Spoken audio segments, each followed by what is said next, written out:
ladies and gentlemen, we've got this up because for some reason my other screen has just disappeared. So bear with me. I may have to rebuild the screen a second. It just disappeared. I had it there, and then it vanished. But how are we doing, everyone? So it might be a bit of a chat, and whilst I do a cheeky little rebuild in the streaming software. Not quite sure what happened, but we'll get there. How are we doing, everyone? It's good to have you all in.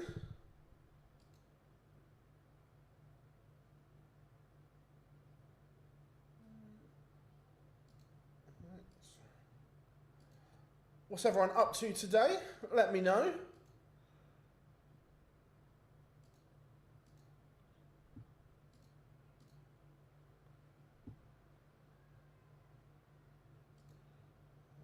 Might have.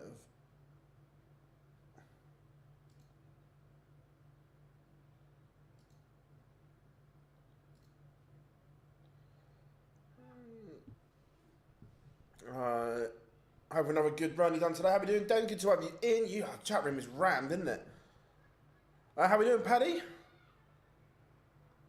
Here for the world's gossip and drama. I'm sure we will come on to that in due course, buddy.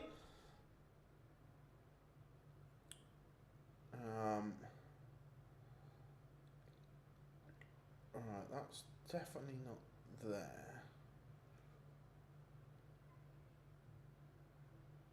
Right, I'm just going to have to rebuild this from scratch. 2 seconds, everyone. I'm just going to close a lot. Just going to close a lot of windows down and just pretty much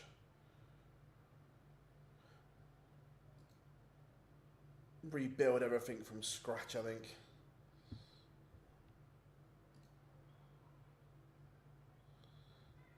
That's needed, that's needed. That's not. Keep that, keep that. That's not. How we doing, Frank? Good to have you in. How we doing, James? Hello, Kev. Right. So.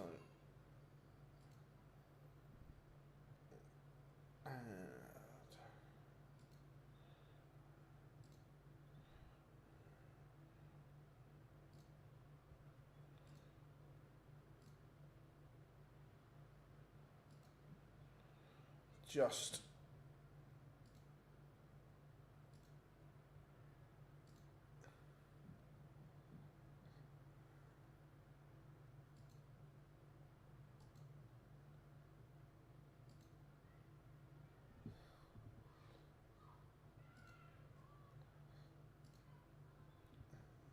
there. How we doing, Aaron? Good to have you in.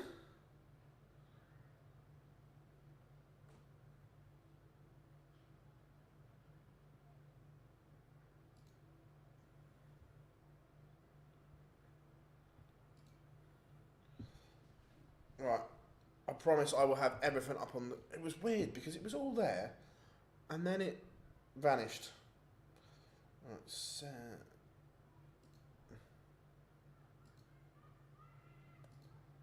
PDC, that there.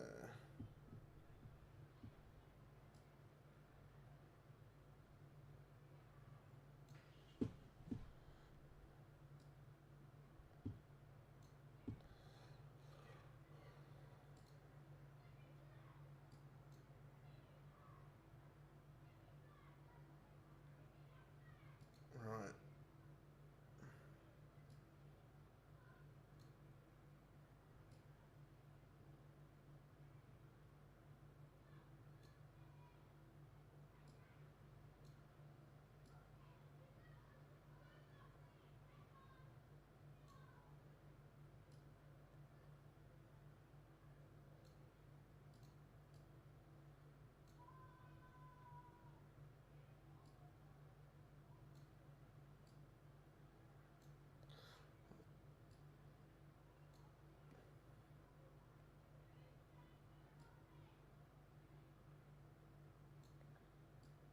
Almost there, folks.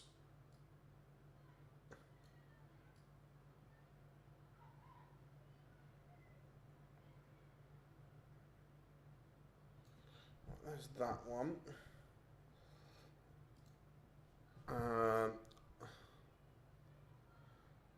I am very good. Hope everyone is good. I'm literally just rebuilding this whole thing because something went wrong.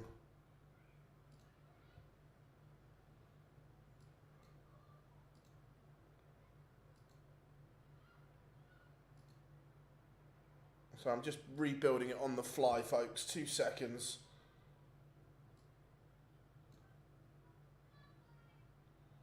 Right.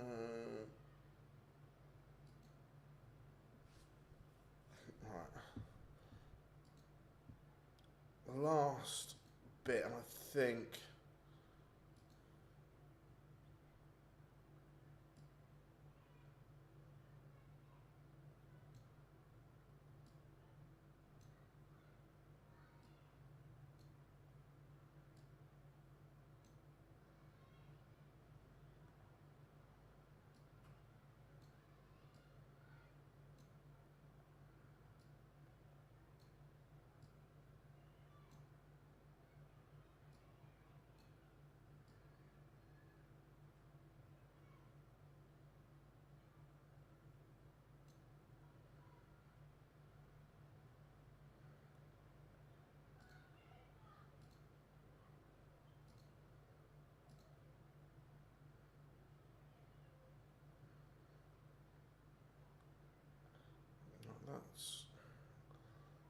That's that.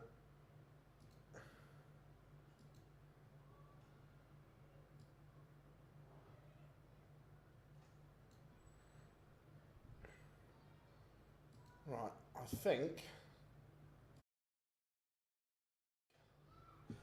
that can everyone still hear me all okay? And now we've got everything up on the screen ready to go. I think I fixed it. How we doing, Pete? Good to have you in, buddy. Always a pleasure to have you in.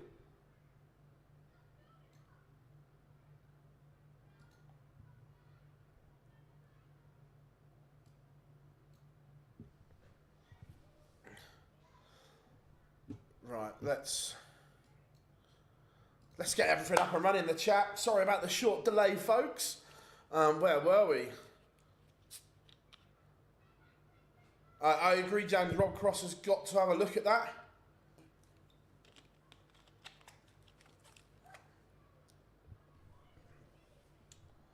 But everything is ready to rock and roll here, which is good. Now that we've got the view fixed so everyone can see it. Hope you had a good weekend, Pete. Am I predicting Anderson? Don't. No, I think Anderson will win tomorrow. Maybe. So Sedlacek, 2-0 up on Johnny Clayton, averaging 115. That's always the way, Pete, always the way. Damon Heads up, 107 average for the Heat, 2-0 up on Kordeka. Sedlacek, 3-0 up on Clayton, averaging 112. Peter Wright in a bit of trouble in our feature game, 2-0 down to Scott Campbell. Oh, I'll tell you what, we didn't do, because I was getting ready,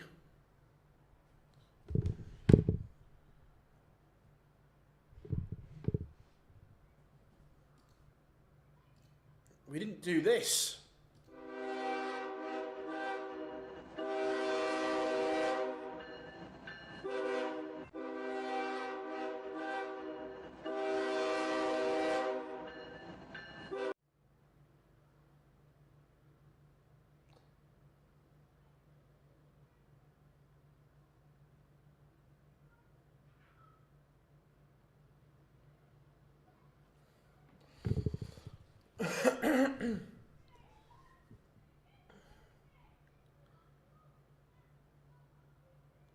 Connor, I don't think they were any. Look, I'm not saying that. By the way, I'm not saying they were good, but I'm not saying that I've seen a worse crowd than what it was in the World Cup.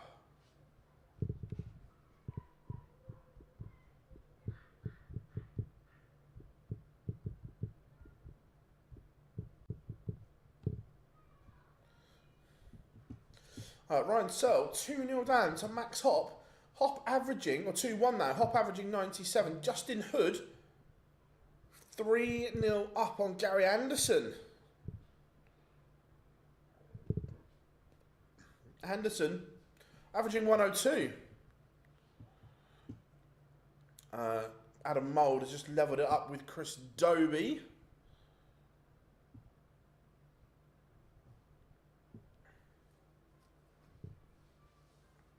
The Bullet, Stephen Bunting, 2-1 up on Rob Grundy.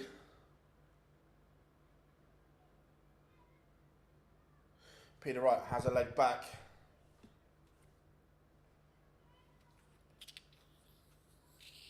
Merv King, averaging 102, is 3-0 up on Gian Van Veen. Van Veen was brilliant.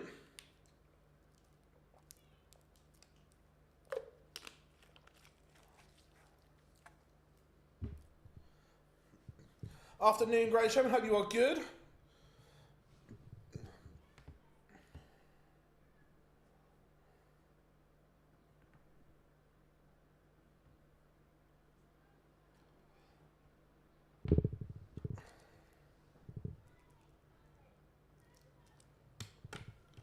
Johnny Clayton, the comeback is on. The Ferret, still averaging 104. Gary's just banged his average to 110. Excuse me. But still trails 3-1.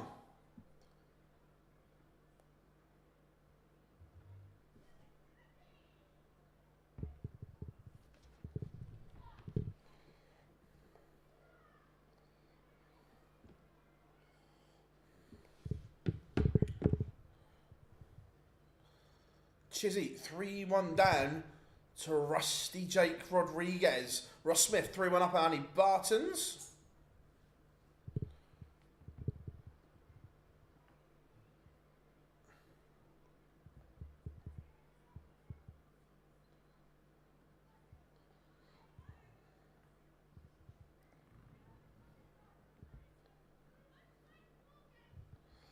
Just setting my...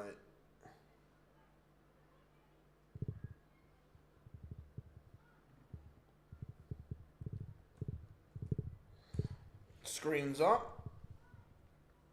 Are Aspinall and Price playing? That's a good question.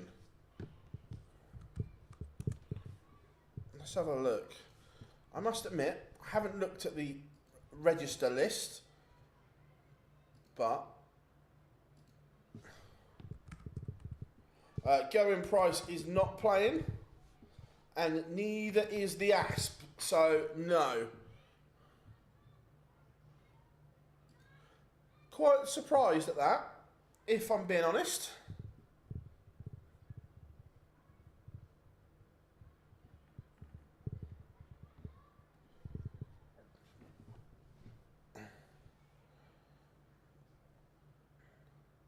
How we doing, salesman? Hope you're good, mate.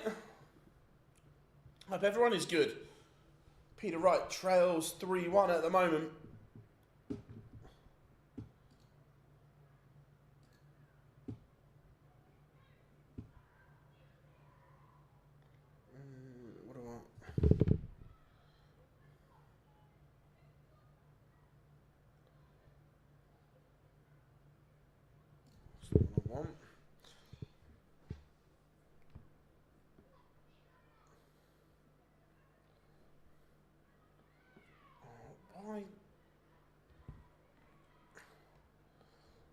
Why is it when I'm trying to do something?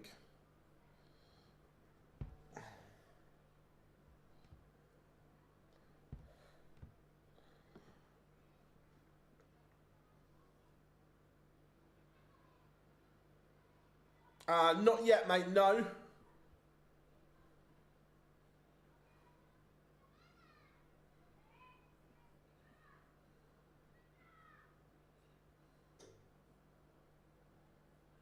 Gary Anderson, 4-1 down to Happy Feet.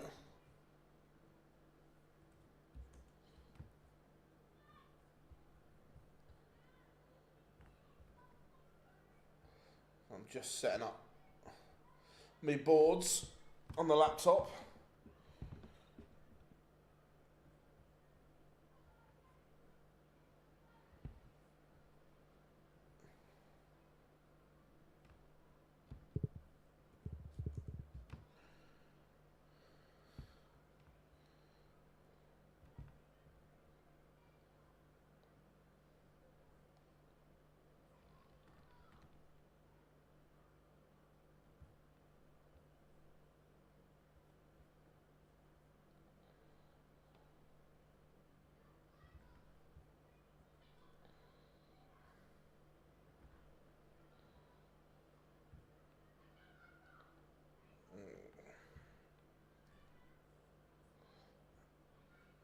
So I don't like the new PDC TV. I can't wait till they get it fixed.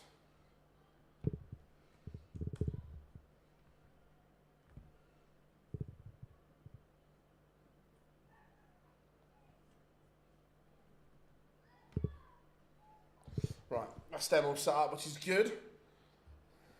Right, where were we?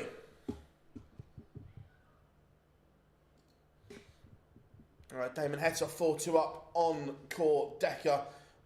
Gary Henderson is averaging 101 and is probably about to get dumped out. Phil, do you listen to the Mission Darts podcast? I'm not a fan. Do I listen to it regularly? No. If I'm being honest, I listen to Matt's stuff a lot, but I don't listen to the Mission stuff, if I'm being honest. Chris Dobie only averaging 88, but is 4-3 up on Adam Mull. Cameron Menzies 4-2 up on Ted Everts.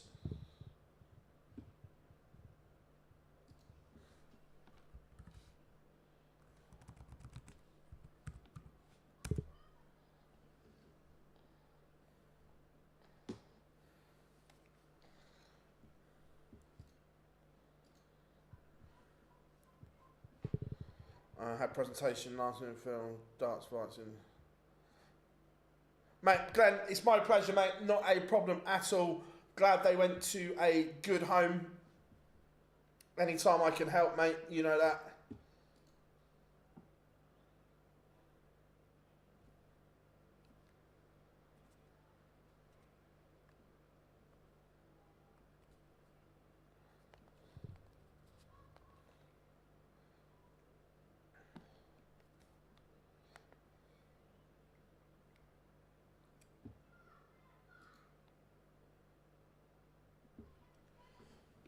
Right. Scott Campbell 4-2 up.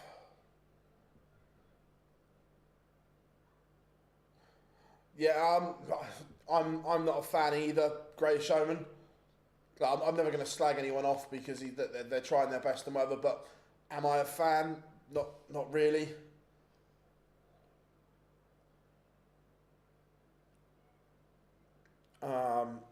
Yeah. What's Gary Anderson is out. The Flying Scotsman has averaged 102, but it's not enough.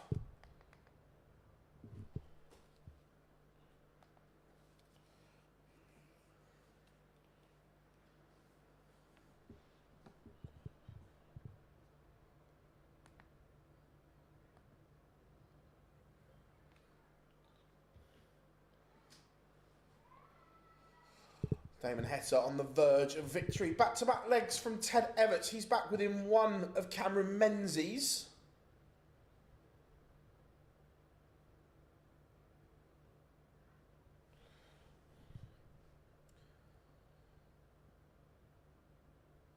Sedlacek 5-4 up on Clayton. The standard of this one has dropped. They were both astronomical averages, but work to be done. Mike the Decker 3-3 with James Hurrell.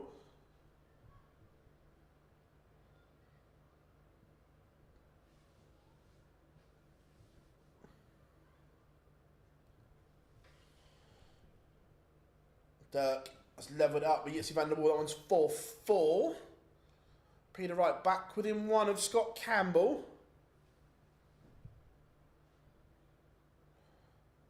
That was a result. I didn't see who it was. Max Hopp has beaten Ryan Searle. Max Hopp has averaged 104. Ross Smith has beaten the beast Andy Bartons. Chizzy levels it up. Again, the Chisnell average only around the 90 mark.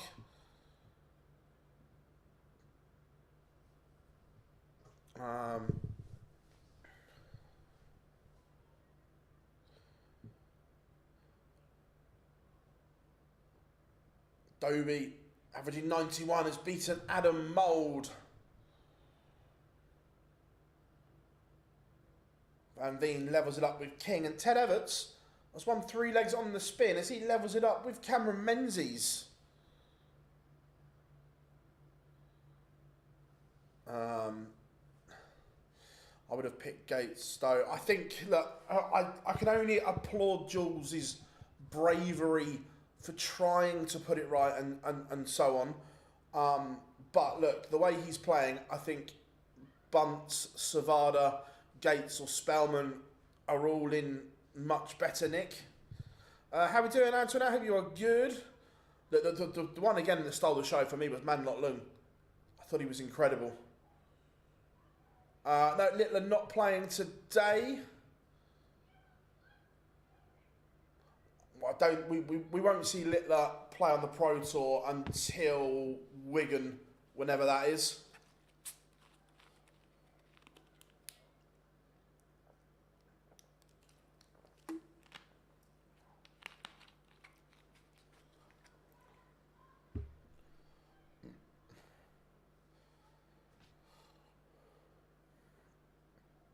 Sedlacek has beaten Clayton 6-4.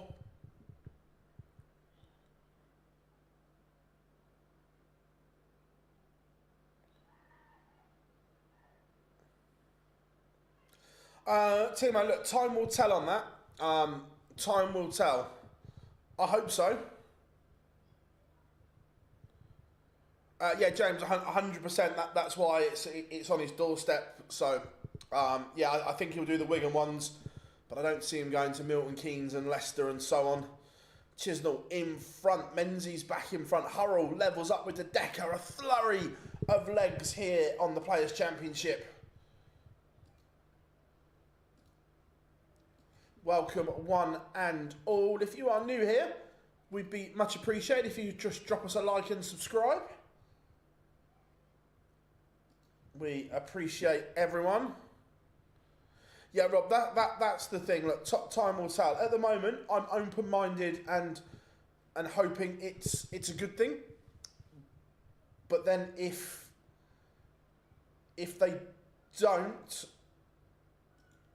then it's not a great look.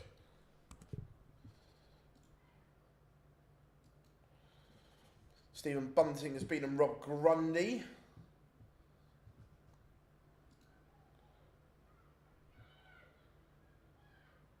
Cool Decker just making Damon Hetta work here. How are we doing, David? I should have a look in a second. I'm just looking for something else, and then I'll have a look.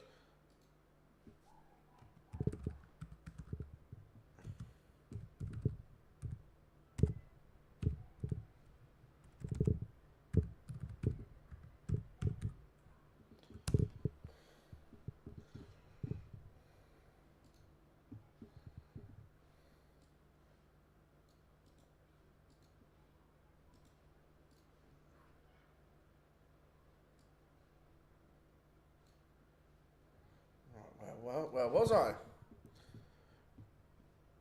Oscar Lakaziak pulls one back against Schindler. To Decker in front against Hurrell.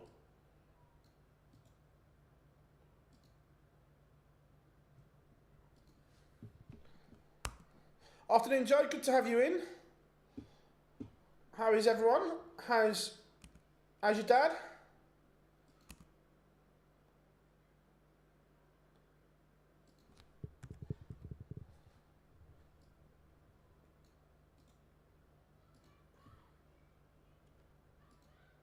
Afternoon, muchos.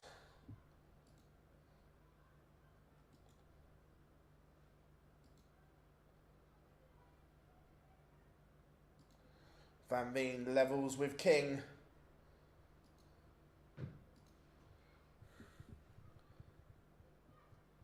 Super Tuesday, Malachi, you know. Damon Heta is a 6-4 winner over Cordeca.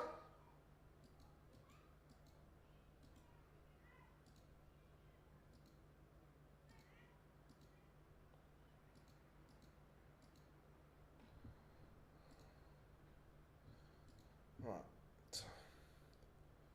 Remember, including today, only 5 events between now and the hallowed race for the World Match Play. Peter Wright has turned this one around. He's now 5-4 in front. Scott Campbell has had a bit of a wobble here, and Peter Wright has upped his levels.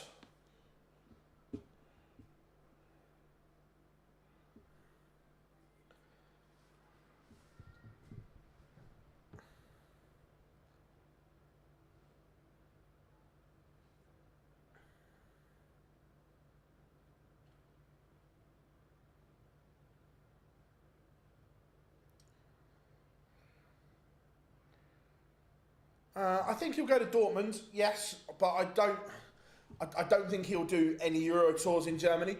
But I think he'll go to Dortmund, yes.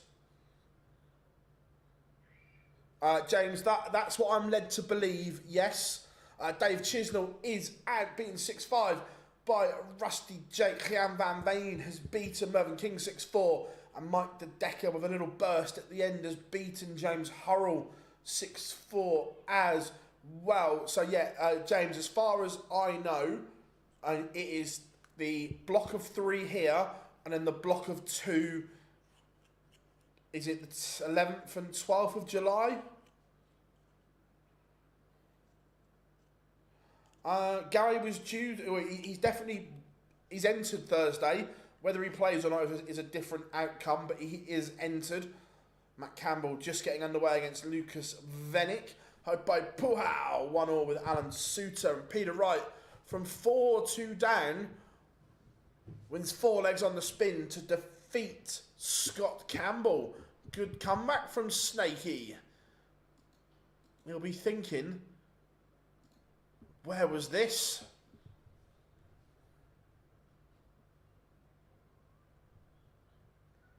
At the weekend, Danny Lauby just getting underway against Kai Gotthard.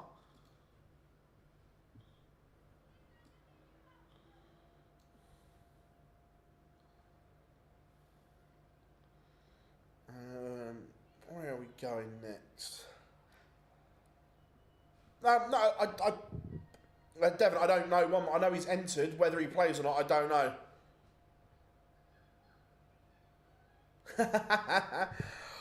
Joe, I'm not sure how far down they went, to be fair.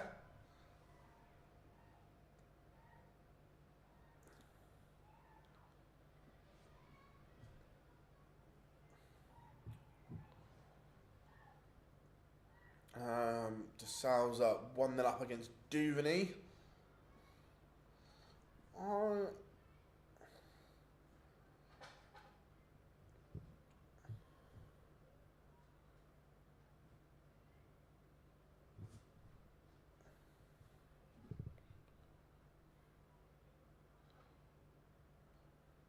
Nico, that question, I don't know. I don't know whether he'll play the World Cup next year or not.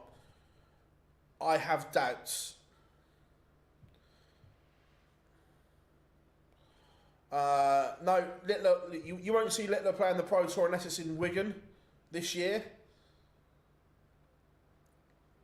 Thoughts on the new World Championship qualifier? Right, I've read it. I've looked at it. I haven't had chance to dissect it all yet. My initial reaction is, I think it's decent. Would I like to have seen another African qualifier? Yes, definitely.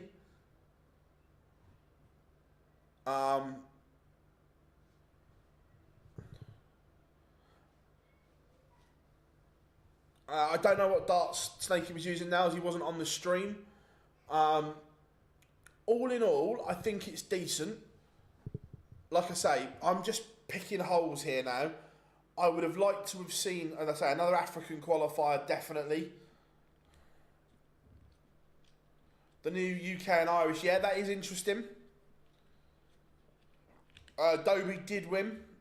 Yeah, Jack. That's the inconsistencies of Peter Wright.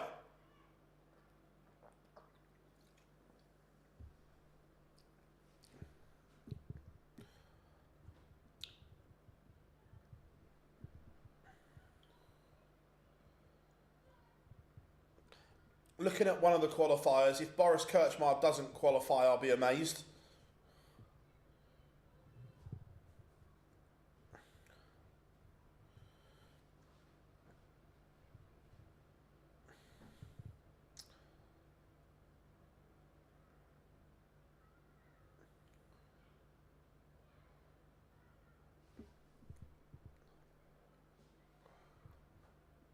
I was waiting for Białecki and Pilgrim. That was taking forever to go live. Hurry up, boys. The last 6 Pro Tours are in Wigan. Yeah, I expect him to play in them because it's on the doorstep. Morning, Mike. Yeah, Pro Tours are back on. 3 days of Pro Tour action. It's what we like.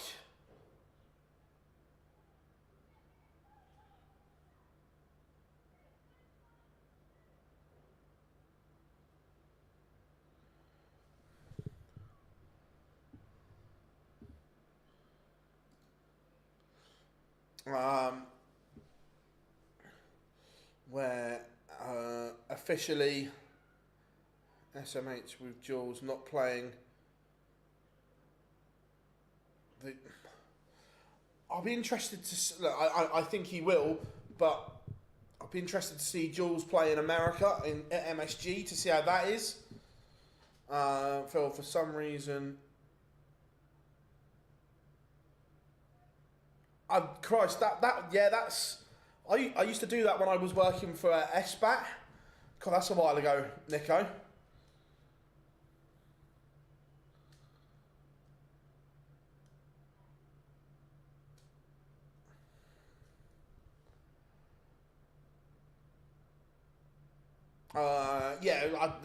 Bo's already qualified, and I like the fact there's going to be at least 4 women there.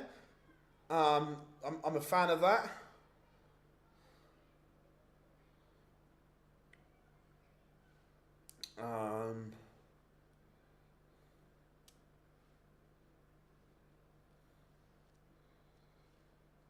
Yellow Class and 1-0 up on Dylan Slevin. Stefan Belmont underway against Tom Bizzle. George Killington 3-0 up on Danny Van Tripe. Hope by Paul Howe and Alan Suter locked at 2-2. And Nathan Rafferty is in a world of trouble, only averaging 85, 1 down to Thomas Lovely. Final lineup of PDC players in New York. Look, the PDC have not announced a change, so I would presume it's the same lineup as advertised. I think we'd have had a change by now, I would guess.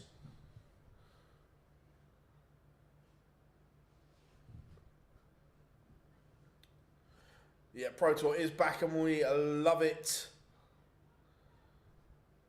Yeah, 80 tour card holders out of 128 will now qualify for the Worlds, which I think is good. Can we shut that alarm up, please? We're trying to stream it. I'll have to shut the window in a minute.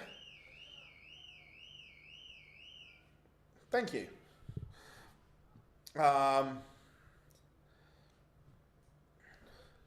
Phil, for the tour card race has slightly changed.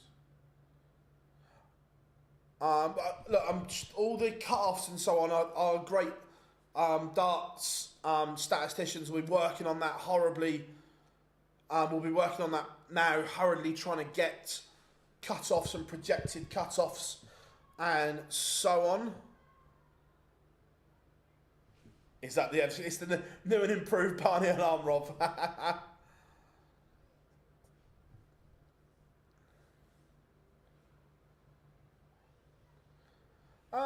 Look, I don't think the shot dart is everything that is the issue. I don't think the dart is completely right for him, but the injury issues, the shoulder, wrist problems are more of the concern for Michael Smith.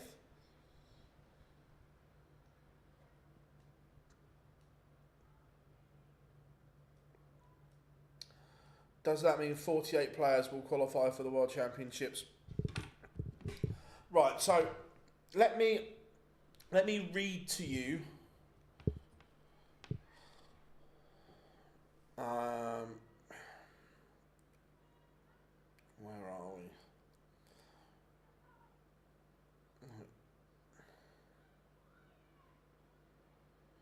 So the top 40 on the on the PDC main order of merit will qualify. The top 40 non-qualified players from the Pro Tour order of merit also qualify, with the remaining 48 places allocated to associate tours and international qualifiers. That's how the 1 to 8 is broken down.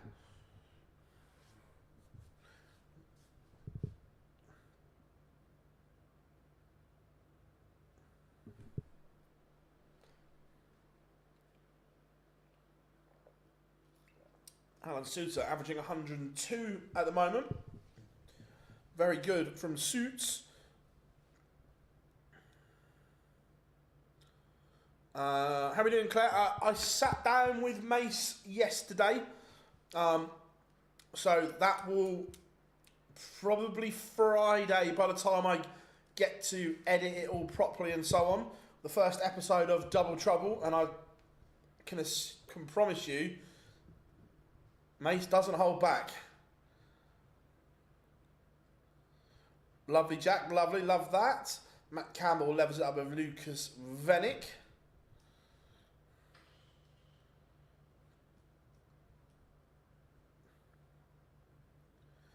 Whose stems would you recommend, Phil? I buy next. To be fair, I really like the Red Dragon Nitro stem.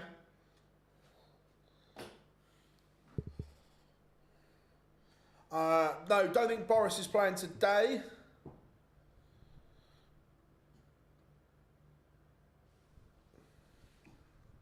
You lot are on fire today. Loving this. Yeah, Gurney is playing today. Hope I pull out back within one. Yeah, Malachi, I like the Red Dragon Nitros. Haven't got any to hand.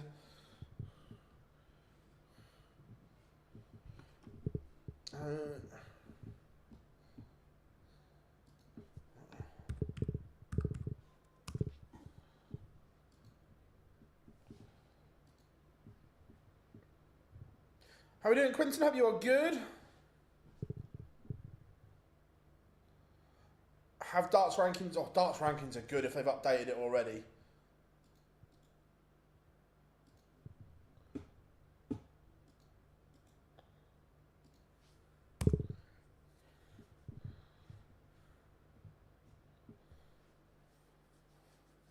Matt Campbell, back-to-back legs, and he is in front. I'm not sure what's going on with Jeffrey de Graaf at the moment. Lack of winning games at the moment. Teresa, not yet. Good to have you in. I'm currently using K. Yeah. I'm not a huge fan of the molded flight and stem system, but I don't mind the Nitro Tech. I'm getting used to them.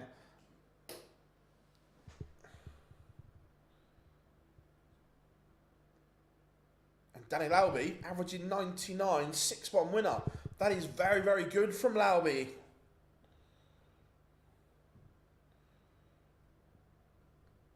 Look, Luke Humphreys will play more Pro Tours than Luke Littler. Look, it's just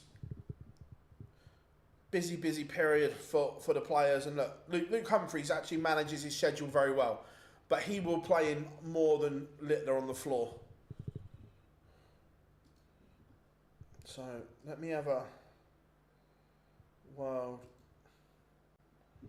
Well, I'll tell you what. Darts rankings are incredible. So now,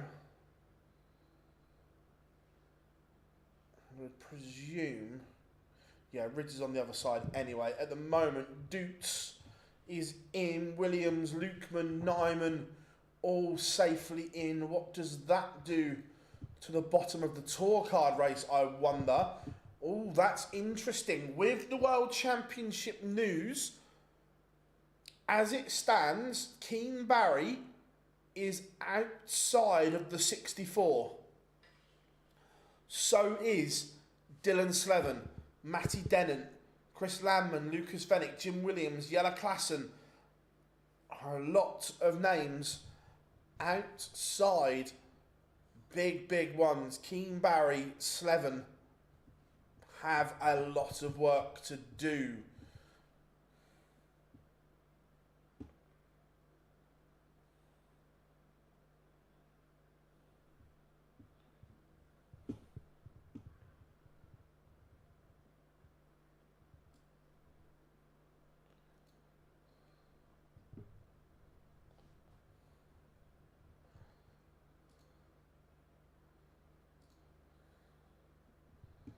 Nathan Rafferty, from 5-1 down, has won 5 legs on the spin to win 6-5. What a turnaround for Rafferty. He looked out of it. Absolutely gone. But he turns it around. Great result. Steve Len, a 6-0 winner over Benjamin Drew Ruiz.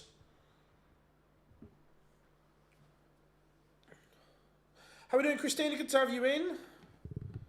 Yeah, the tour card race looks a lot better for Matt Campbell now, 100%. Alan Suter has beaten Hopai Puau 6-3. No, only the top 32 will be seeded.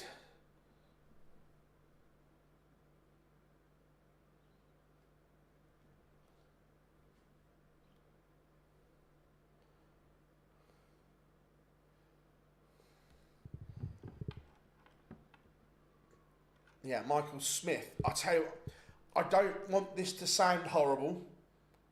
Keane Barry, big win for him, 6-2 winner over Mike Covenhoven. I don't want this to sound horrible, but it's going to.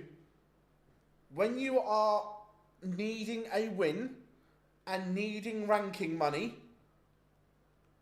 and you draw Denny Aldecalta in round 1, your eyes light up.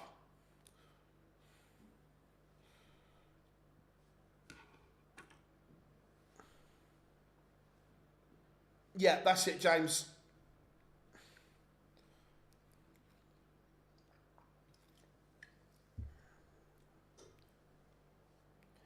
Yeah, Rob, look, let's say when you are in need of ranking points, that is a dream draw for Michael Smith. So just looking at it so far today, Sebastian Białecki, year 1 on tour, 38 grand so far on his ranking. That's a good return from Sebastian.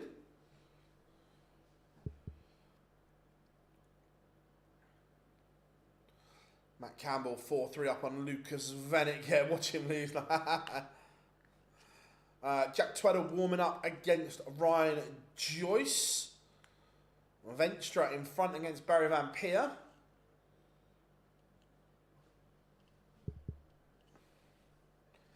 Sebastian's a fabulous player. Tom Bizzle 4-1 up on Stefan Belmont.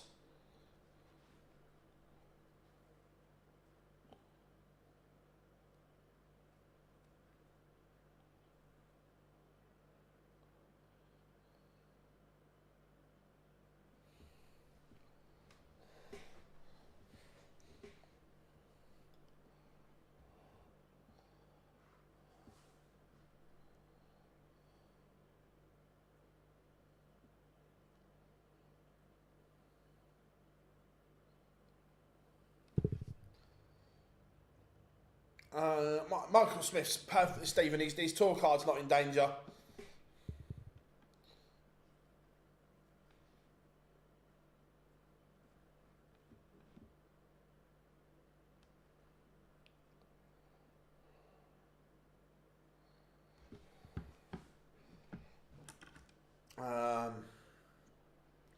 Jeffrey de Graaf, 4-2 up now. A slow start, but he is back in control of this side. James Phil, by the way, darts rankings, tour card race is slightly incorrect. It only includes 64 of the 80 qualifiers as well. Right, okay, cool. Cheers, James. Thanks very much for that, mate. No, Michael Smith is warming up, due to play in a minute. Look, Nico Springer is a fabulous talent.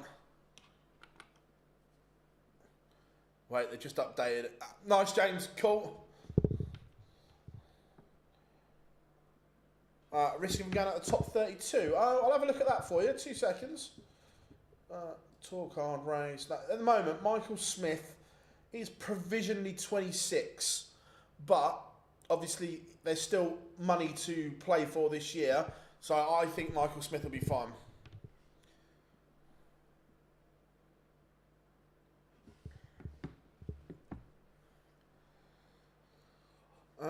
All the people asking to turn the games.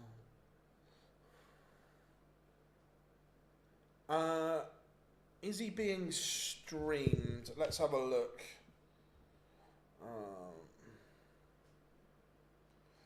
Not there. Not there, not there. No, he is not. So, once this one finishes, we will put the Michael Smith game on.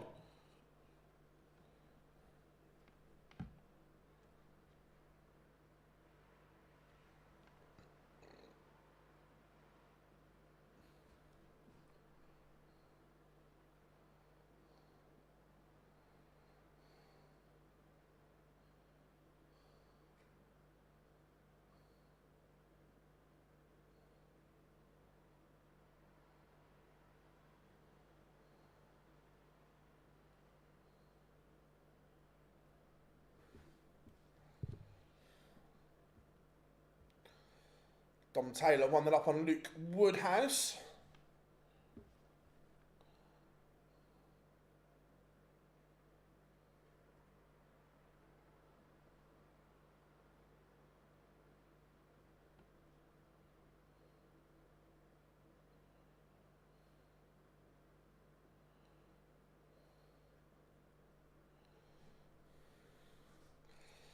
I've not looked Malachi, to be fair.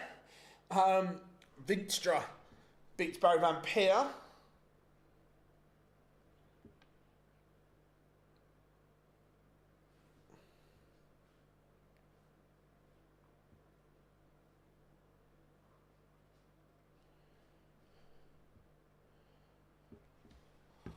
Big win for Keen Barry, 100%.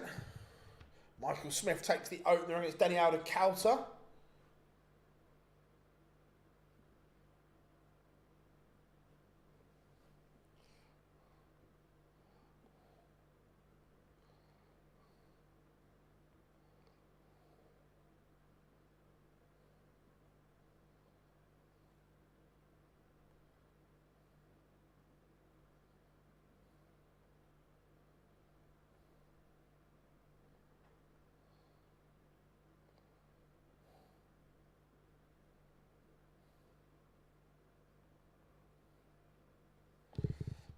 Mario van den Bohada, 4-2 up on Perlo Lubitsch. Watamina 1-0 up on Kim Hybrex. Rtajski and Mensur Sulevic just getting underway. I've honestly, Malika, I'm not a massive flat fan. Wait a minute, let's have a look who's racing, and I'll tell you who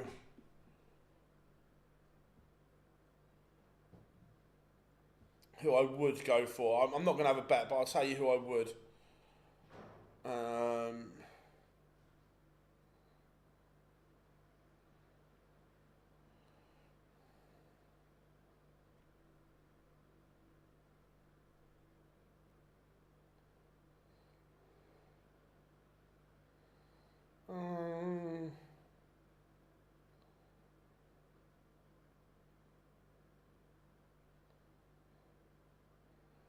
I would probably have a look.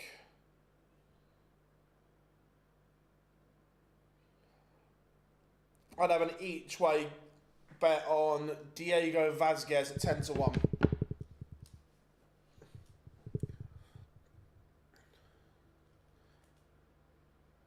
How many of the top 32 were in this tournament? Oh, good question. So, 1, 2, 3, 4, 5, 6, 7, 8, 9, 10, 11, 12, 13,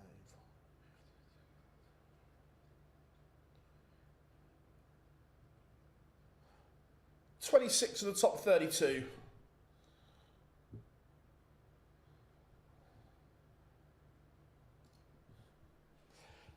Białecki 4-3 up on Daryl Pilgrim, but Pilgrim has the darts here to level it up. Have I warmed to Thomas Frank yet? Not yet, but we haven't seen anything from him yet, so look, time will tell.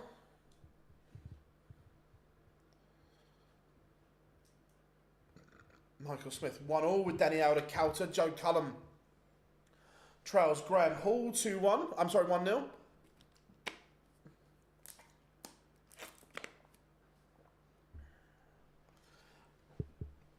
Will the Argentina parents? I don't know if we'll see them at the Worlds or not. Afternoon, Ben. Hope you are good.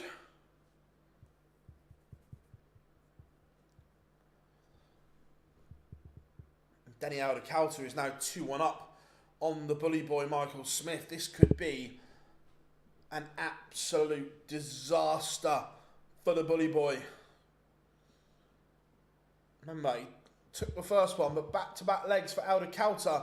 Also, Joe Cullen 2-0 behind to Graham Hall.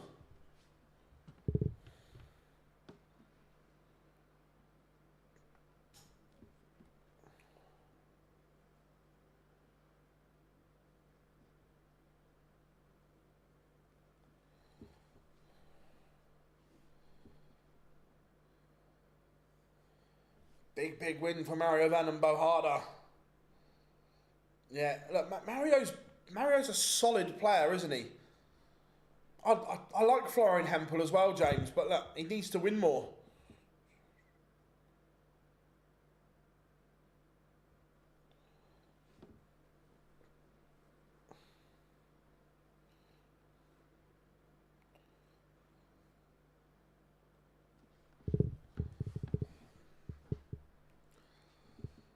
When does the match...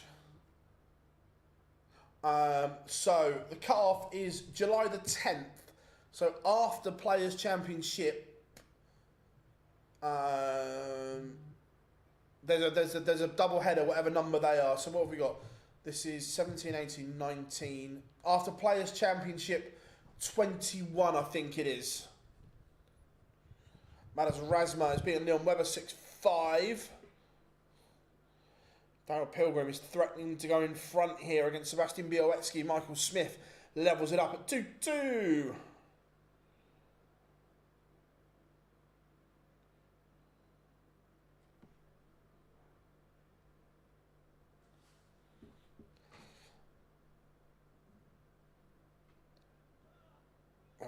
Am I going to New York? I might be. Watamina averaging 103 is 3-1 up on Kim Hybrex.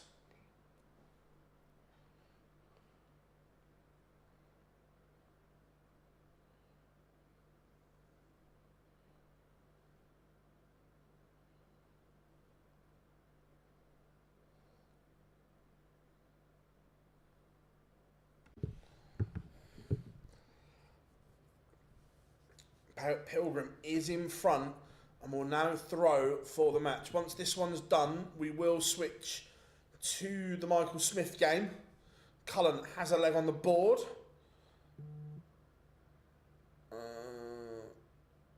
€1 tour, I think, Ben, without looking.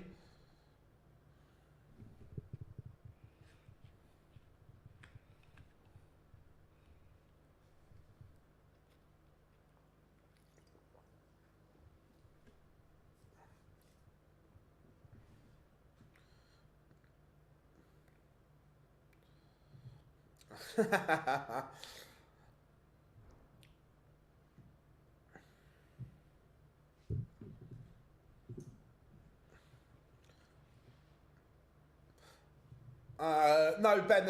Sorry, no. There's not. There's no Euros. So there's 5 events, but for qualifying for the match play, including today. So this block of 3, and then there's a block of 2 in July. That's it. Christina, yes, I was in Frankfurt, and it was bloody warm. It was nice, but it was hot. Mario van Bohada, 6-3 winner over Pela Ljubic. Yeah, if you could, everyone, drop us a like and subscribe to the channel. Massively appreciate it.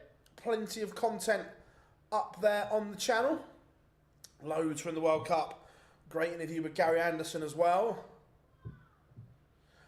Yes, I am, but the live rounds will still be on. I just won't be on it. The boys will do a cracking job, though. Michael Smith is in front against Danny Alder-Coulter 3-2. Looks as if Daryl Pilgrim is going to get the job done over Białecki.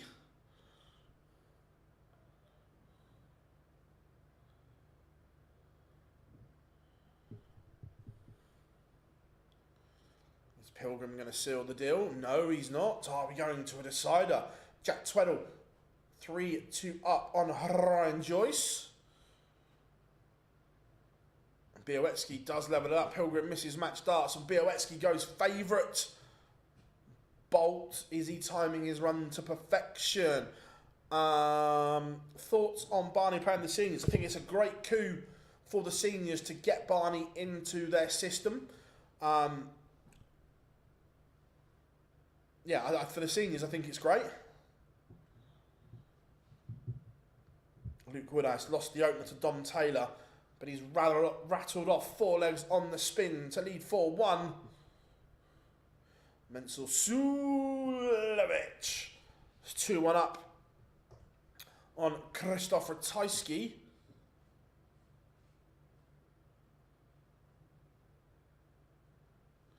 Yeah, Jim Williams has got a mountain to climb, isn't he?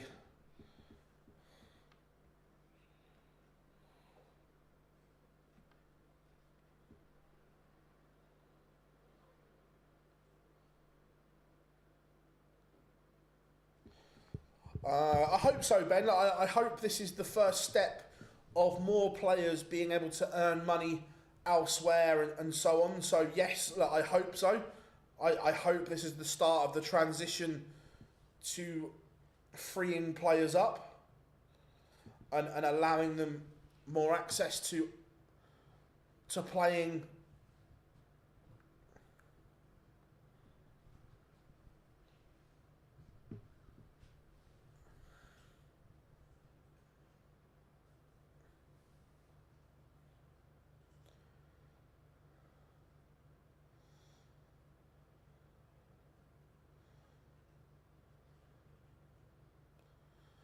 Białecki will be disappointed here. He broke back and he's not really taken advantage. Daryl Pilgrim is sat on a nice round 100.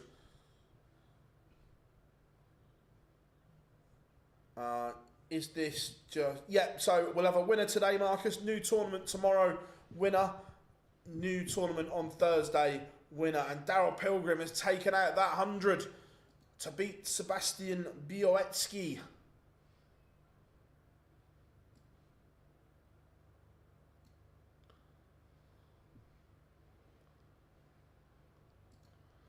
We promised the bully boy, and there he is. However, Danny Alder-Coulter can break him here. This would be huge. But he misses. He goes round the houses. Is that a let-off for Michael Smith?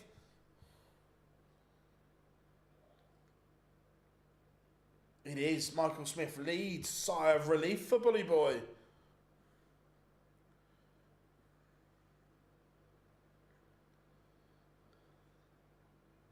Oh, sorry, yeah, it's just a one-day event. Yes, Marcus.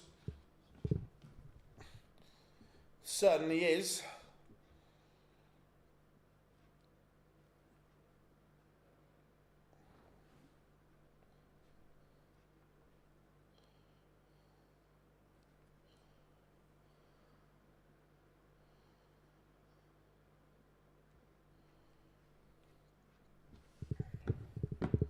Jack Tweddle on the verge of victory against Ryan Joyce.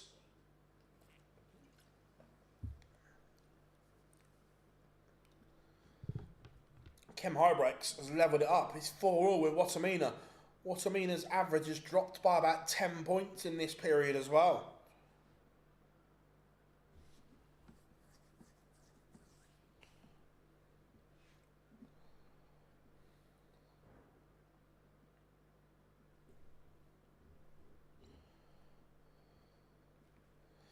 Ratajski has a leg back.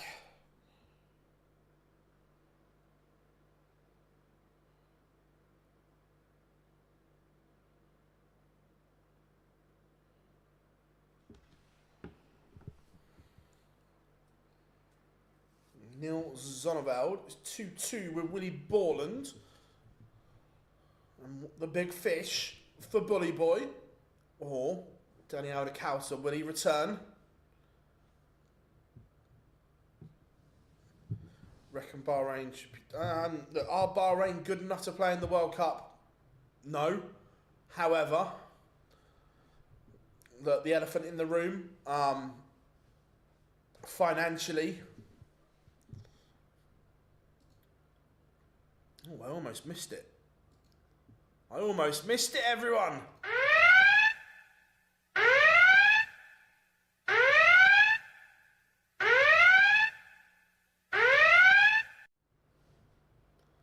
The Barney alarm.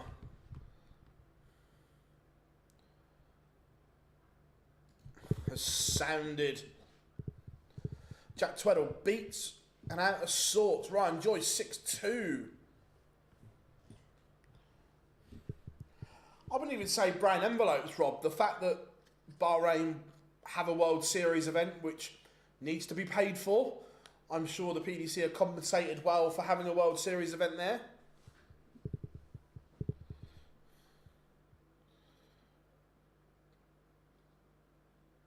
Have a set of headphones on, working away in the background. Nice, Great Showman, nice.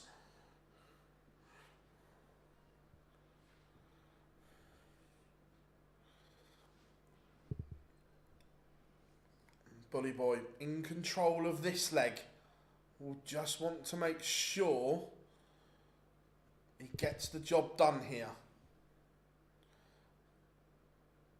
Oh, Phil slipped the hand. me and Gob in the World Cup. Michael Smith is within one of victory. Joe Cullen is within one of the exit door. Graham Hall 5-3 up on the Rockstar.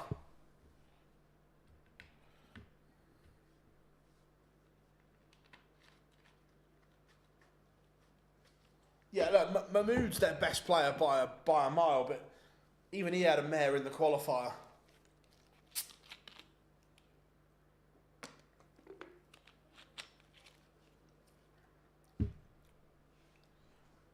Kim Hybrex. Watamina going to a decider. That's 5-5.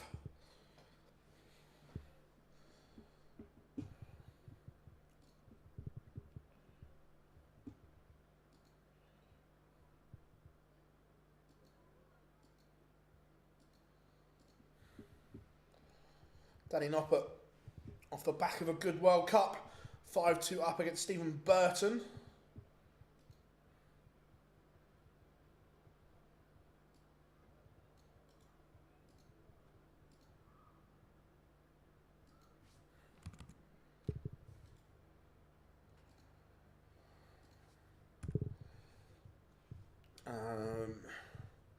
Yeah, look, Kim needs a deep run as well. Are we going to a decider?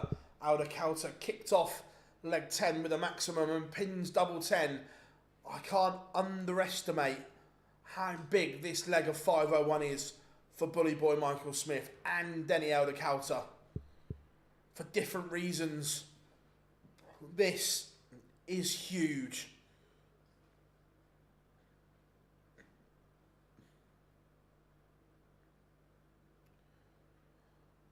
Bully Boy just needs to hold it together here.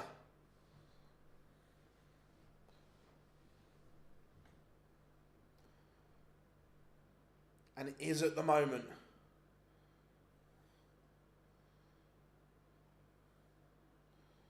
Joe Cullen, back-to-back legs. He's back within one of Graham Hall. Robert Owen, stack attack, 4-3 up on Richie Edhas. Barney, 2-1 up on Wesley Placia.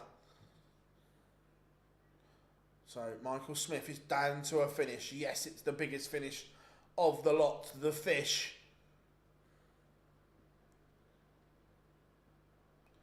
And he's got 6 darts to win it from here. Looking at 170, the Bully Boy. Jermaine Watamina edges out Kim Hybrecht, 6-5 in a noble. The 58 for Michael Smith invites pressure from Elder-Kauter. But he can't take it. So now, Michael Smith, 112. Callum Ridds levels it up 2-2 with Riccardo Pietrezco. Now, Michael Smith, 2 trebleless visits, has given Elder-Kauter a chance here. 1-4-1. Doesn't take it. So Michael Smith, 16 and tops, will be the MO.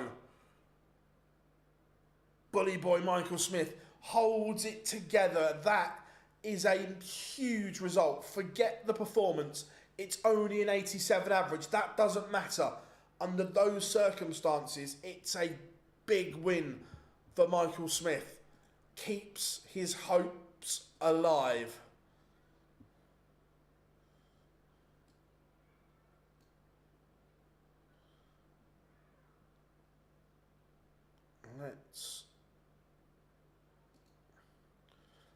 Let's have a look at Barney.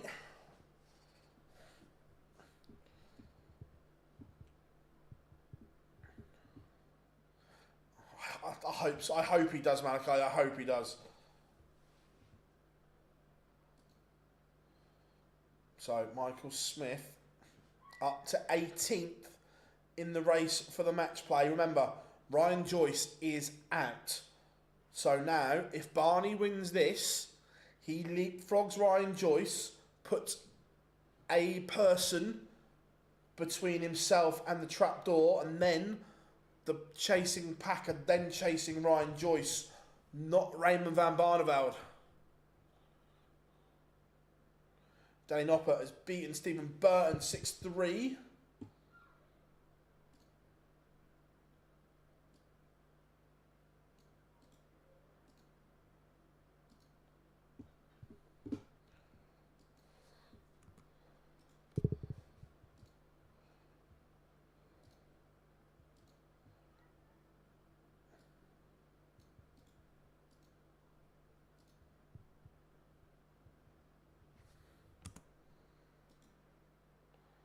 Just prepping some results.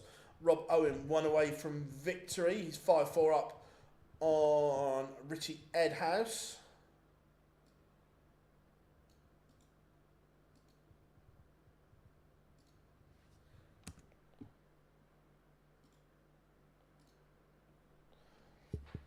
Ratajski, again, he won that Pro Tour and gave himself hope, but an early exit here.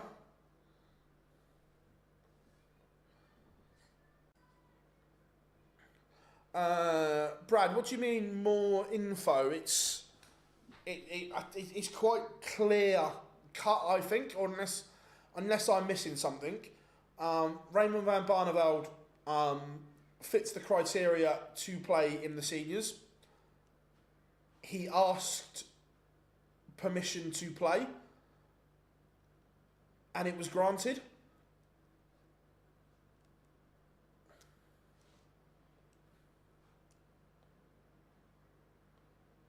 No, see,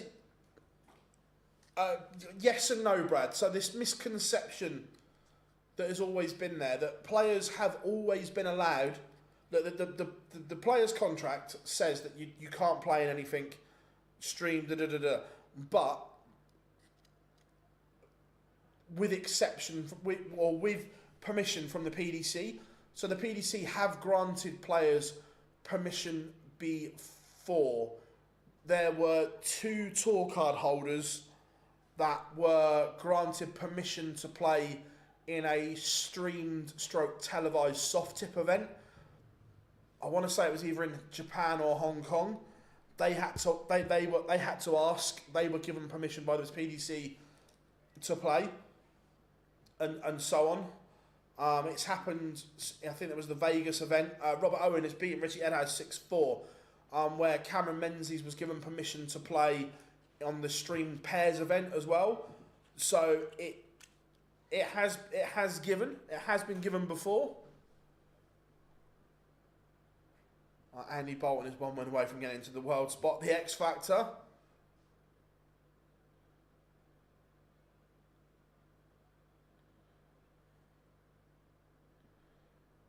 I think Barney is a big favourite for that event. No, I think he'd possibly be a favourite, but we've seen Barney chuck in. That Barney's high end game, when he gets it right, we know it's still good. We've seen him hit those levels, but we've also seen him have absolute stinkers and average low 90s, in the 80s sometimes. If he plays that, he's beatable. Yeah, Cammy and Whitlock in Vegas. Yeah, right, exactly. So this is what I mean. It's not unprecedented. It has happened before. Like we say, with the 2, Fallon played in that same soft tip result as well. She didn't have to ask permission, but the other 2 did. One of them was Paul Nicholson. The other one, he who must not be named, or one of the he who must not be named. That list is getting bigger. Big win for Robert Owen. He's now 1 win away from a world spot. Yeah, especially that Robert Owen had a brilliant World Championships last year.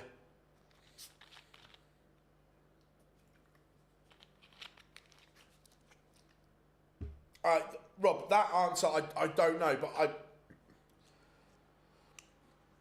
I guess because it was the person that asked would be my guess. Off the top of my head, I think Barney, based on the draw, probably be favourite. Yeah, I agree that, yeah, he probably would go off favourite, Glenn, but I wouldn't be surprised if he didn't win it. How are we doing, Tom? Yeah, it is different, Marcus, but it's still the same. You are still playing darts, televised or streamed in an event that isn't the PDC. Do you see what I mean? You still have to ask permission. And it was granted. Ricardo Pietrezco. Callum Ridge is averaging 103, yet trails 4-3 to Pietrezco.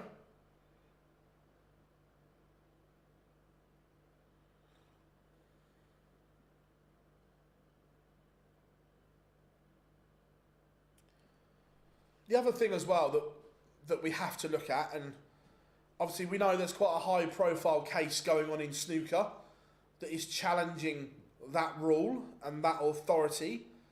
Look, I'm not a legal expert or anything like that, and don't pretend to be on employment and so on, but the way the snooker case is being put across, it is a restriction of trade. Just drop. So I can see why it's being challenged.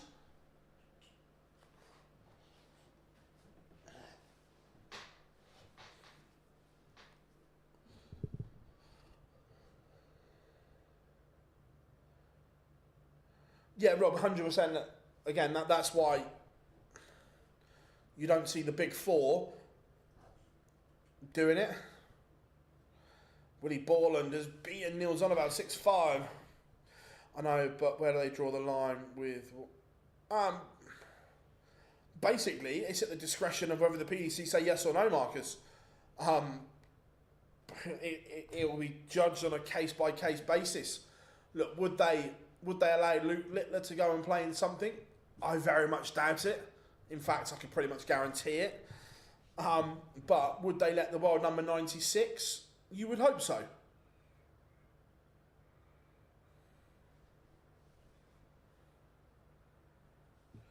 Darius Lamanowskis getting underway against Reese Griffin, Nick Kenny, Kevin Dukes, there it is, underway as well. Barney 4-3 up, in control of this leg as well. Probably about to go 5-3 in front.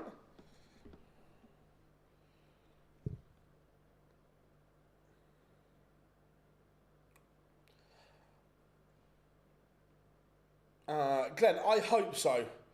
I genuinely hope that is the case. But by the way, I don't know if anything's been done, asked or whatever, but I really hope so.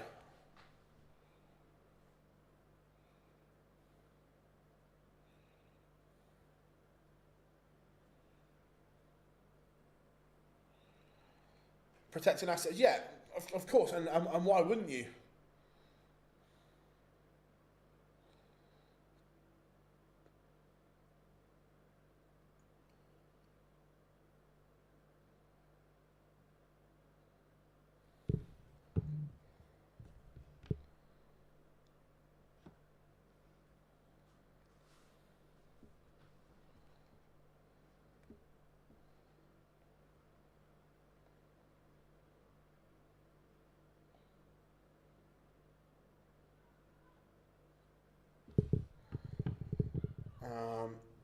Barney, 221 points away from victory.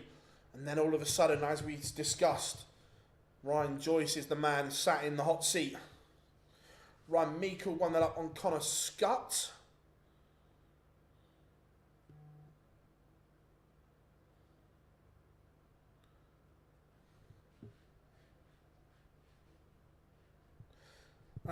Greetings from New Jersey.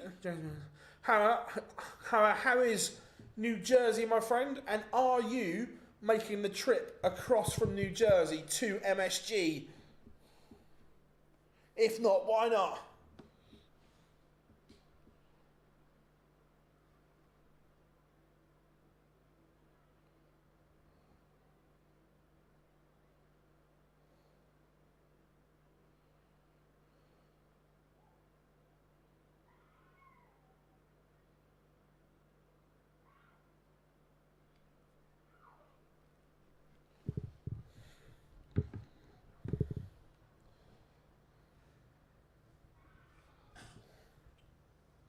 Raymond van Barneveld is a 6-3 winner.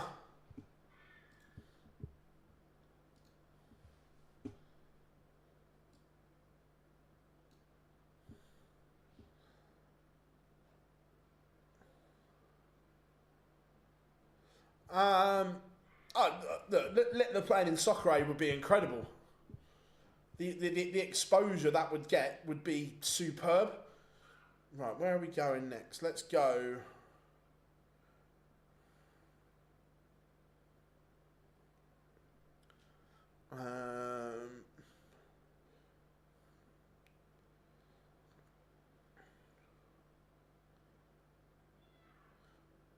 It'll be slow, but let's go for a bit of Connor Scott. Yeah, I will try and get something sorted out with Matt. I'm going to be around. Good stuff, mate. Good stuff. I can't wait. Darts back in the Big Apple. Phil, you know my husband. Yeah, Chris is still retired. Yep. I was with Mace yesterday.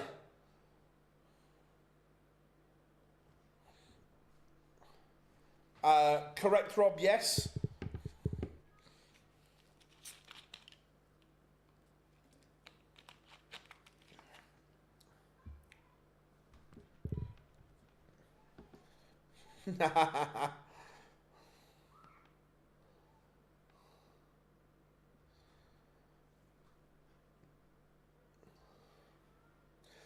Rapid Ricky Evans, 3-1 up on Stefan Hendrick.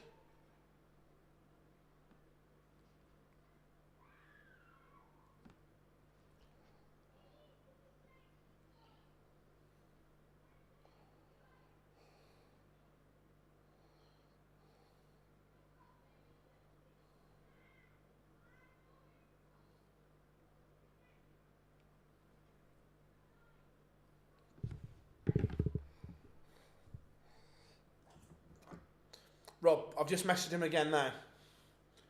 I will try and hunt him down, don't you worry. No one escapes us indefinitely. Ryan Meikle tuning up on Connor Scott. Scott not firing on all cylinders here. Darren Beveridge averaging 101 here, 5-3 up on Andrew Gilding.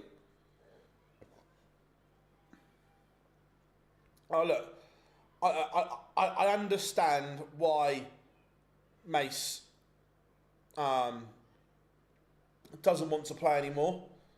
However, can he still cut it? Yes, 100%. But I fully understand why he doesn't.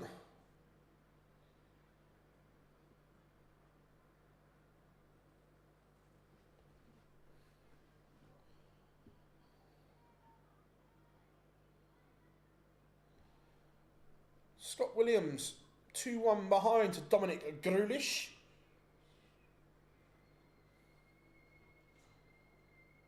Yeah, no, look, Scott, look, we know what an incredible talent he is, but not playing at his best at the moment.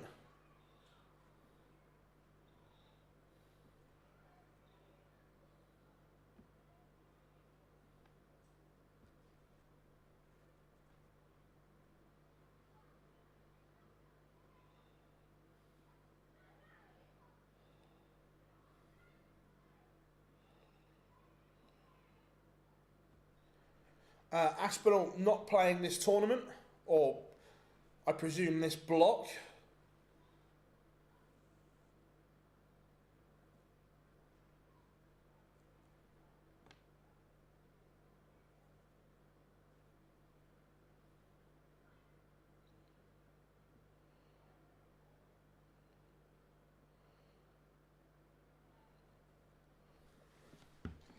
Ryan Meikle, 3-1 up on Connor Scott now. And look, Ryan Meikle was one of those that he's a better player than his ranking suggests. He's been flirting with the trapdoor over the last couple of years, but he's up to 59th. Fingers crossed he can push on. Because look, I get that pace isn't eye-catching or anything like that, but I rate Ryan Meikle as a player.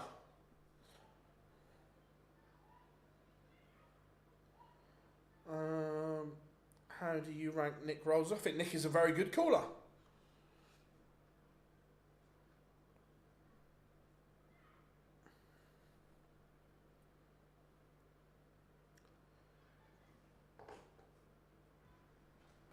Gilding has one back against Beveridge.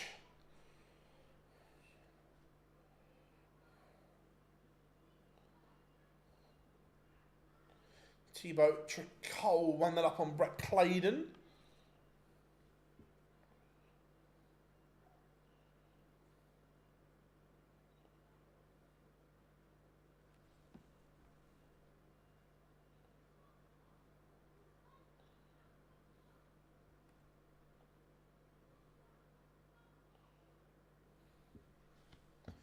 Martin Drat has beaten Matty Denon 6-2.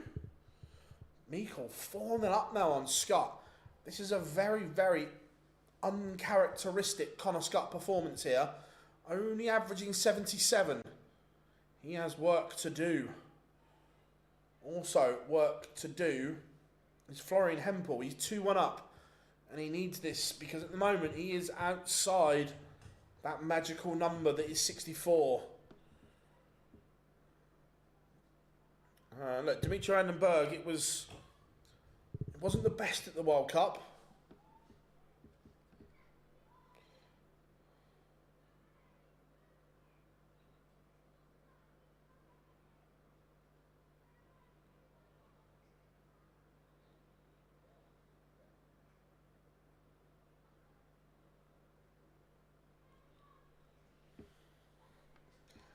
Stefan Hendrick is just getting closer to Ricky Evans here.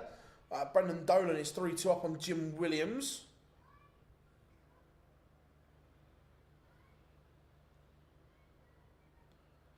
And Darren Beveridge has beaten Andrew Gilding 6-4.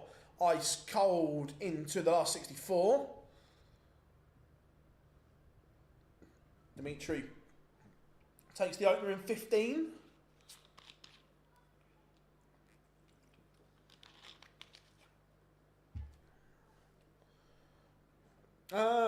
Yeah, he just doesn't play anymore, Nico. Just doesn't play anymore.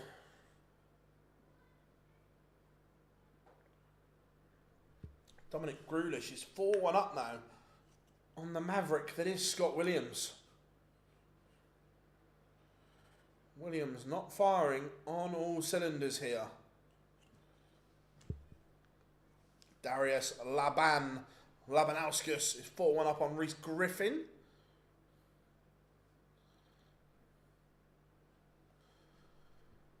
Connor Scott 62 to get a leg on the board, and he hasn't taken it. Mikkel looking at tops for 5-0. Nico Springer is 3-0 up on Adam Paxton. And it is 5-0 to Mikkel.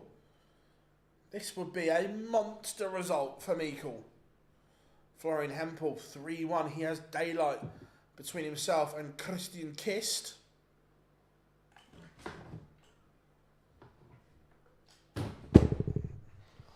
Shut him there.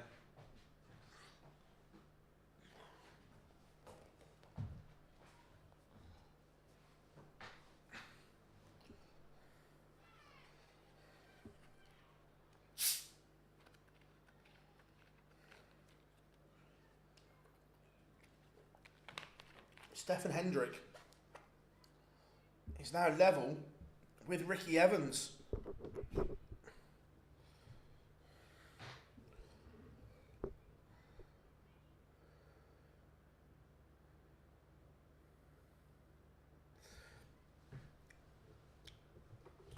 I noticed at the weekend in your interviews, a little bit of luck, Marcus, if I'm being honest. Look, the runners-up of tournaments are always asked, to be fair.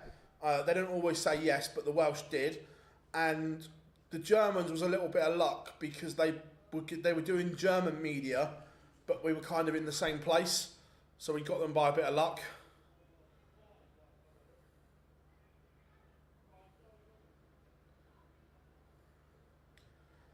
Williams has a leg back. Yeah, Scott is having an absolute mare here. Very uncharacteristic from Connor Scott. How are we doing, Maddo? Good to have you in. Just catching up on last night. Yeah, Raymond Smith was incredible last night.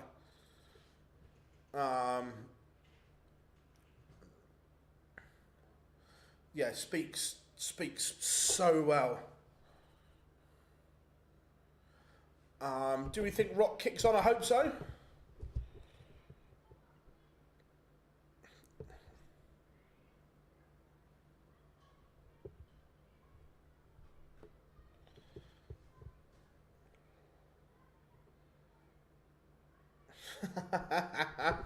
How we doing, Johnny?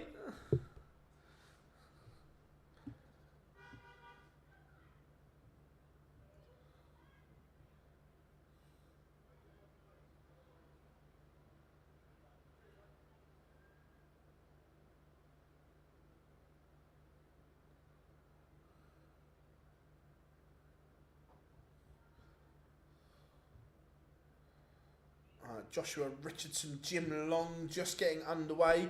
Ian White 1-0 up on Carl Sneed.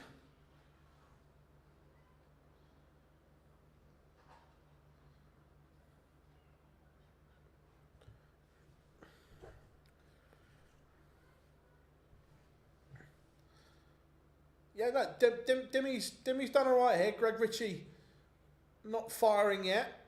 Dimitri Vandenberg 2-0 to the good. Dominic Grulish is 1 away from beating Scott Williams. He is 5-2 in front. No, look, not yet. Look, we're still hopeful, Marcus, that one day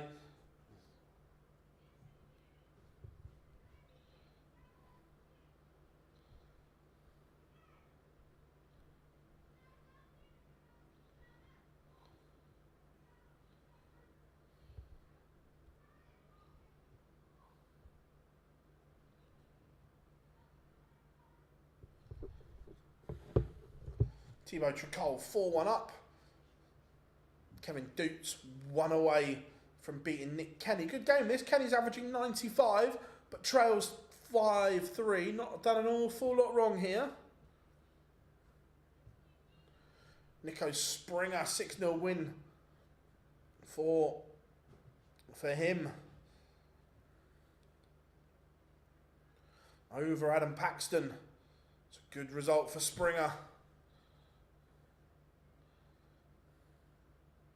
Cheers, Nico. Thank you very much, buddy. Remember, if you are new here, you know where that like and subscribe button is.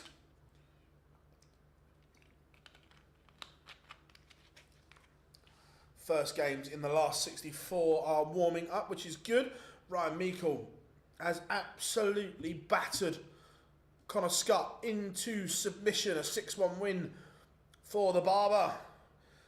Yeah, look, Raymond Smith was sensational last night. I can't thank him enough. Also, we had a chat after the show.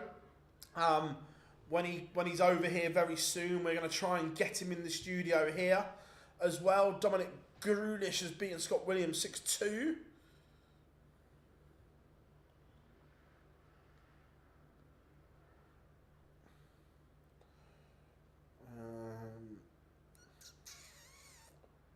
Where are we going?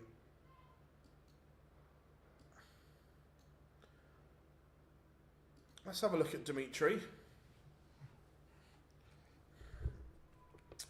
Andy Bolton 5-2 up on Marvin van Velzen.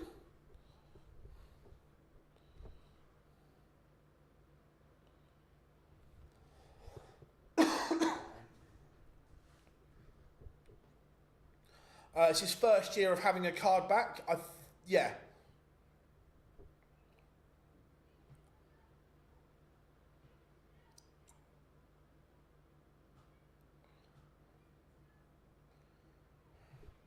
Yeah, look, Marcus, look, I thought you explained it quite well, that it's a process to him, and that this is part of his plan and his makeup.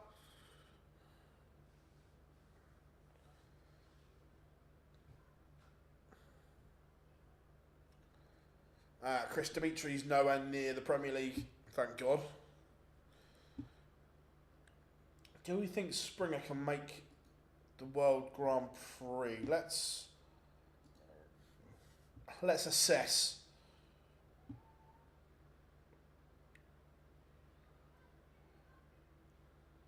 Yeah, James, I think he could. I think he's playing well enough that he could force his way in. Chris, I've got more chance of being in the top 4 by the end of the year than he has.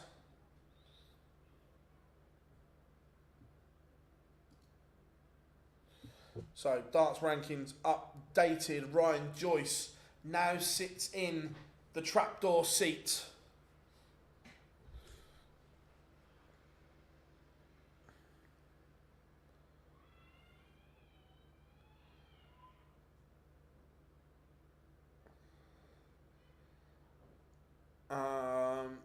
Ryan,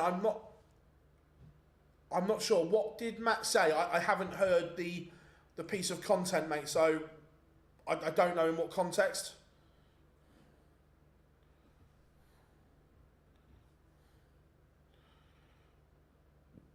Laban has beaten Reece Griffin 6-2. 3 Players' Championship this week's.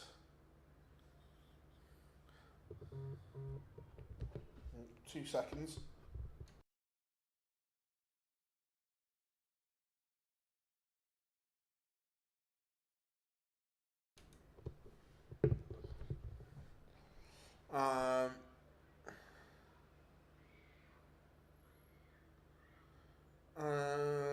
He said he's got some personal things going on. Yeah, look, personal things are personal.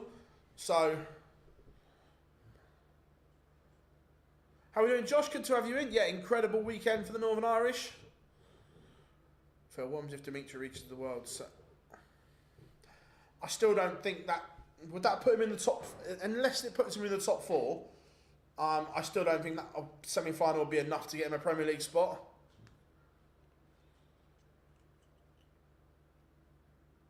It was on the Mission podcast. Yeah, look, I'm not a fan of the Mission podcast. I love Matt to bits, but not a fan of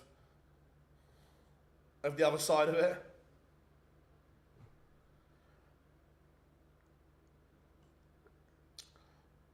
But Chris, I don't.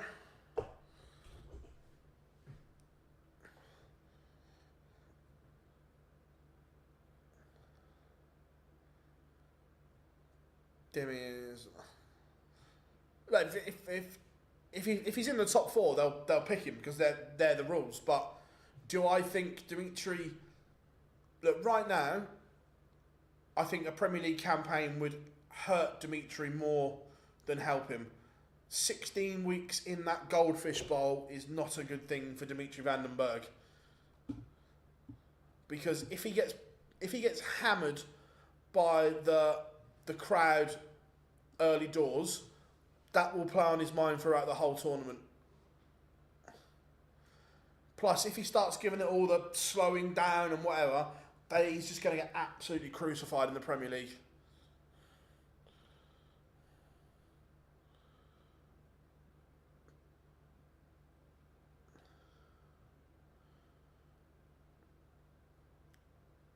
Oh, I'll tell you what.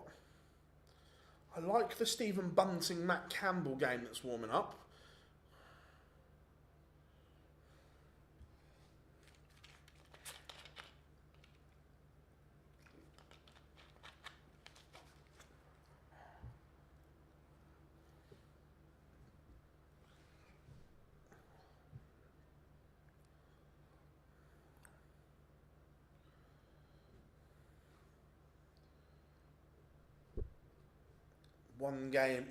Two games in the 1-2-8 to go.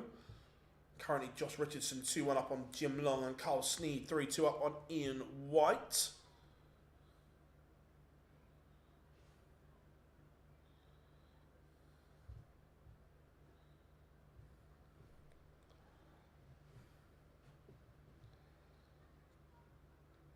Tom Bizzle takes the opener against Rusty Jake.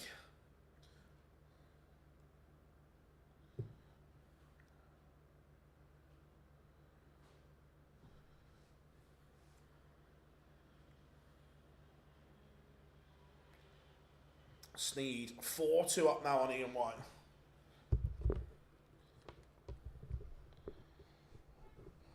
I think Josh Rock's in pole position at the moment. I think he holds one of the spots.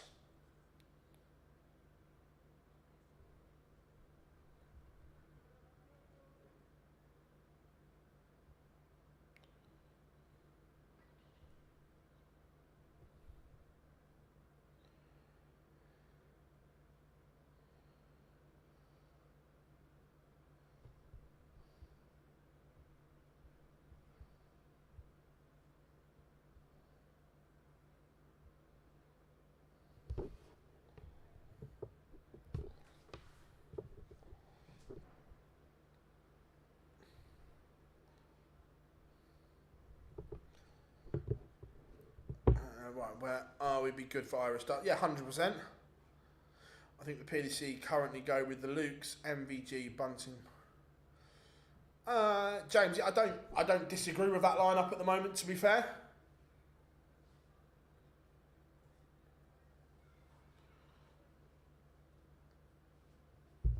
Yeah, I don't disagree with that 8 at the moment.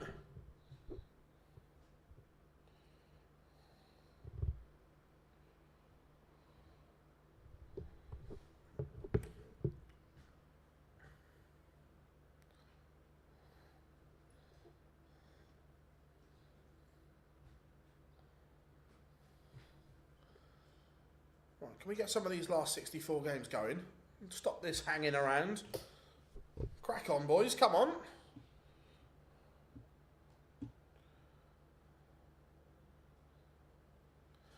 Carl Sneed 1 away from beating Ian White.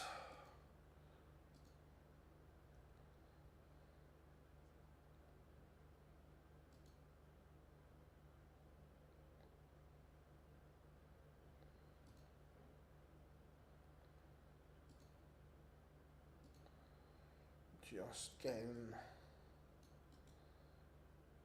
the text ready to update.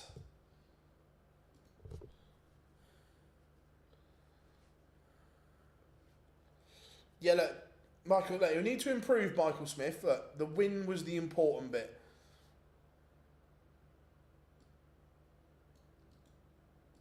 He didn't play well, but he's picked up some ranking money. Some of those rankers.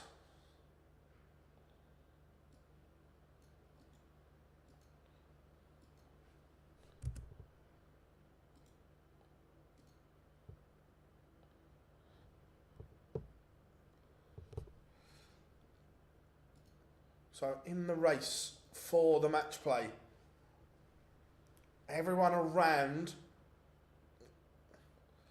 it's been a disaster of a day for Ratajski, Edhouse, Lukeman and Zonneveld so far, and Ryan Joyce.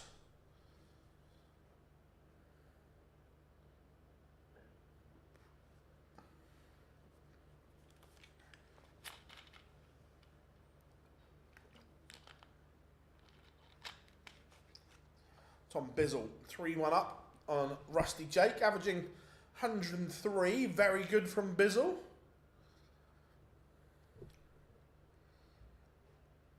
Keen Barry played well in the opening round, but now he's got Dirk Van Duivenbode.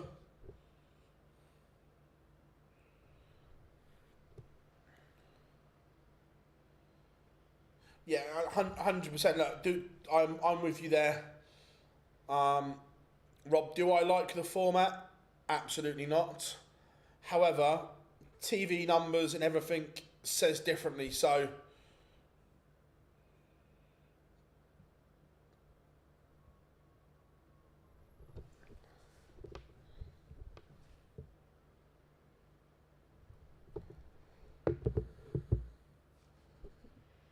Van Veen just getting underway. Can we get some of these games going? They've been hanging around for miles too long. Here we go. Nyman, Rafferty on the stream. Rock against Suta. Afternoon, Hendy. Hope you are good. Idea for the World Cup next year. It would create chaos, I agree, Ryan.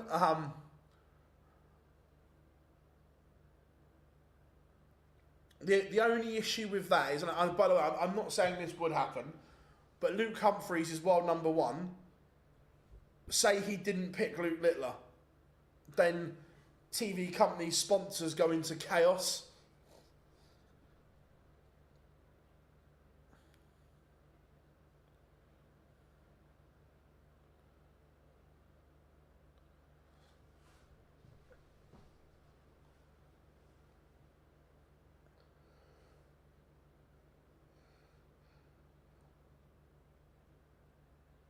Or he probably picked Ryan Searle, to be fair.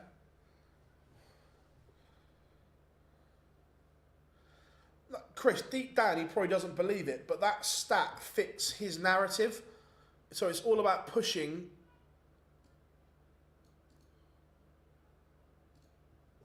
That stat backs what he's trying to say.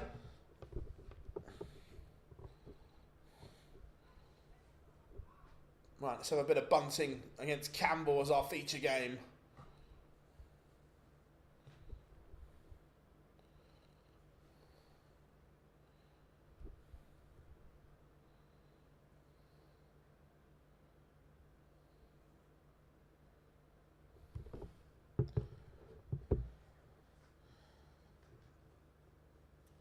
Van Veen 1-0 down to Maximilian.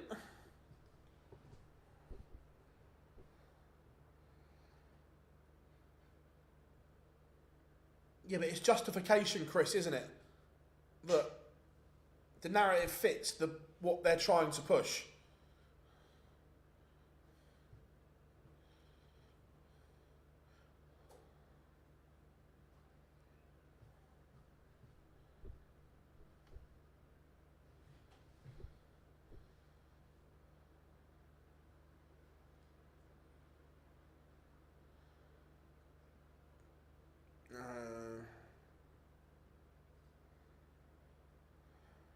to quantify the TV numbers for other tournaments in the year. Are they up or down? Up, Rob. Yeah, up. All TV numbers are up across the board. Do you think Punk will actually go to... Yeah, I think so.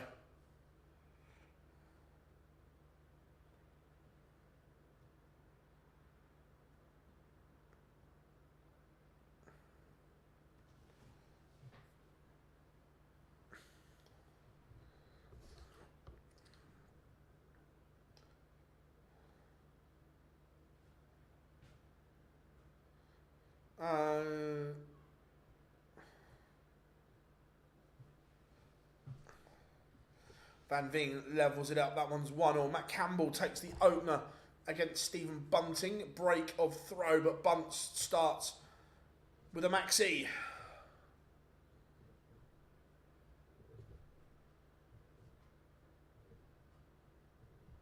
Oh, hello. Hello, everyone. A 180. Followed by another 180.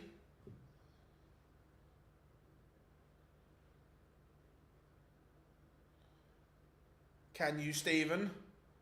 Can you? We hold our breath. We wait. No, where's me boo button?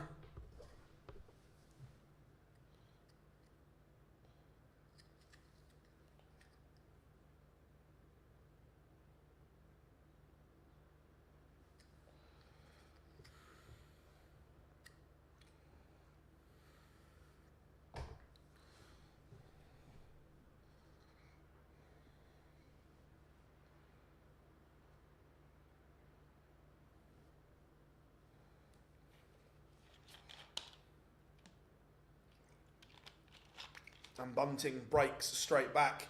Fabulous leg from the Bullets.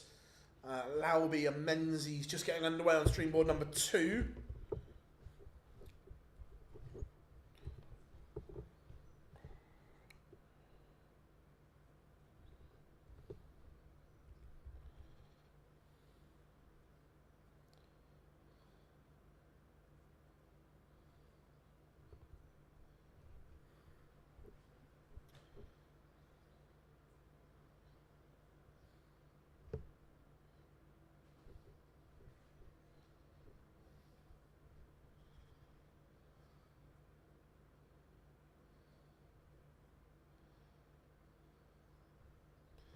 Adam Warner levels it up with Chris Dobie.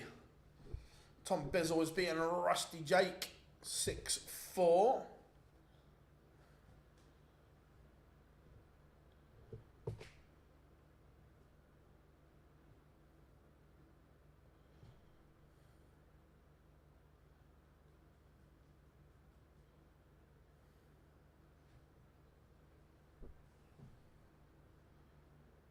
Matters Razma 2-1 up on Karol Sedlacek. Josie de Souza levels it up with Max Hopp. That one's 1-1. Keen Barry, Dirk van Duivenbode getting underway on the stream board. Keen sticking with his new darts. Ross Smith 3-0 up on George Killington.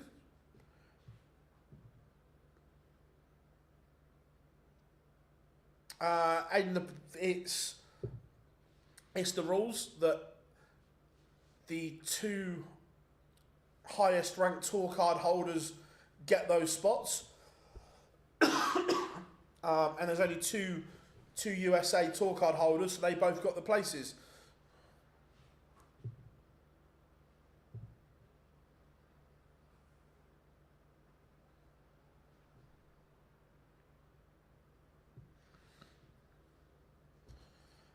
Look, Keen's got some work to do to keep that tour card, 100%.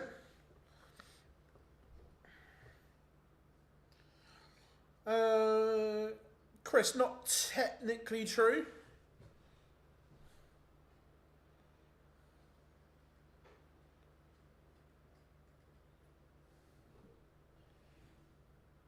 Jim Long levels it up 4-4 with Stealth Joshua Richardson. Keane Barry takes the opener against Dirk on the stream. Justin Hood conquered Gary Anderson with a fabulous performance, not hitting those heights here, but he does lead Venstra 2-1.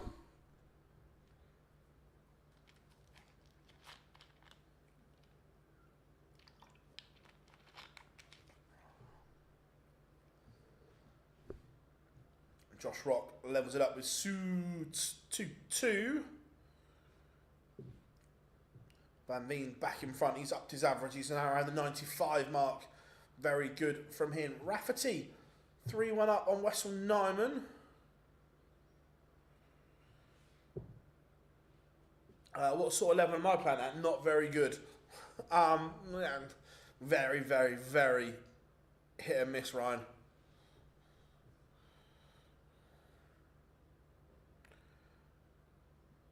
Dylan Slevin levels it up 2-2 with Peter Wright, both averaging 105 right now.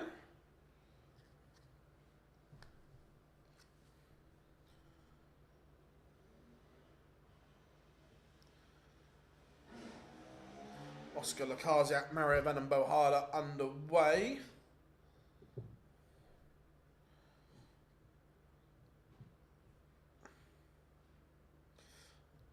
Dobie 3-1 in front against Adam Warner now.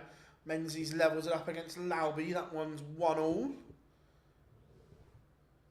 Bunting 2-2. Campbell missed a huge chance there to go 3-1 in front.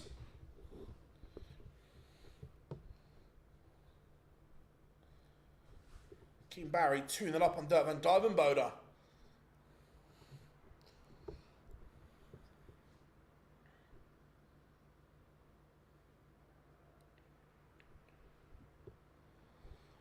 Josh Rock in front against Suits.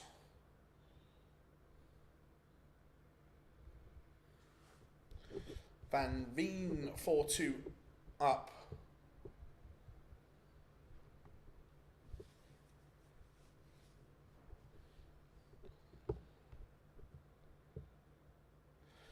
Board 4 and 9 have a nice.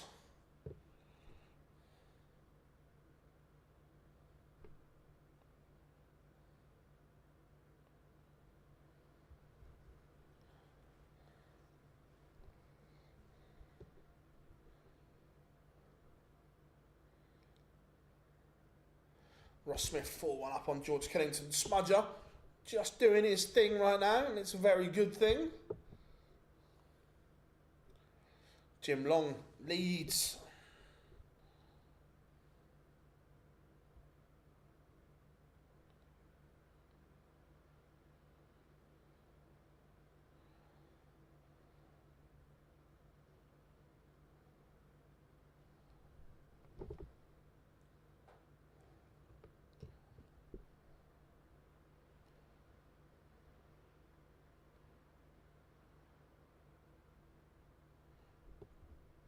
Josh Rock has daylight between himself and Alan Suter now.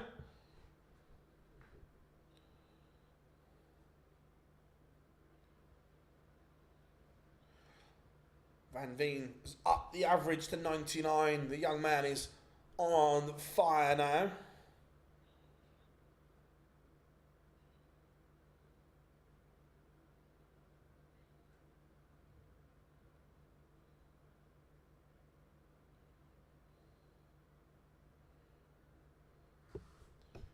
William O'Connor, Nico Springer, that's a good game.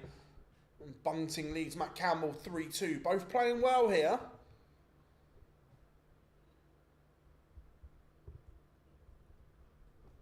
This is good so far. Ross Smith in control against George Killington.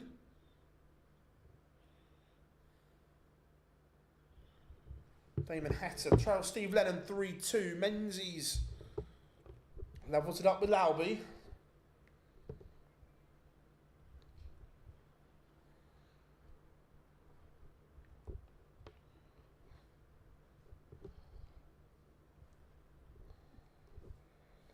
Peter Wright averaging 106.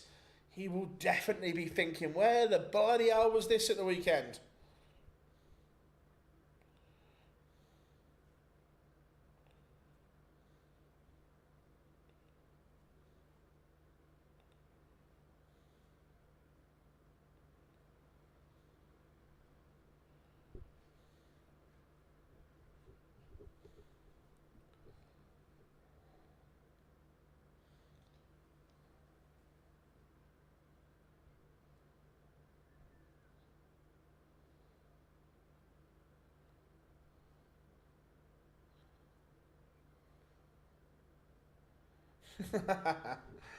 Van Veen averages 99, and that's a stunning performance from him.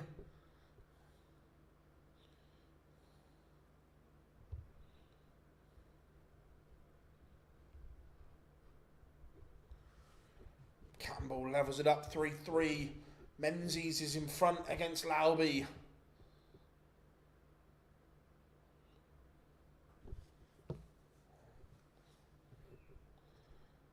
Yeah, Gary Peter may have been. No, look, it was baking hot in that arena.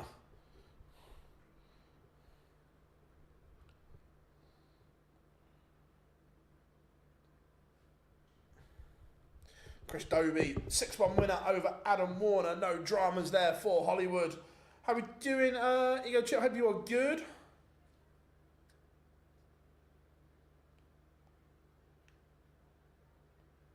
Dirk levels it up with Keane Barry. Joe, no, look, I agree that Van Veen is playing exceedingly well. This Joshua Richardson Jim Long game seems like it's been going on since yesterday. Audio is quite a lot. It seems that, Ego, you're the only one that said that. No one else has said the audio is quiet. Or is it? Has anyone not just said?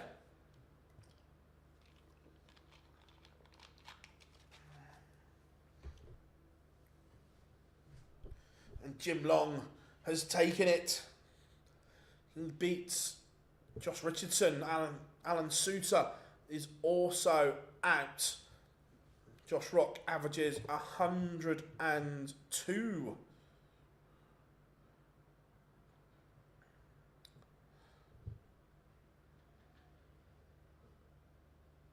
How are we doing, K-Days? Hope you are good. It's always a busy day, isn't it? William O'Connor has a leg on the board against Springer. Bunting back in front against Campbell. But this is Campbell's averaging 99 here. This is the version of Matt Campbell we want to see all the time. But unfortunately, we don't.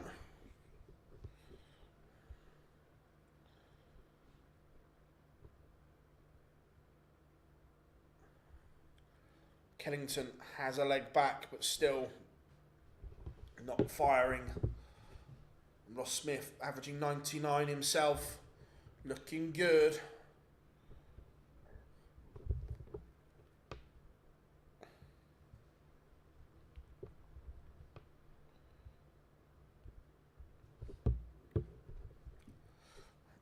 Cool, cheers chaps.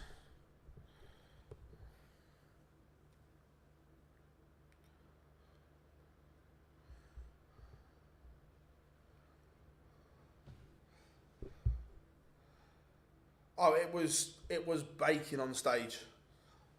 Sedlacek, 5-4 up for Carroll. Sedler box.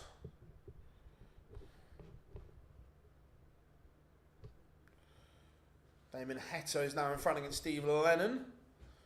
Oosh, what a moment this is from Dirk.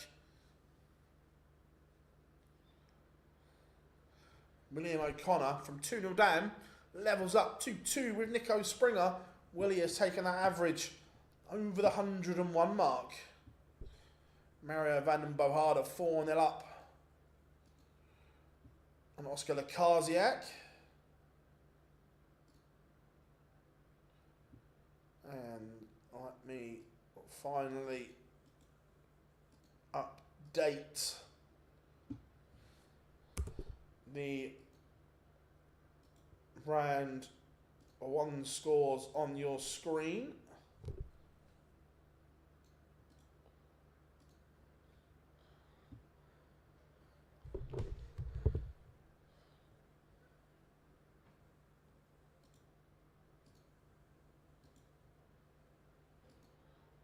There we go. Round one's now on your screen.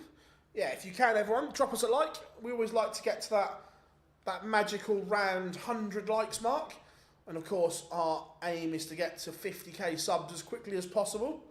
Look, long term, we want one of those silver 100k on the backboard. That's the long term.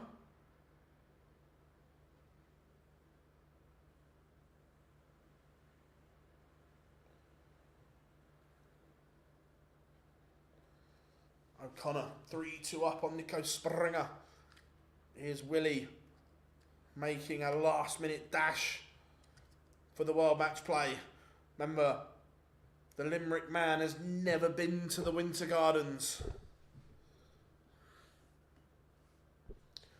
Madas Razma sends his game against Sedlerbox to a last leg decider.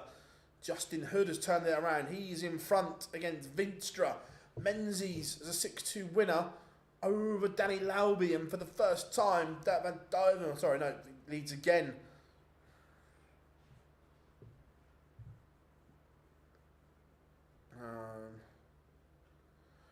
Sorry, Ross, what was the question? I was told last week that some top players don't tighten their... Yes, correct, and Matador said there, Littler's... Wait, let me... So... You can see there, moulded flight and stem. Let me take it out. So what they do is that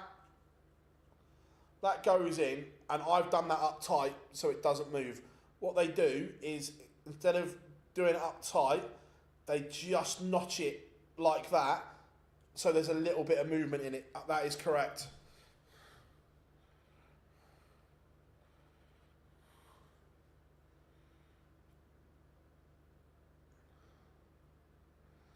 Which is also why the Target and obviously Littler tried them in Sheffield. Those new K-Flexes had movement in them. Absolutely, Chris. Wessel Nyman has turned it around against Nathan Rafferty to win 6-4. No, Joe, I've got them on a different set of darts. That is my setup. I am very much a traditional flight and stem person.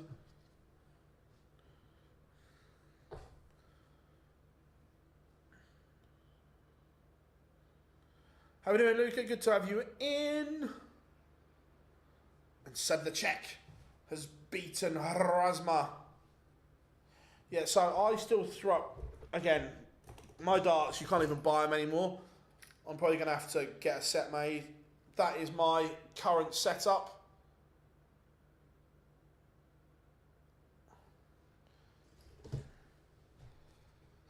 William O'Connor back in front, 4-3 against Nico Springer.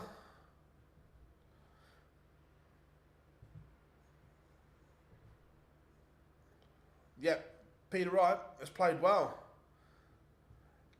Correct, Matador. So, let me... Here we go. So,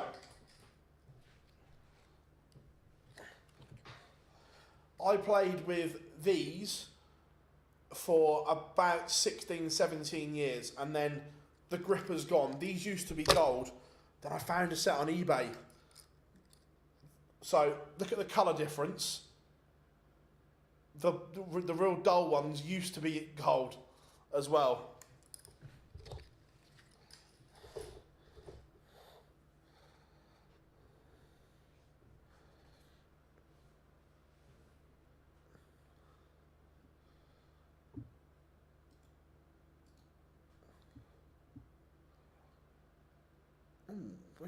My bad. We missed this with all the chit-chat.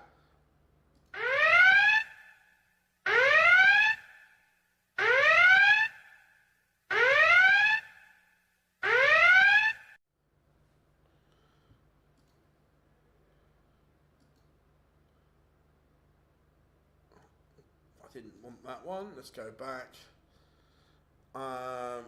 Vinstra is beating Hood. Let's go to William O'Connor.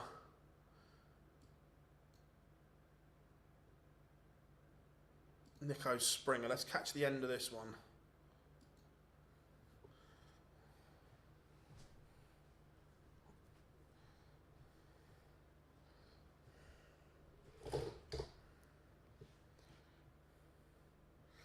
James Wade, Adam Hunt just getting underway.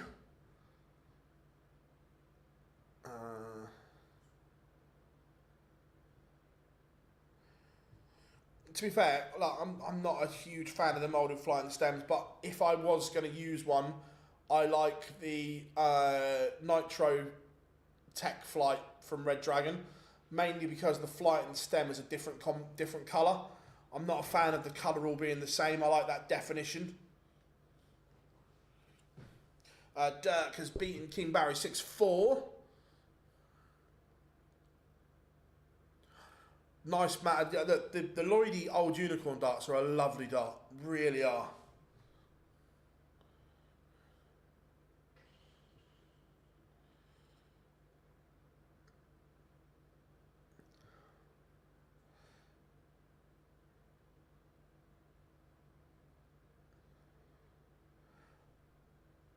Were they different then? Well, what different, Jack? Have I missed part of the conversation?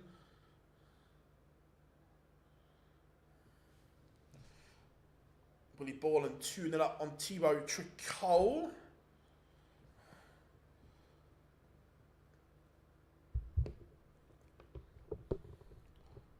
Can Nico Springer find a way back into this?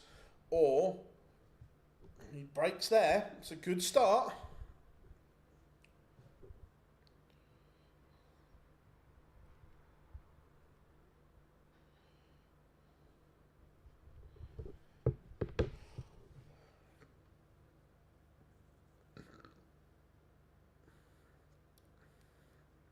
Have we tried the Cottonoid Elements? Are they... Is that the Red Dragon version, Ryan? If so, yes, I have. I've got a set behind me.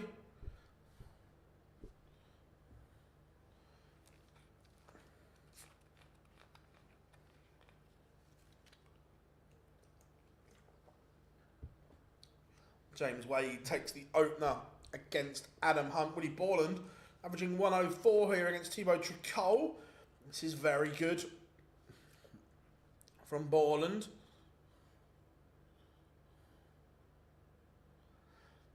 No, it's like that diamond grip, isn't it, that Peter Wright first had? Yeah, I find it wears quite quickly.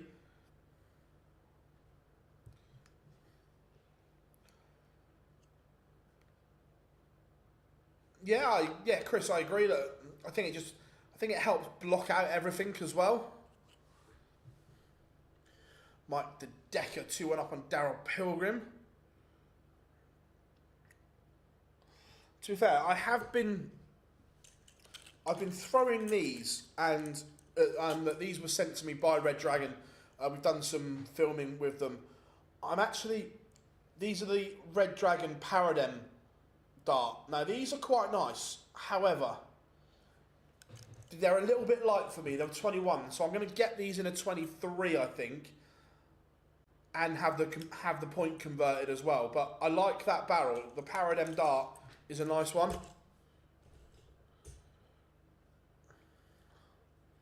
What is the most played with dart? Oh, good question. It's probably a straight barrel based off of a Bristow. Gurney is playing. He plays Dominic Grulish next in the last 64. The Red Dragon Jabs. So yeah, the Paradem dart, it's actually really nice. But like I say, I'd get these in 23s, 21's a little bit light, and I'd get the point converted.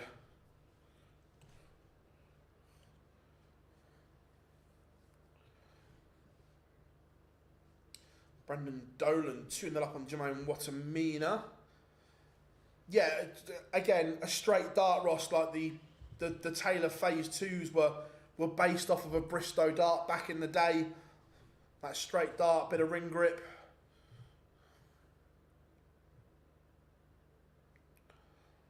I must admit, I don't like... Some of the darts are over blinged now. I like just a nice plain dart.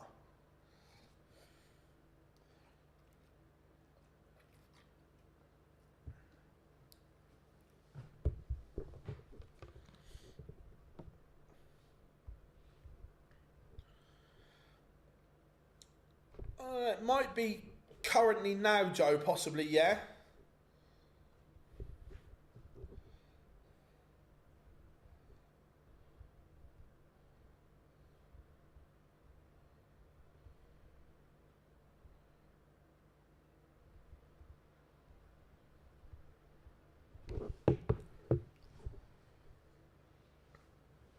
William O'Connor does see off Nico Springer. That was a good game. And that's a good result for William O'Connor. He needed that.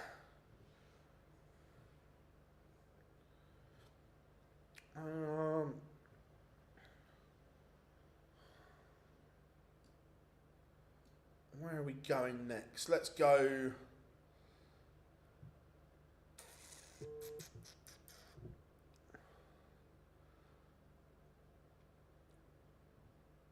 Let's go to Robbo and Andy Bolton, because this is quite a big game for both in relation to getting to the World Championships. Phil, what do you think went wrong with Connor Scott today? Today, look, every player has an off day. Look, Connor is a fabulous player, and I'm sure he bounces back tomorrow.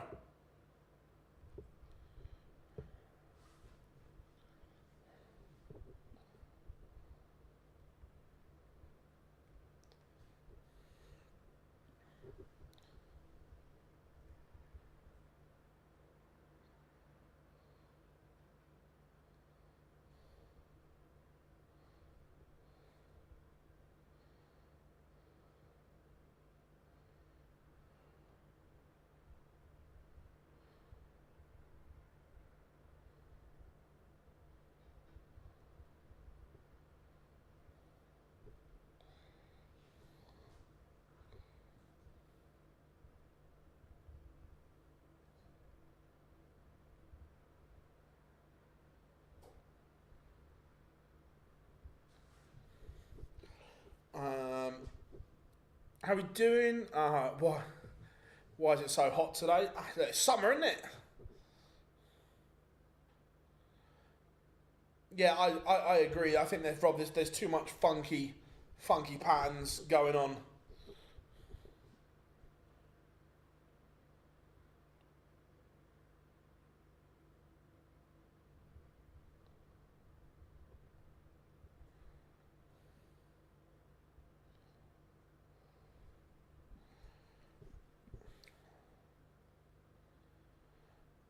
Graham Hall 2-1 up on Laban.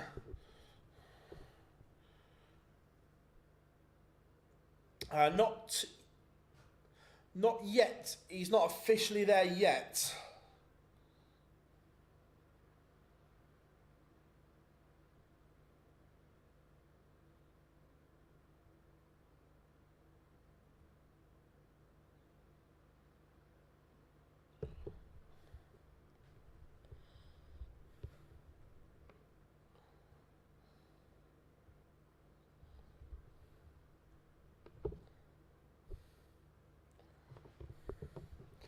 Thibaut Tricol fighting back.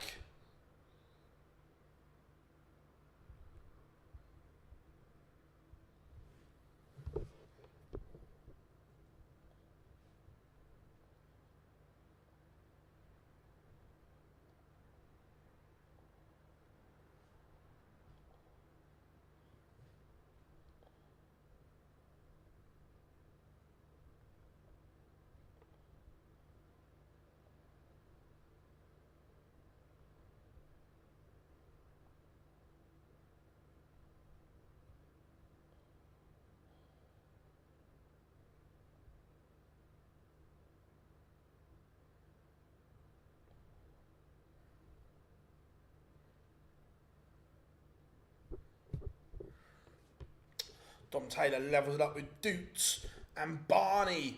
This is turning in to a good day for Raymond van Barneveld. Justin Hood beat Gary Anderson in round 1, but I think, yeah, he lost 6-5 to Richard Vinstra in round 2. Nowhere near the same levels.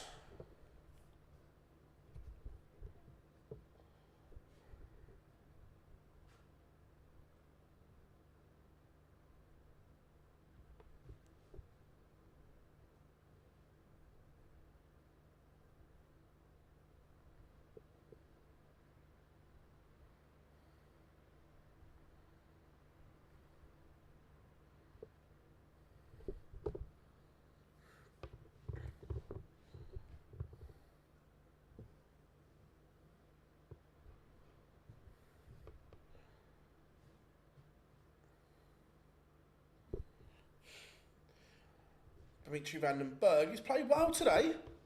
He's been good.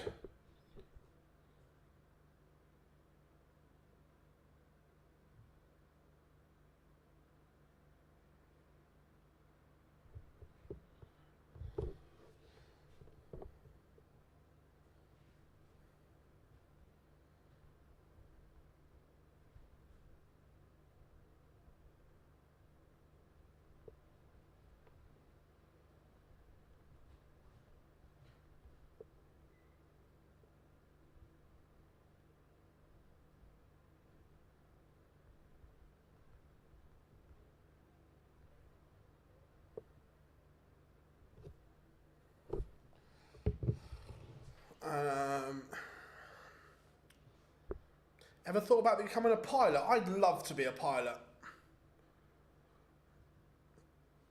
Kevin Dutz, 3-2 up on Dom Taylor. Michael Smith is getting battered by Ryan Meikle. The Barber averaging 102. And the Bully Boy nowhere near.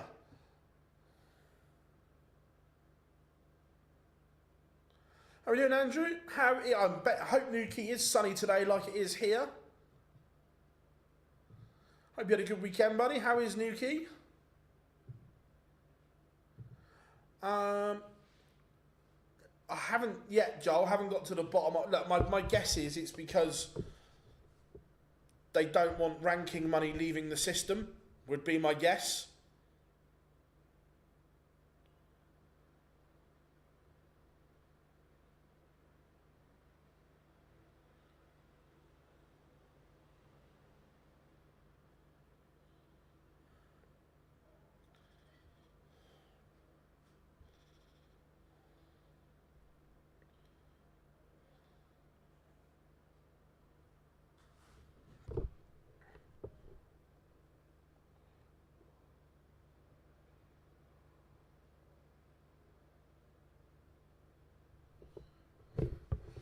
Who's my favourite for today? I'd quite like to see Dirk go on a run.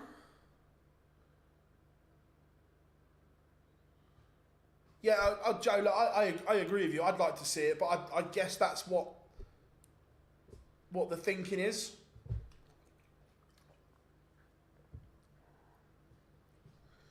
Robert Owen, 2-1 up on Andy Bolton.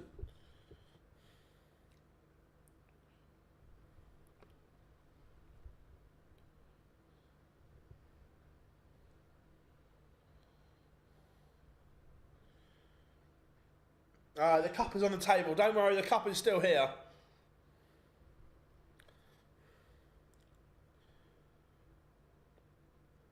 Look, Ricky is an incredible player.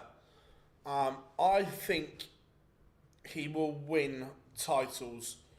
Whether that's a TV title remains to be seen, but he's certainly capable of winning Pro Tours and Euro Tours.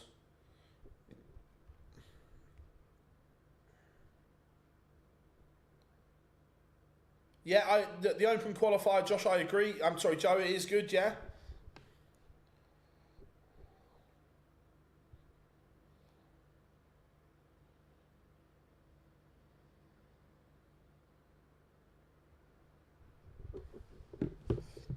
Tricol has levelled it up with Borland. And we're going to a last leg decider.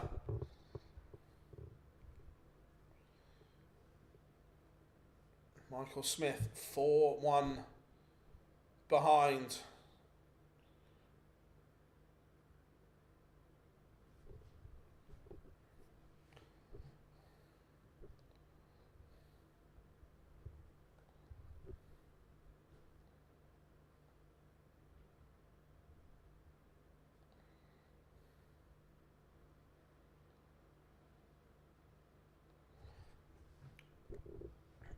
Do you think Michael, unless he gets to a final or wins one of this block of three, I don't think he makes the match play, sadly, and I'd love him to.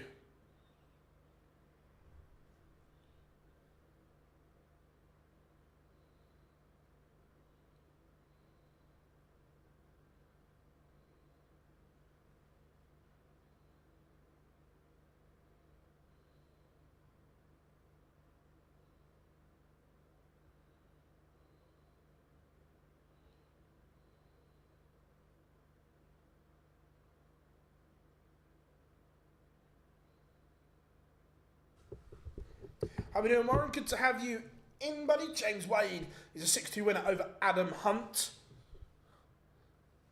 Renak Sedansky Tour with Carl Sneed.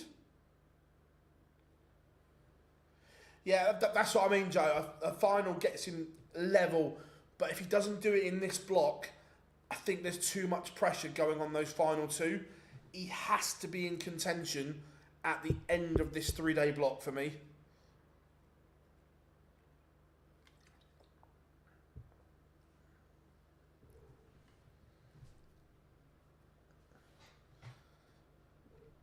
Mike the Decker 4-3 up on Daryl Pilgrim. Robert Owen, is he about to put himself back into a provisional world championship spot?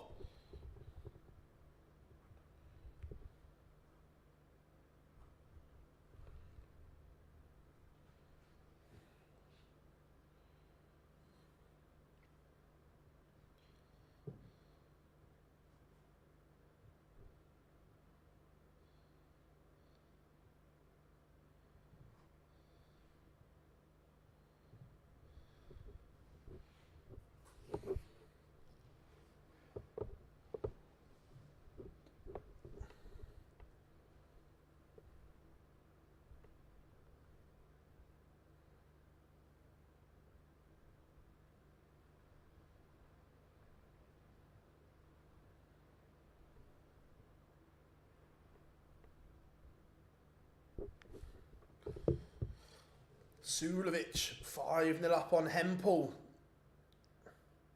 Michael Smith is just starting to get into this, but still trails Ryan Meikle 4-2. Look,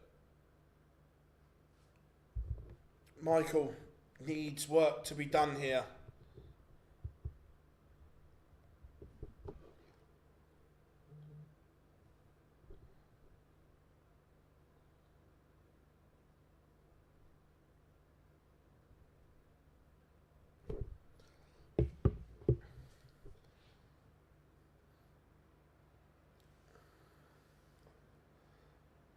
Afternoon, Adam. Hope you are good.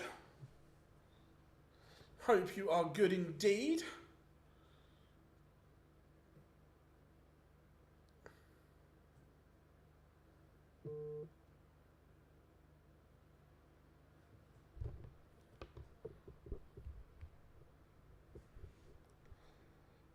Yeah, and I think it's good.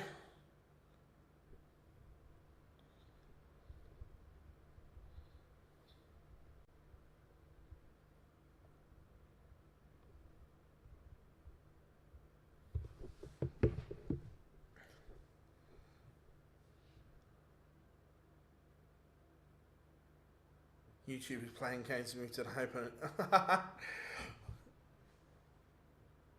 heading to Fistral Beach Bar this evening. Nice, mate. Nice. Andrew, I love Newquay. If it wasn't 4.5 hours away, I would be there. I love it. Love Cornwall.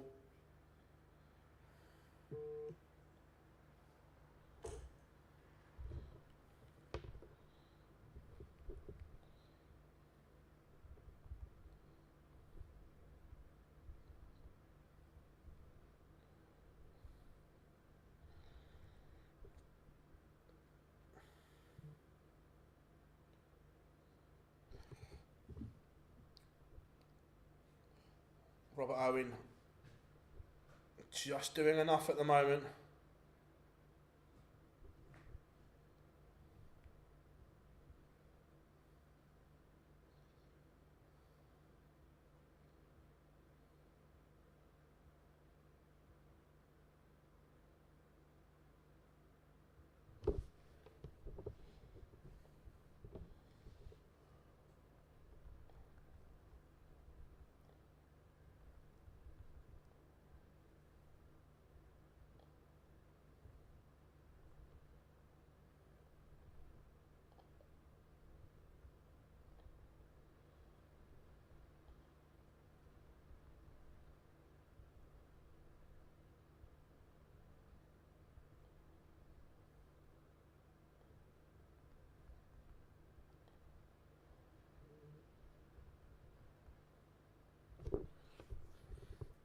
Michael Smith has levelled it up 4-4 with Ryan Meikle.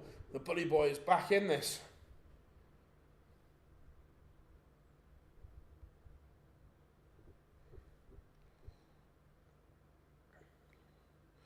Brendan Dolan has beaten Jermaine Watamina.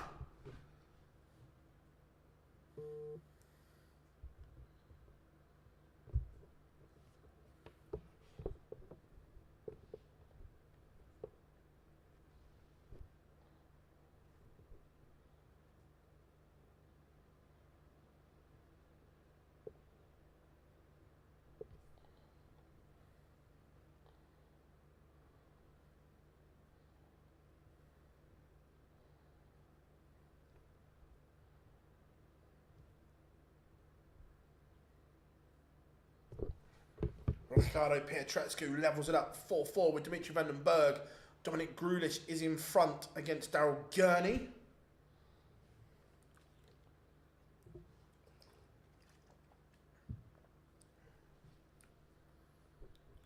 Labanauskas levels it up with Graham Hall. Andy Bolton not going quietly against Robert Owen.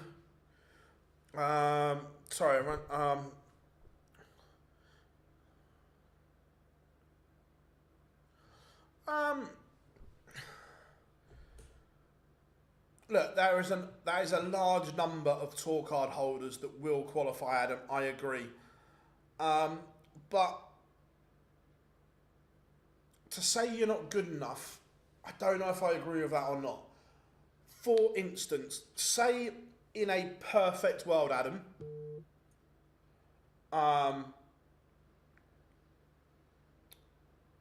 we replace. This is just run with me here. Say that it was a perfect system and we had the best 1-8 players on tour. If you don't make it, does that say you're not good enough, or does that say the standard is ridiculously high? Because not everyone can get there. Do you know what I mean?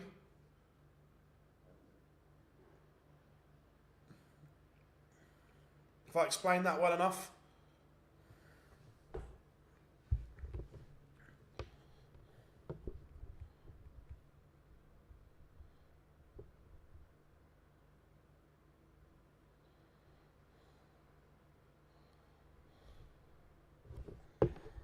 Danny Knopp at 4-4 with Stefan Hendrick.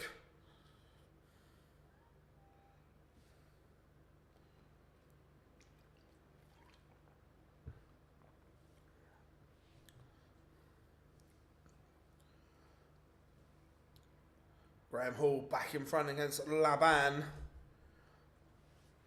May have someone joining us for about an hour around 4:30. I'm not going to say who, just in case it doesn't happen. We might have someone joining us.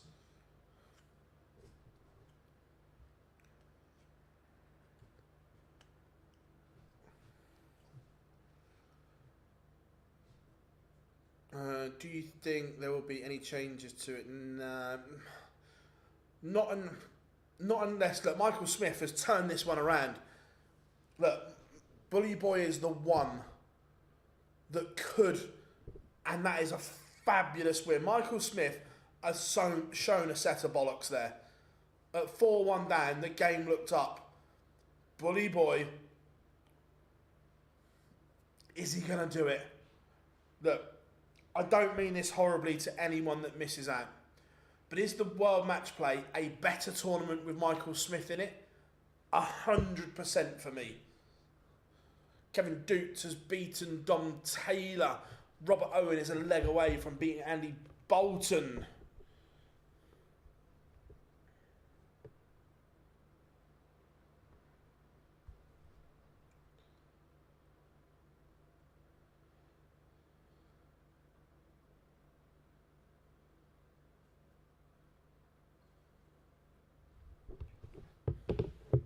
Danny Noppert back in front against Stefan Hendrick.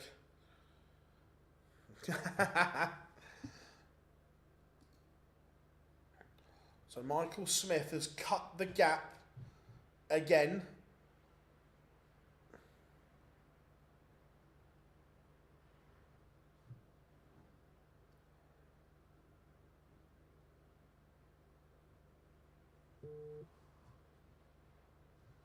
Yeah, 100%. Look, Tom Bizzle's been, considering no one knew he was, he's done brilliantly.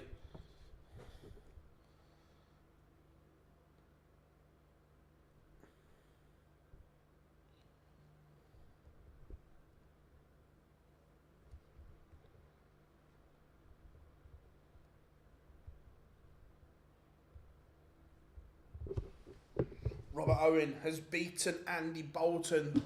Big result for Stack Attack. Let's go. Let's catch the end of Gurney.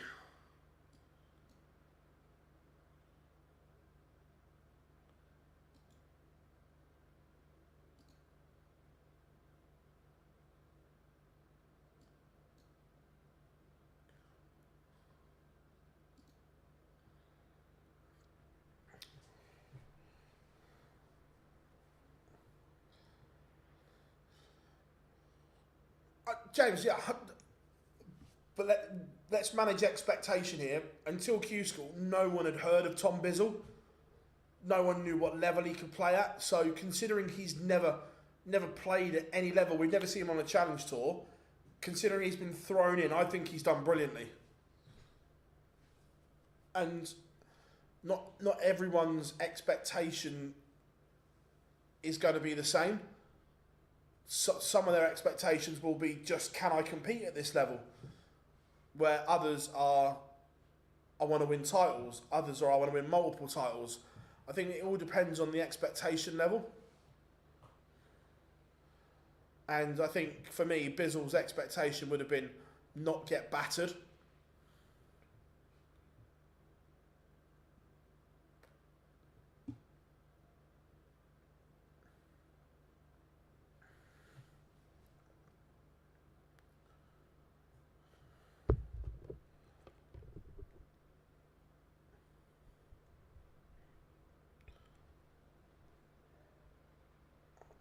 All eyes are on Michael Smith at the moment for me today.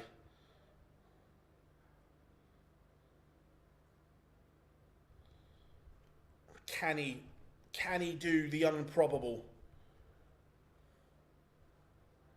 We thought he'd blown it.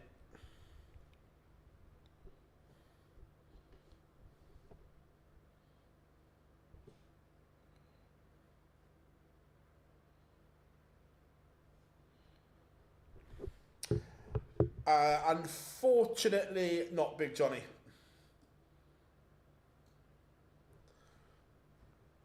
Labanauskas has beaten Graham Hall. Laban.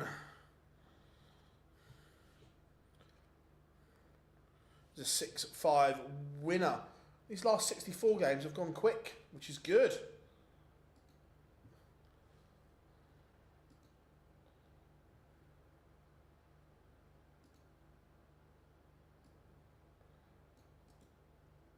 Start to get the old text ready for the round 2.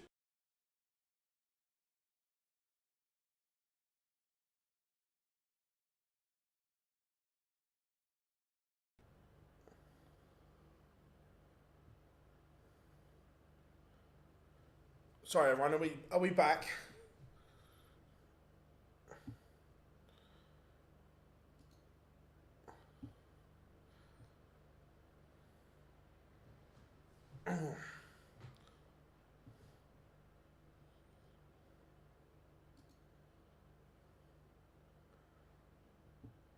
Sorry about that, folks.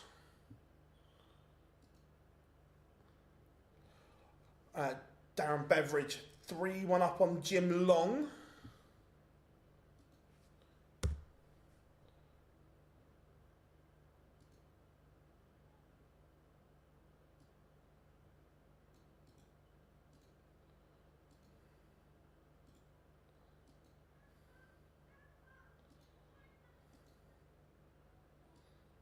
Just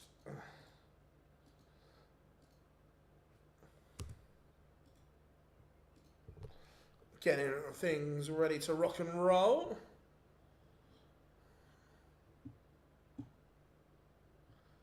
Just checking. Can everyone hear me okay? Oh yeah, sorry. YouTube's just having a bit of a funny 5 minutes. Darren Beveridge 4-1 up now on Jim Long. Cool, it's alright. For some reason my computer had a wobble. But out of sync. Interesting. Don't know what's happened there. Let me have a look. How are we doing, Sean? Good to have you in.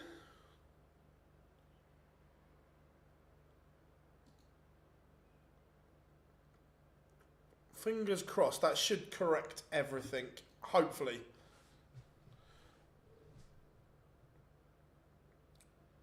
Last game in the last 64. Beveridge against Long.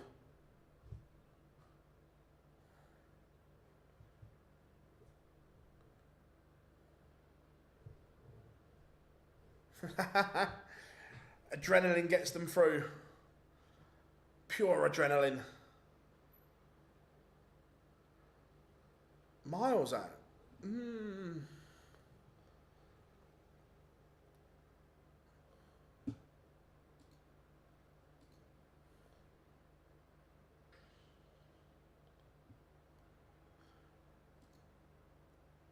Teresa, can you do me a favour? Can you try just refreshing your browser and then see, or whatever you're in, come out and come back in again to see if that works?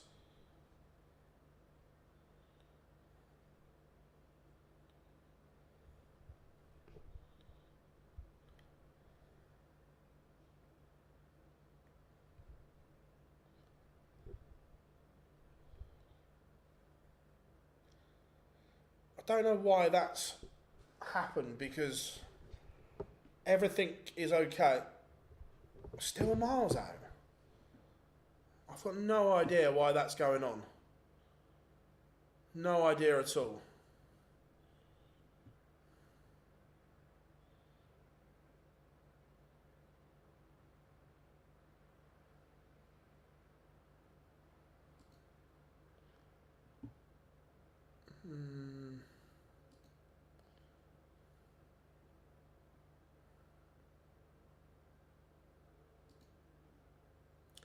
Let me...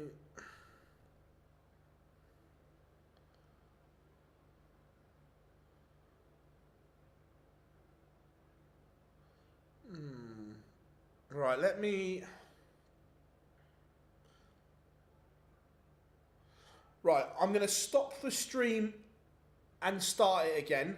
So you'll lose me for a second. But don't go anywhere.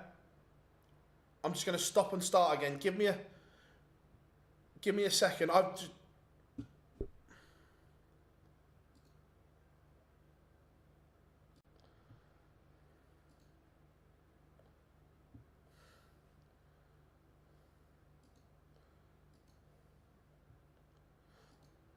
Right, are you getting me through again?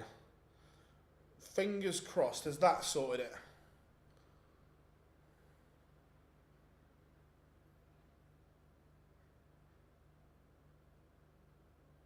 No idea why that's done that.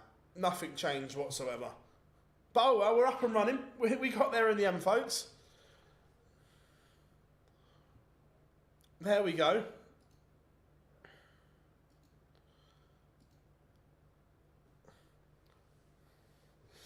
Jim Long does have a leg back, but Darren Beveridge still in control of this one.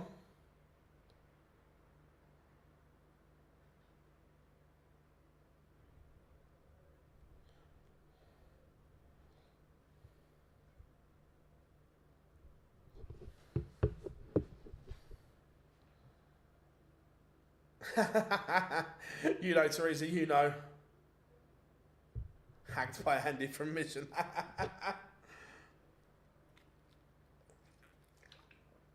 To be fair, I don't know the guy, but he just comes across on stage watching very uneasy.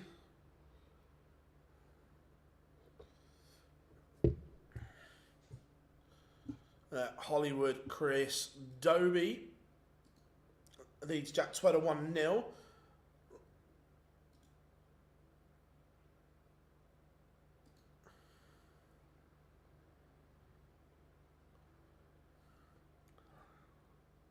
Let's catch the end of this. Peter Wright, James White. Mr. Binks is officiating this one in streamboard number 1. How are we doing? Great. I'm from Australia. Thought it was normal.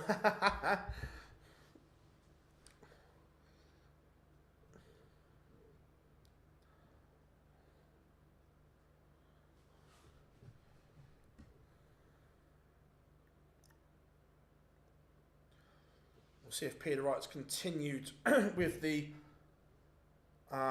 smooth darts he played with at the weekend.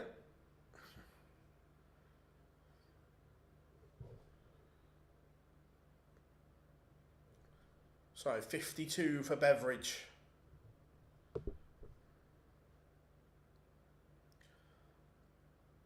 Has anyone got comms on why James Wade and Peter Wright are laughing and joking?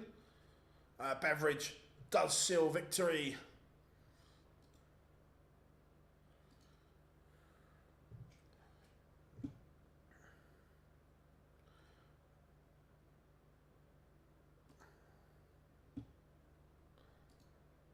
So what, warming up.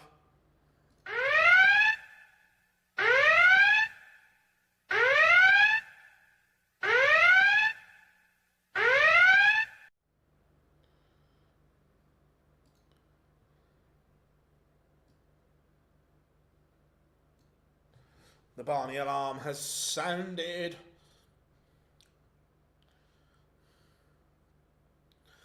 Doby 2-0 up on Jack Tweddle.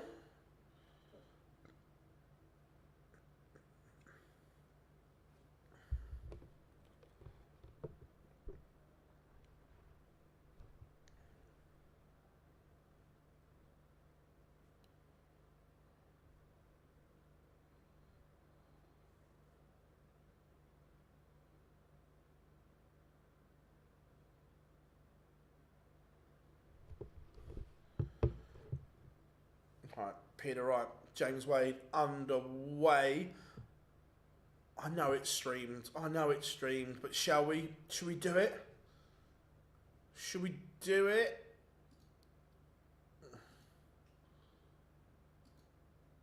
I did it.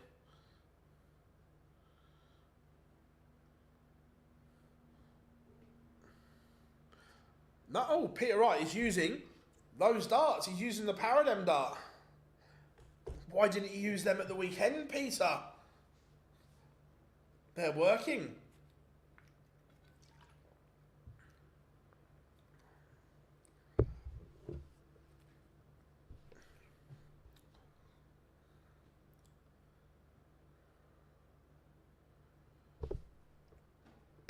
All right, let's make sure the text is up to date.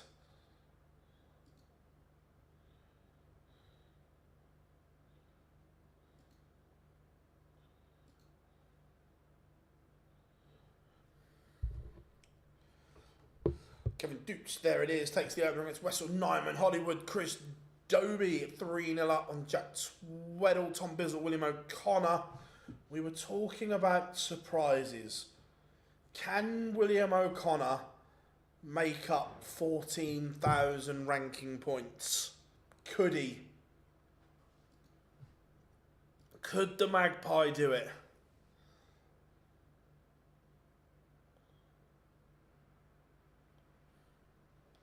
Time will tell, of course.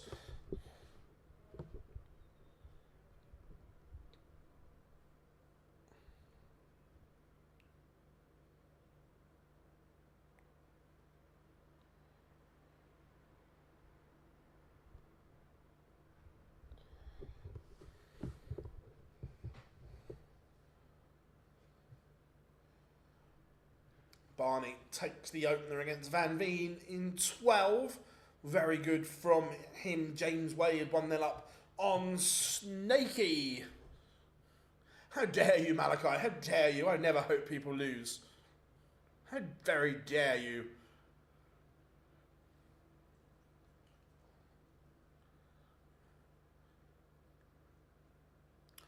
No, look, Dimmy's had his break, and again, his quotes were taken out of context. The quotes that he did for us at the PDC World Cup, that he said he's never going to return to playing in everything like he did. It's just not manageable. So will he return to a full-time basis playing in everything? No, he will manage his schedule and calendar more and more, which I get. I completely get.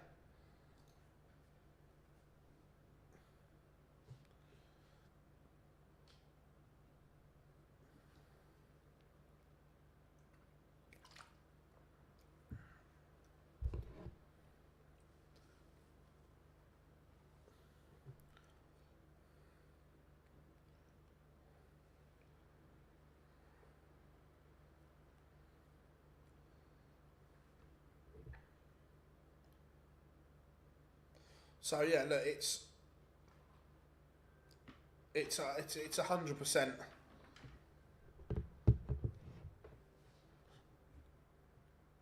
good that Dimitri is back, but look, I'm not sure. Can he? I'm not sure he can Can he get back to that form? I'm not sure.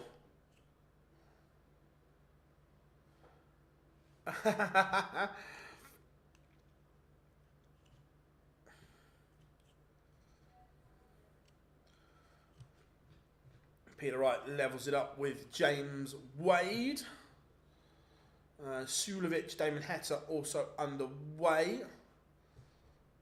That's on the other stream board. Robert Owen takes on Stephen Bunting.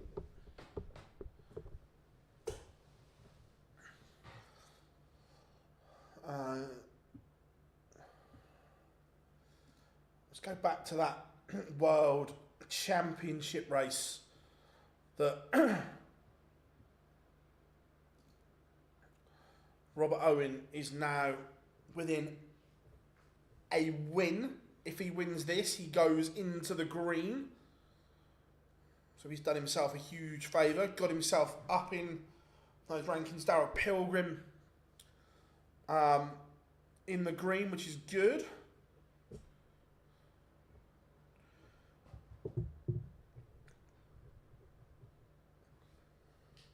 Tom Bizzle levels it up with William O'Connor.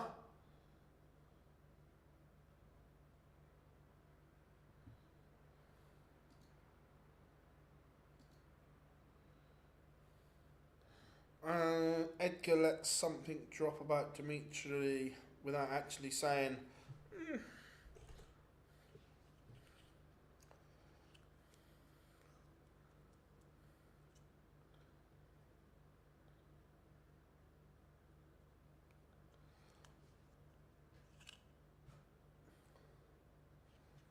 So, Peter Wright, 1-2-1 to break the James Wade throw.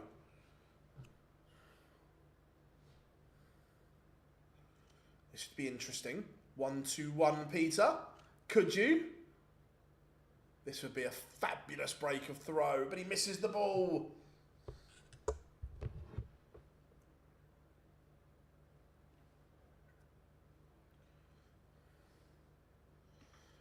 Wessel Nyman has a leg on the board, but Doots still firmly in control.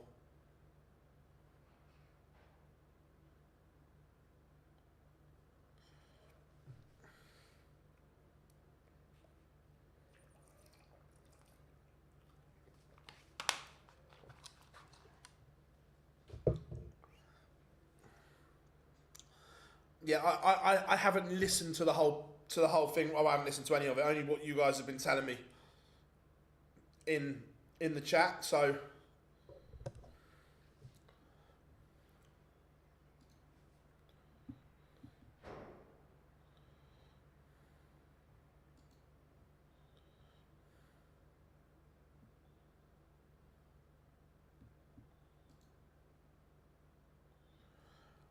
Josh Rock 2-1 up on Brendan Dolan. Van Veen 3-1 up on Raymond van Barneveld. Barney took the opener, but Van Veen has gone through the gears here. Peter Wright missed a huge opportunity. A huge opportunity.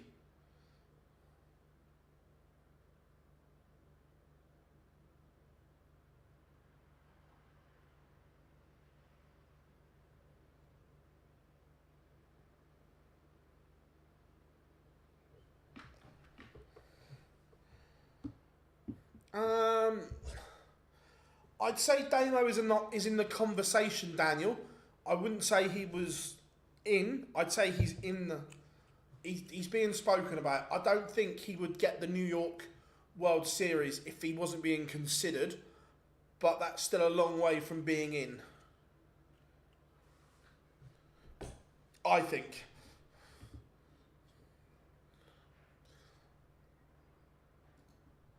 Dmitry Vandenberg, 3-2 up.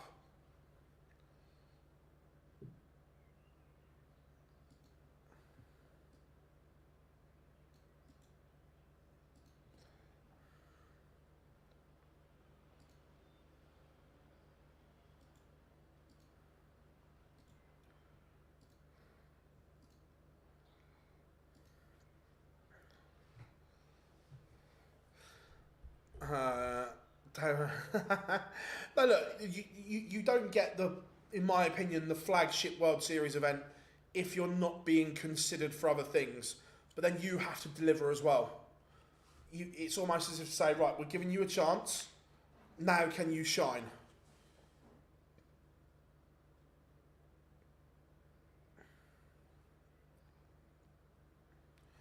Is the one for me. Yeah, Dimmy's having a great day. Stephen Bunting 3-0 up on Robert Owen.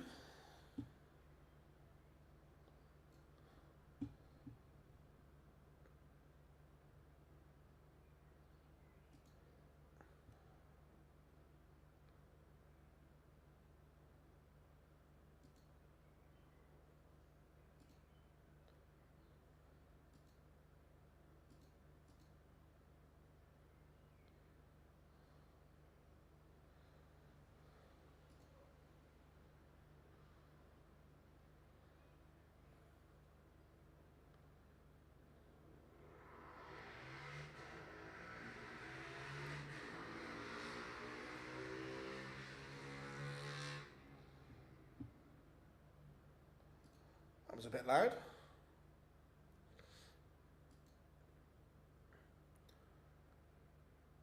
Did Dart? Who do you mean, James?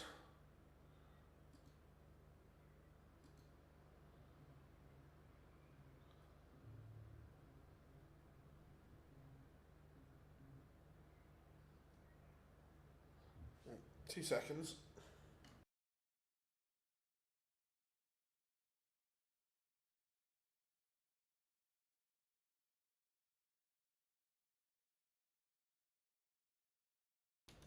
Yeah, Daryl did play today. Played alright. Or...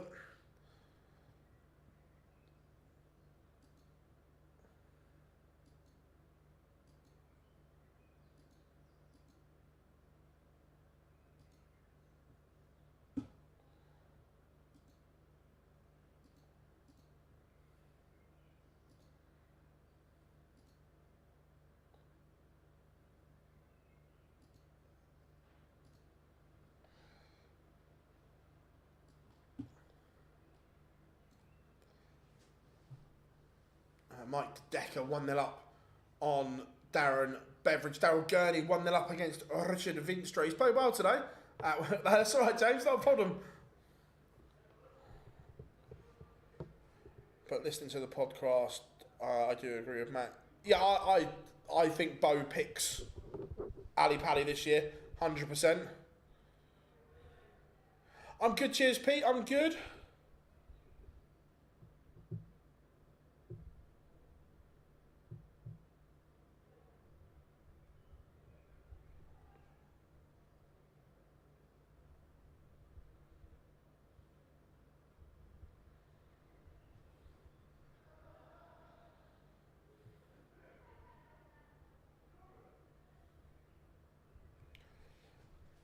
Dirk 3-2 up on Danny Noppert.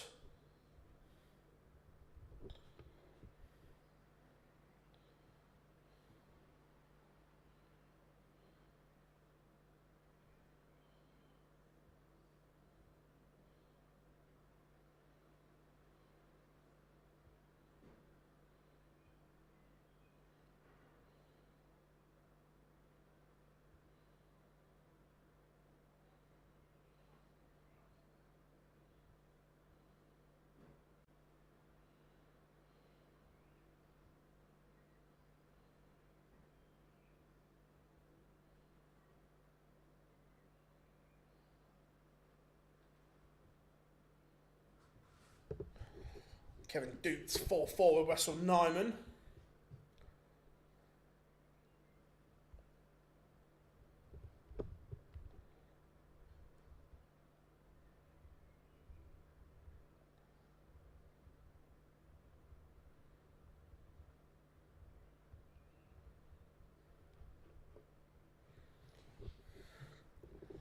Do you think Bo will be allowed to play in...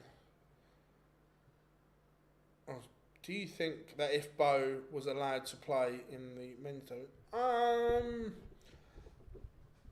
I don't know if she'd be favourite, but I think she would be among the favourites.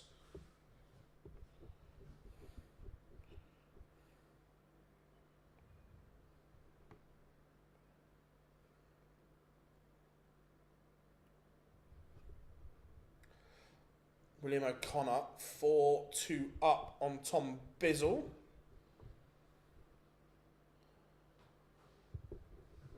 Jan van Veen has beaten her Raymond van Barneveld.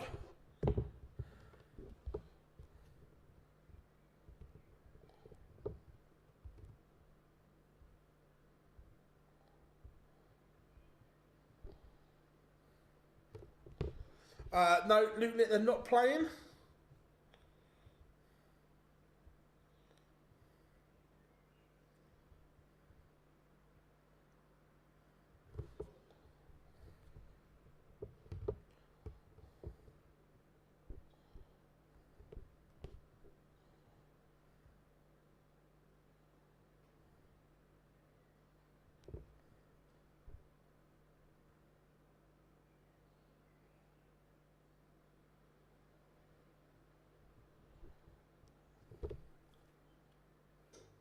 So I was just looking at do something.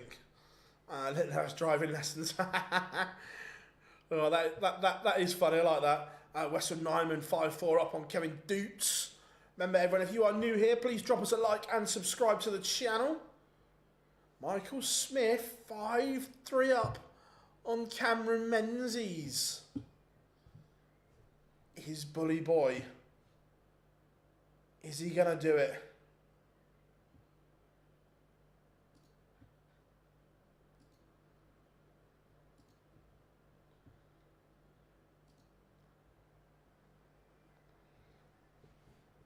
Is the bully boy.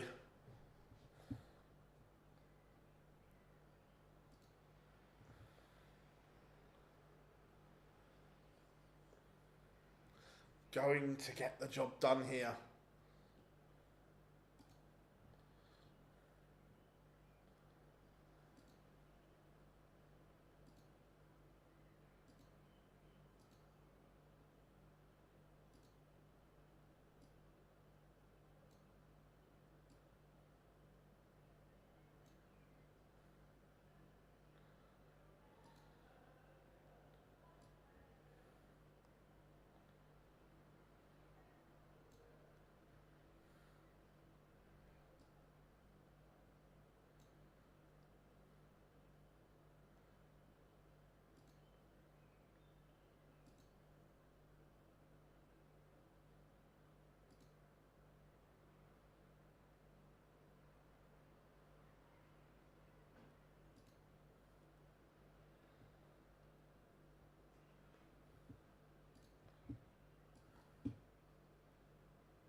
So, Thibaut Tricol, 3-0 with Ross Smith. This is good from both of these.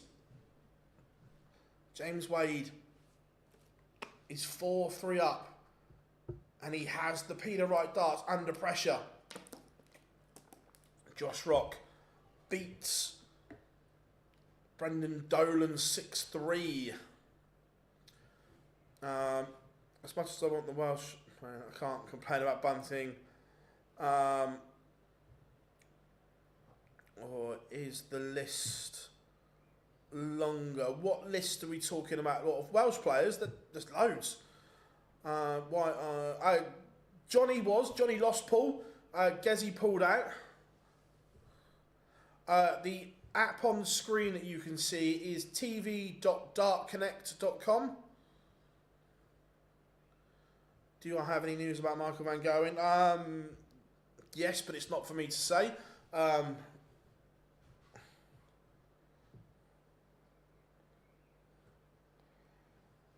Michael Smith, what are you doing? Are you producing one of the great escapes? Are you? James Wade has broken. So Michael Smith will now play either Max Hopp or Darius Labanauskas, am I right?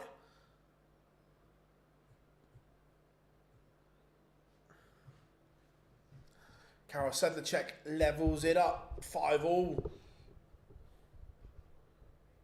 with Dimitri van den Berg.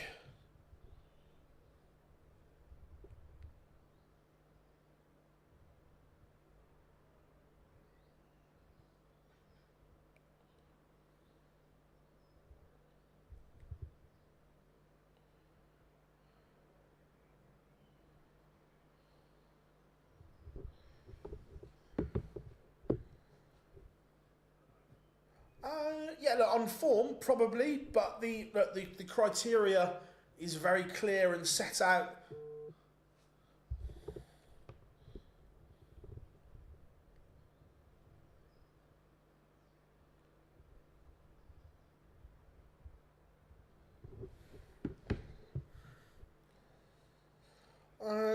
Look, I haven't asked him that, Stephen, but look, I would be absolutely flabbergasted beyond anything if Michael van Gerwen wasn't at the match play. In fact, I think it's a cast iron guarantee he will be there. He's not going to miss majors, I don't think. Look, I'd be shocked if he wasn't there.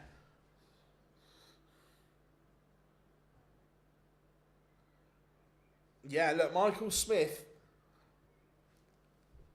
is making a move.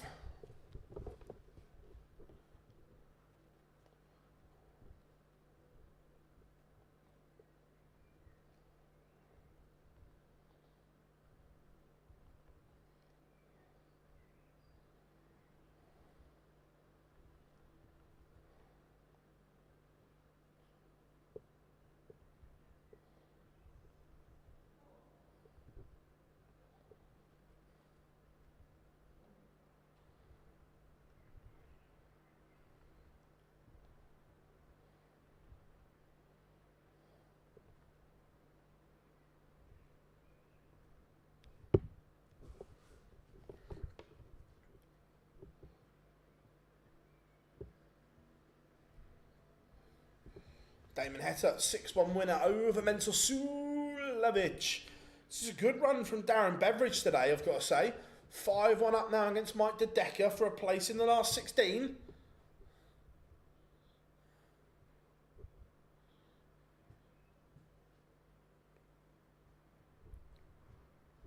This is very good. Very, very good indeed. Max Hopp 4-3 up on Labanauskas. Hop's played well today as well. Been impressed with Maximus.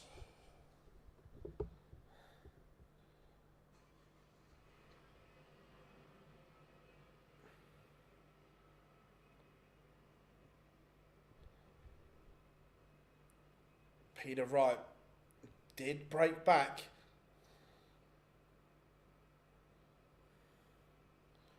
but he'd still have to break again. Dirk van Duivenbode was a 6-4 winner over his Dutch counterpart, former World Cup teammate Danny Noppert.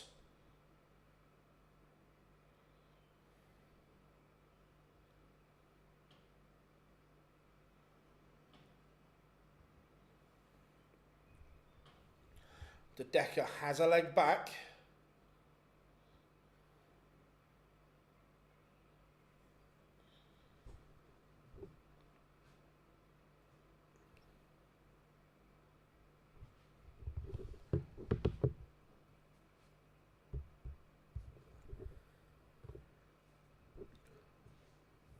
Daryl Gurney trails Vinstra 4-3 here.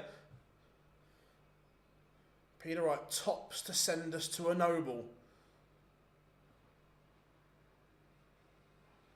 Misses. James Wade not on a finish though. Carl Sneed has beaten Mario van den Bohada 6-3. Tricol now in front against Ross Smith. Interesting.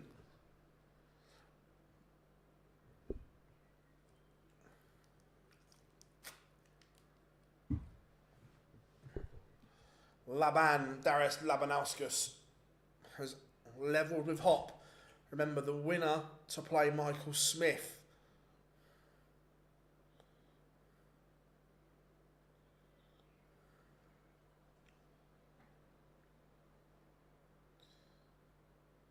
Mike De Decker, back-to-back legs, not letting Beveridge take this one easily. De Decker's upped his average to that ton mark as well. This has been good from both. James Wade, Peter Wright in a noble. Wade is the favourite. He has the darts and he's kicked off strongly. Peter Wright needs a 140 just to get back on level terms here. James Wade going to be solid on throw. Peter Wright is using these darts, the Red Dragon parallel dart. Peter Wright. This is what I mean. Under pressure, this is when Peter Wright's not firing at the moment. When he was behind, trailing, he looks free. But in the last leg decider, 60-26. This has been the problem. Under pressure, Peter Wright has not delivered. And Thibaut Tricol beats Ross Smith 6-4. But maximum is not enough. 3 legs on the spin for De Decker. He's back within 1. Is Beveridge just beginning to overthink it? But De Decker has upped his average to 103 now. Peter Wright, 180, 121. James Wade is going to get a look at this 110. Misses a dart at tops. James Wade has had and missed a match dart. Now Peter Wright to win it with 114. Laban back in front against Max Hop. 114 for Peter Wright. What a set of 9 darts this would be.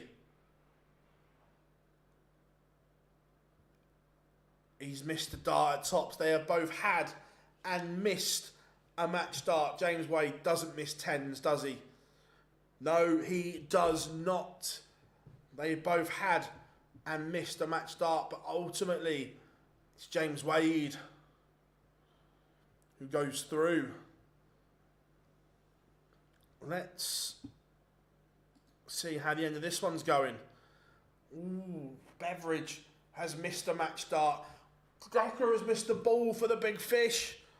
This has to go Beveridge, otherwise De Decker goes favourite. Massive moments here. That's good from Darren Beveridge. Under pressure, he sees off Mike De Decker.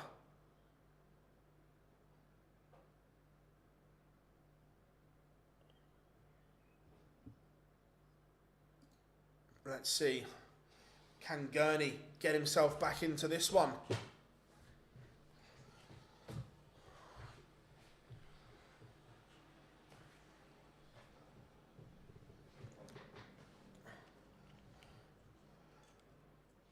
Can he? Or is Vinstra going to win it here?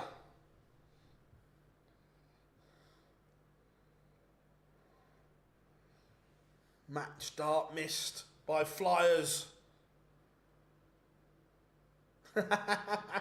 Love that, Paul, love that.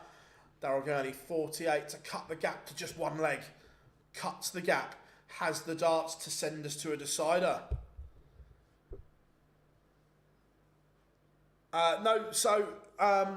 Today we will play down to a winner. Around 7 o'clock-ish this evening, we will know who wins. And then we come back and do it all again tomorrow. The bomber is going well. Charlie, 100%.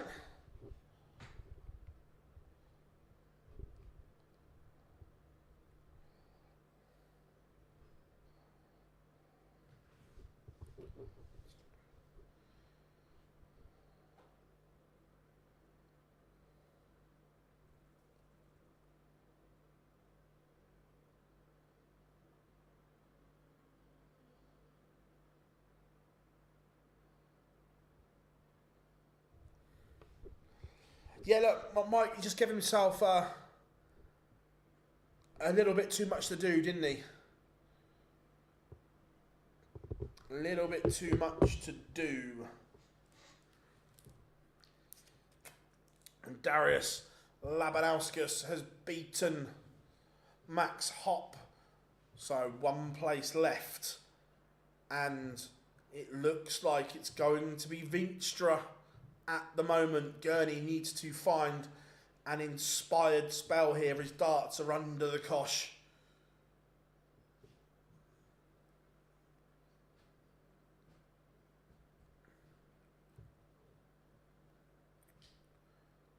Willie O'Connor against Dirk. What a game that is. In the last 16. But now Vinstra is going to get more match darts.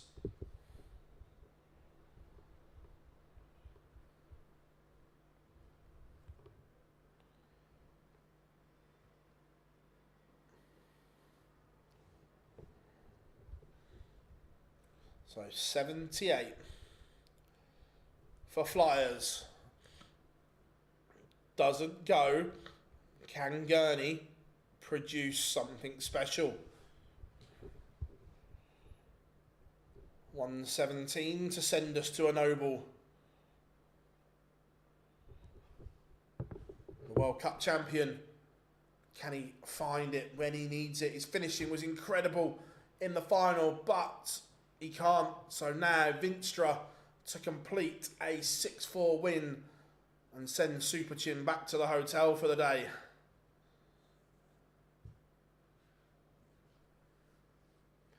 Hits Richard Vinstra. That is a good result for Flyers. So he completes the lineup. It will be the last 16 that looks like this. William O'Connor will play Dirk van Dijvenbode. Michael Smith will play Darius Labanauskas. I can't express how big this game is. Stephen Bunting will take on Richard Vinstra. Damon Hetta, Wessel Nyman. Carl Sneed will take on the machine, James Wade. Josh Rock goes toe-to-toe with Chris Dobie. Thibaut Tricol takes on Darren Beveridge. And then Gian van Veen will take on Dimitri van den Berg.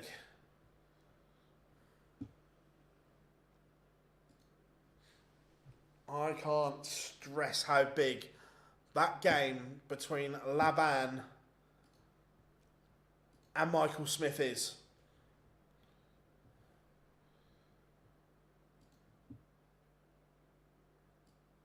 It is huge.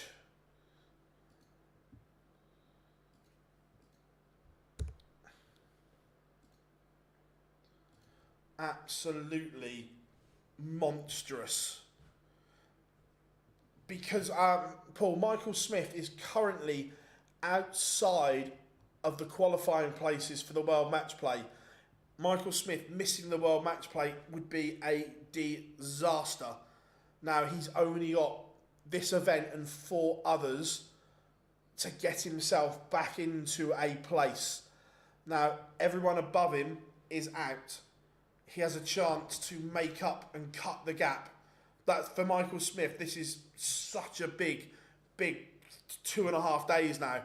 The rest of today, tomorrow and Thursday.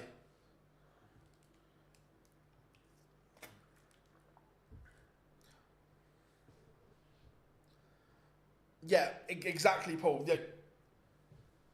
Yeah, he's always there. But at the moment, he may not be. But he's got a chance. If he can beat Darius Labanauskas, which is no given, we all know that Laban can play, he would cut the gap to just £4,250. How are we doing, Stan? No 9 darters today.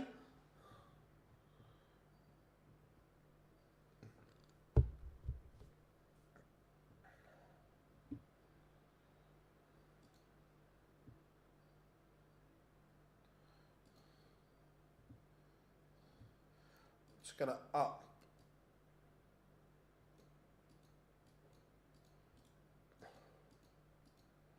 the text on screen for you.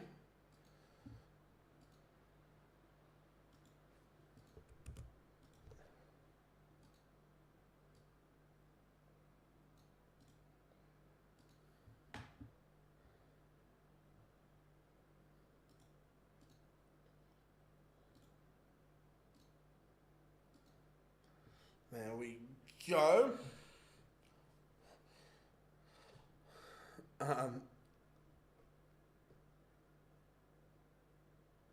No, he's not defending much money at the match play, but he needs to get there. Look, Michael Smith, it's unthinkable that Bully Boy wouldn't be there.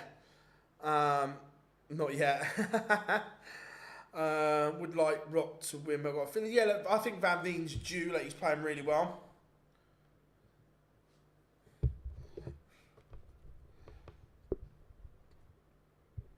What of the...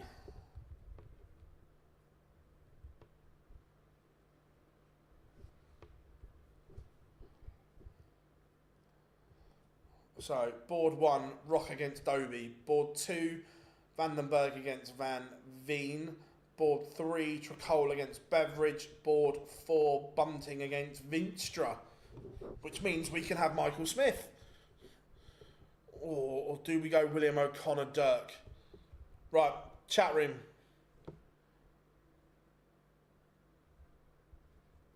For our feature game, do you want Michael Smith against Laban or William O'Connor against Dirk? That's your choice.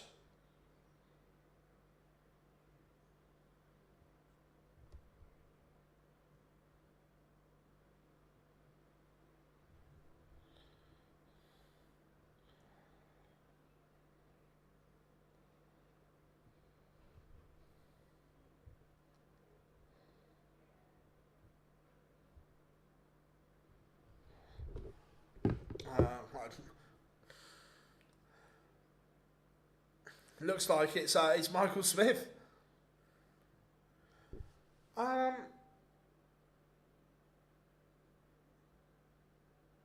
It would be all the seeds get bumped, and then the next one, and then so it would just be the next. Even Willie would want Smith.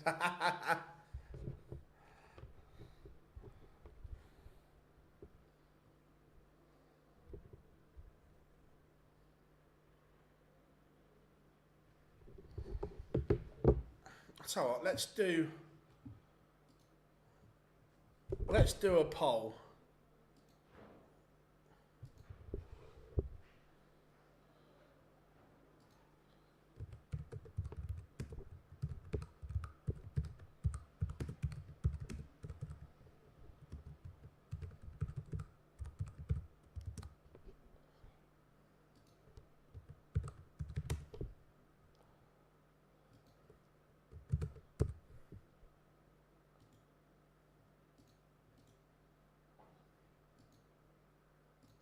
There we go. Let's get. We've got a poll running. Why not?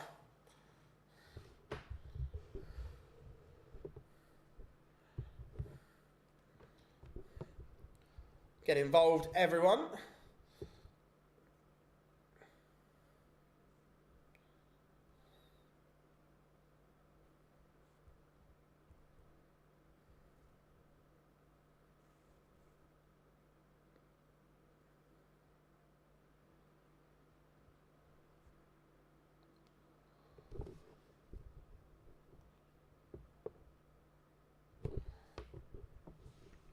Ooh, 68% of you so far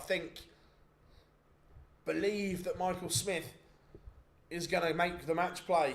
Love it. Remember, everyone, if you are new here, we are your ultimate destination for everything darts. So make sure you drop us a like and subscribe, please.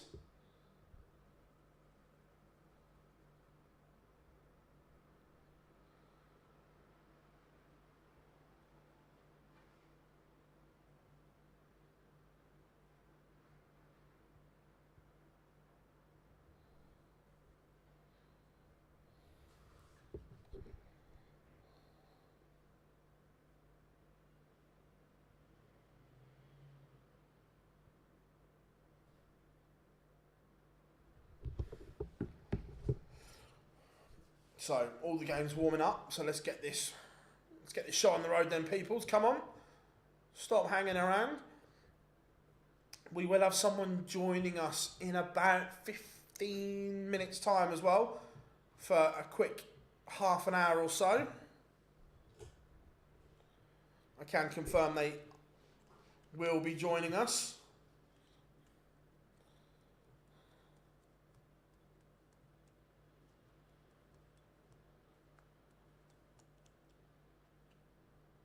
Oh, first game is underway. Damon Hatter, Wessel Nyman. We will be obviously going with what the chat room asked for, and that was Michael Smith against Darius Labanauskas. Laban.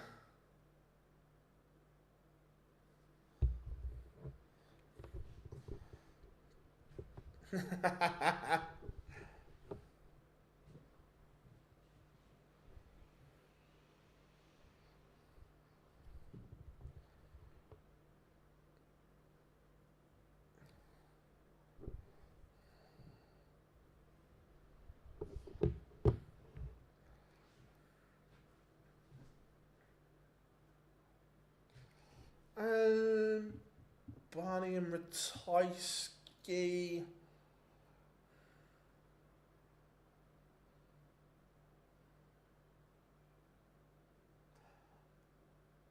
I say yes, Chris. However, the caveat, William O'Connor is still in today. So, yes, but depending on O'Connor.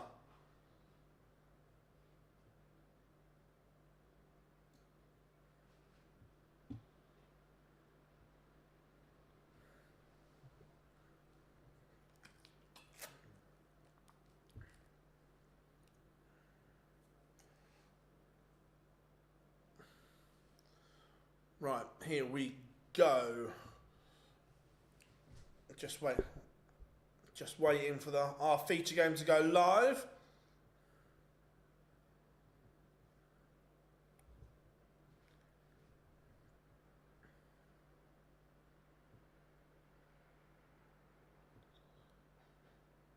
Dobie takes the opener against Josh Rock. Thibaut Tricole 1-0 up on Darren Beveridge. Darren Beveragini.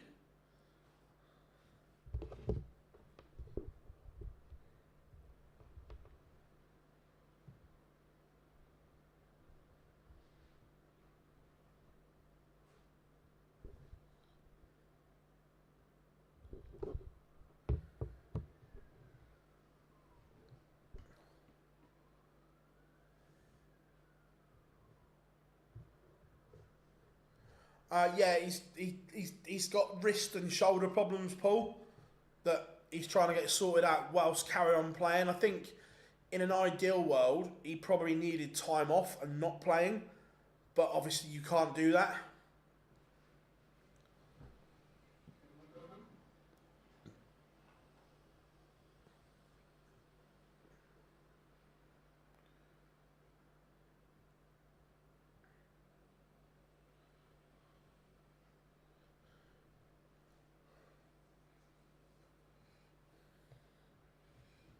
William O'Connor takes the opener against Dirk.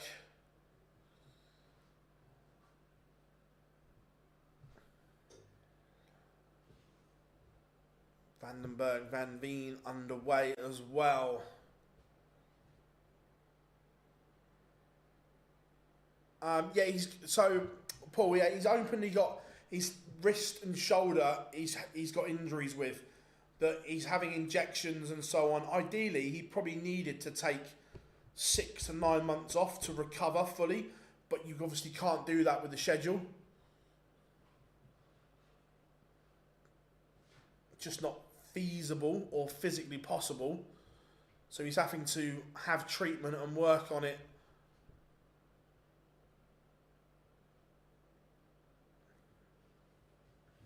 At the same time, almost. Thibaut Tricol doubles his advantage. The Frenchman 2-0 up on Darren Beverage.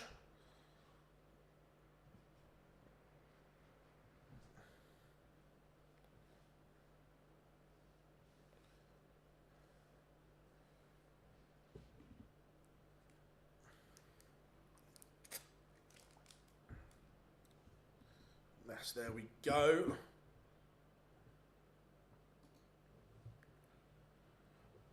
Bully Boy has won the ball. He's got the darts.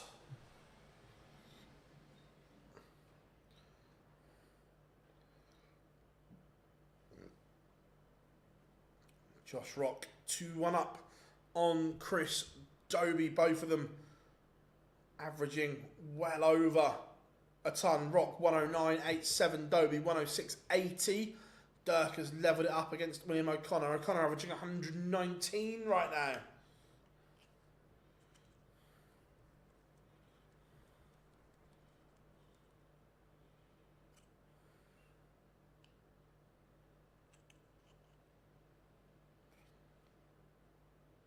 All games are underway. Remember, for places in the quarterfinals.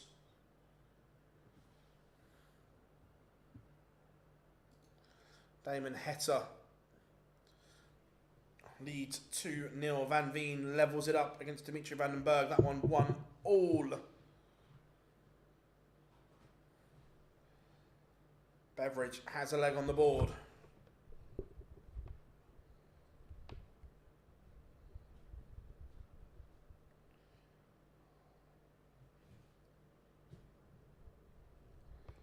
Carl Sneed 1-0 up on James Wade.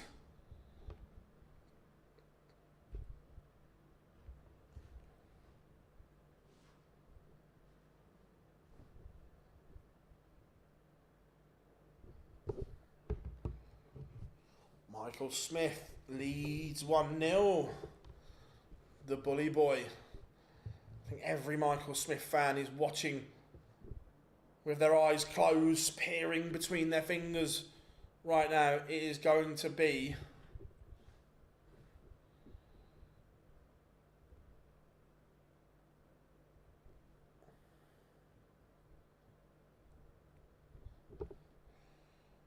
one of those watches.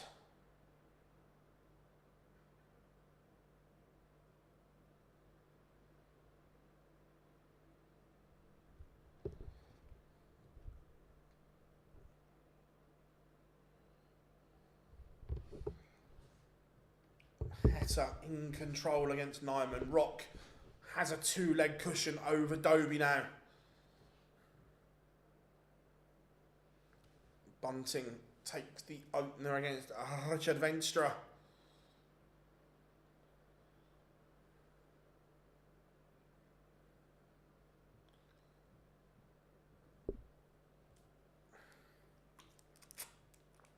Not right now. We can put Van Veen on if it's still going after this one, but because of the race for the match play, this game is huge for Michael Smith. Dirk averaging 112. William O'Connor averaging 112. It's level at 2-2. Tricole has that two-leg cushion back. 3-1 up on Darren Beveridge. Van Veen leads Dimitri Van den Berg 2-1. Michael Smith takes out 101. The Bully Boy, averaging 103, is here to party. Dobie cuts the gap to Josh Rock. Still trails 2-3. Wade has levelled up with Sneed. That one's 1-1.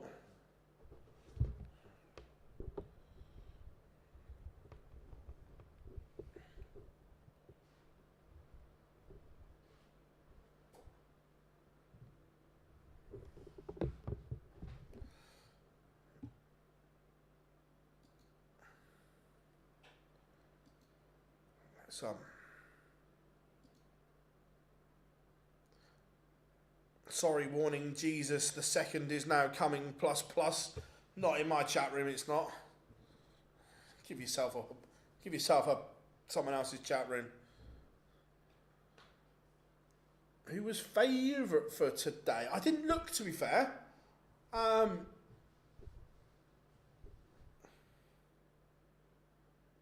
Gary was after. Cheers, Charlie. Van Veen 3-1 up on Dimitri Van den Berg, and look, Dimitri's played some good stuff today, but you can see that lack of match sharpness, that it's been a long day, and now the average is down around the 78 mark.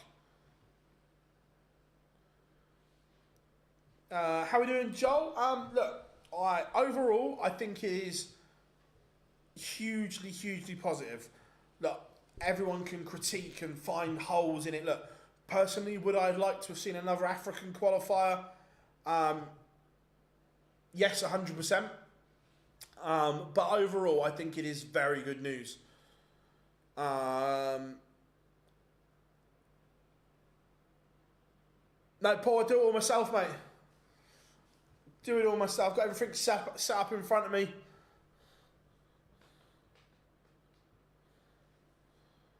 Thibaut Tricole 4-1 up and looking like he's going to book a place in the quarterfinals. Wessel Nyman has a leg back but trails Damon Hetta 4-1. Michael Smith 3-0 up on Darius Labanauskas.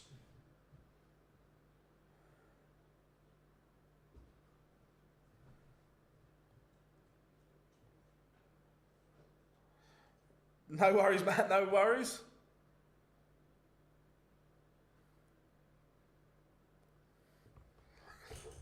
Yeah, literally, I've got like a nice little setup here which I can do most things on.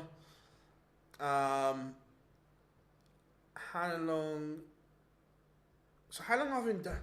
So in terms of streaming like this, Fred, that we started this in lockdown, mainly because none of us had anything to do and it was a bit of an experiment, and now it's branched into what you're seeing now, and it will continue to evolve. Look, I want things to look better on screen as well, which we'll get there with it. I think it looks okay at the moment. Could it be better? Yes, but we're getting there with it.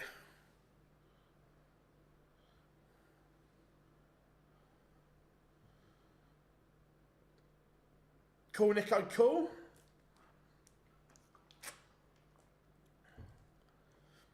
Laban has a leg on the board, but it was only a hold of throw. Dirk and William O'Connor locked at 3-3. Beveridge has one back.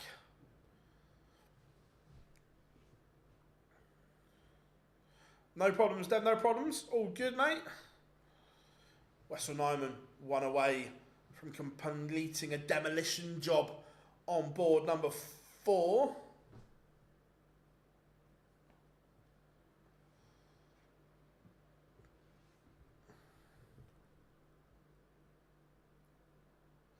Yeah, put like, yeah, we started. We did it for Q School. like this, telling everyone with it on screen, letting people know what was going on and so on, and it just developed into doing more and more, which is good.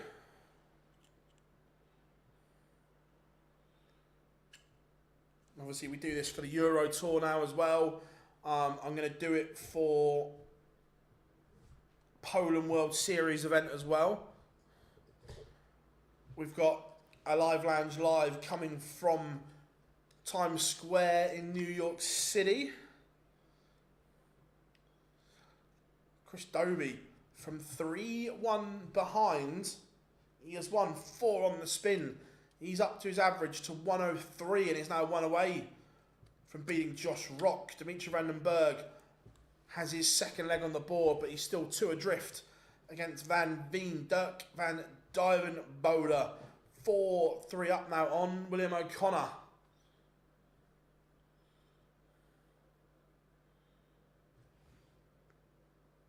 James Wade leads Carl Sneed. And now 44. This is big for Michael Smith. Does not want to give Labanauskas a route back into this contest. Damon Hetta is a 6-1 winner over Wessel Nyman. Michael Smith has just opened the door here. And right now, Labanauskas is on fire. He's averaging more than Bully Boy. And has the chance to level this one up.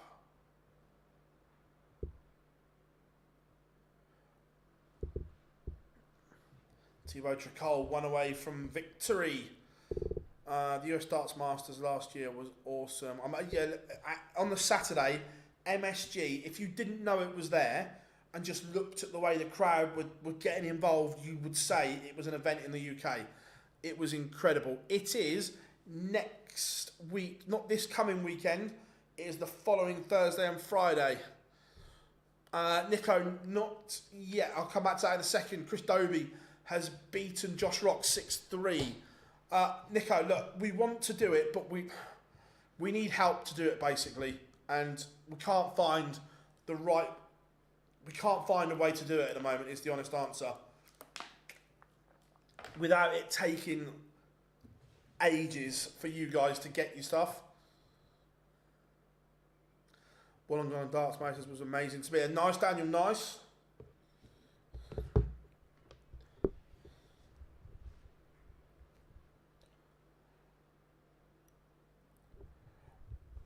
Yeah, so basically, Nico, we're trying to find a website that we can design it all and people can just order and it's sent out, because we haven't got anywhere to keep stock. And we can't find anywhere that does that at a reasonable enough price, because I'm not going to ask you guys to pay a ridiculous money for stuff, is the issue.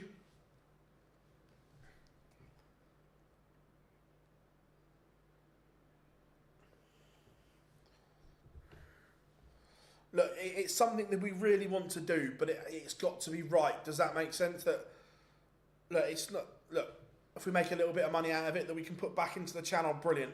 But we don't want to rip people off, is the thing. And the sites that we found are all like ridiculous money.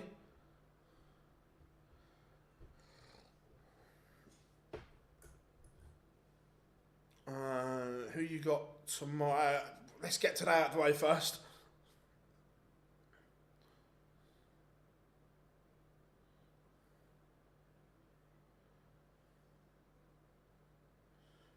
And it is 3-3 in the blink of an eye. Darius Labanauskas has levelled it up. Yeah, Matador, 100%. And that's the issue. That, look, we know you guys would love some OD merch and stuff like that. But the issue is we don't have anywhere to keep it and stock it. So we have to do it that way.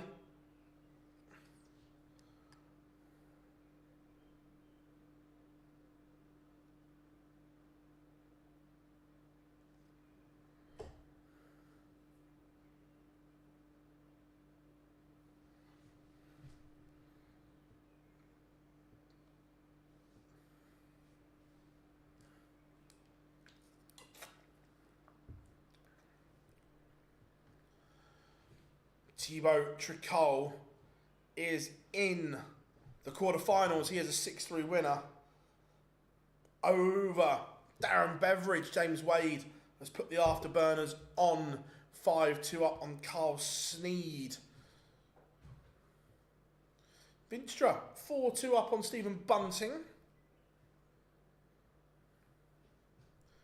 William O'Connor not letting dirt run away with it, but still work to do.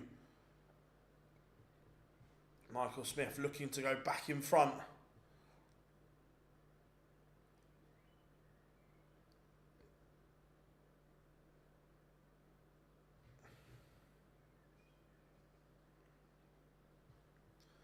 .65 for the Bully Boy to lead 4-3. Yeah, look, I think Tricol has been superb. I really do, and I hope. Let's have a look. Yeah, he's not in danger of losing his tour card, which is fabulous. Michael Smith does lead. Bunting back within one of Vinstra.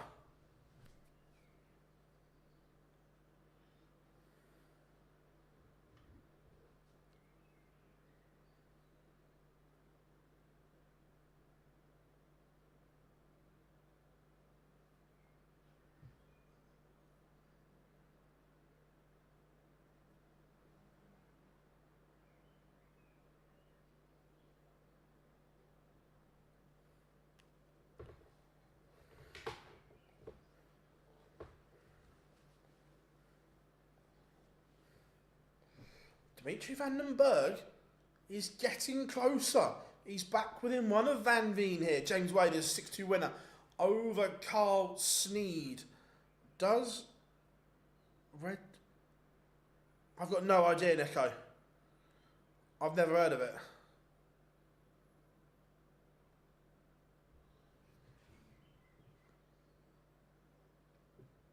Oh, I tell you what.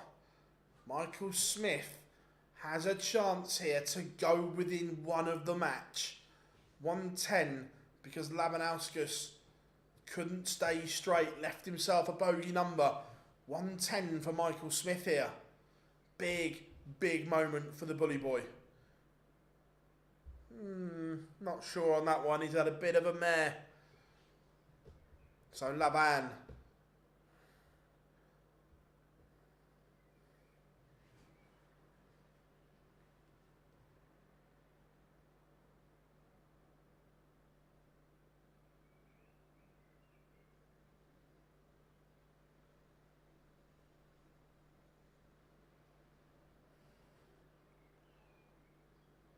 .53. Huge for the Bully Boy.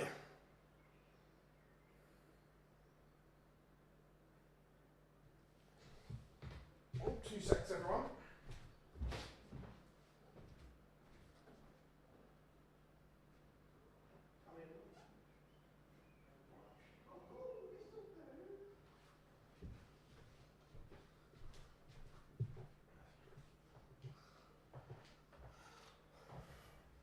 Right, everyone, I'm going to come out of shot, and guess who's coming in?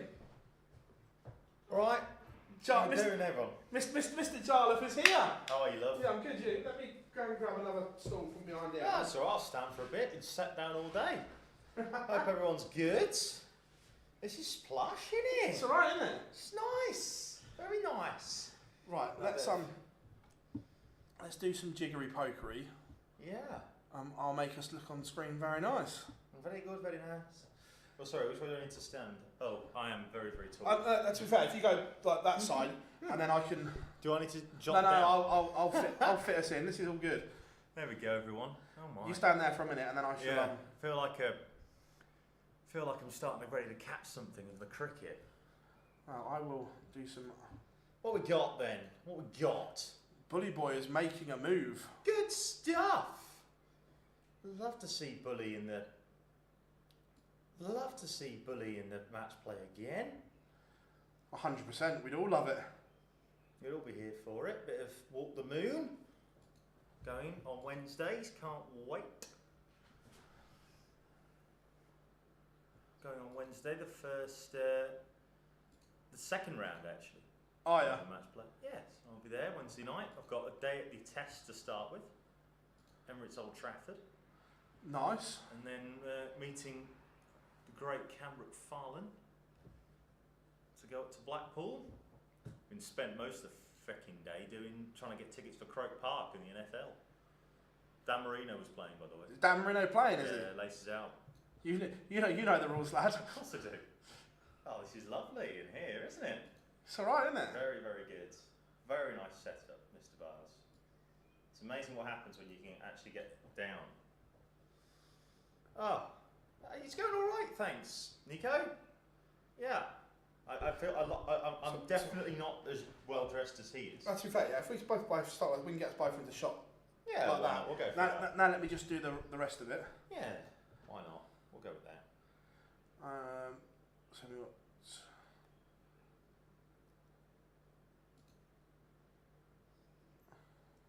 Get scores.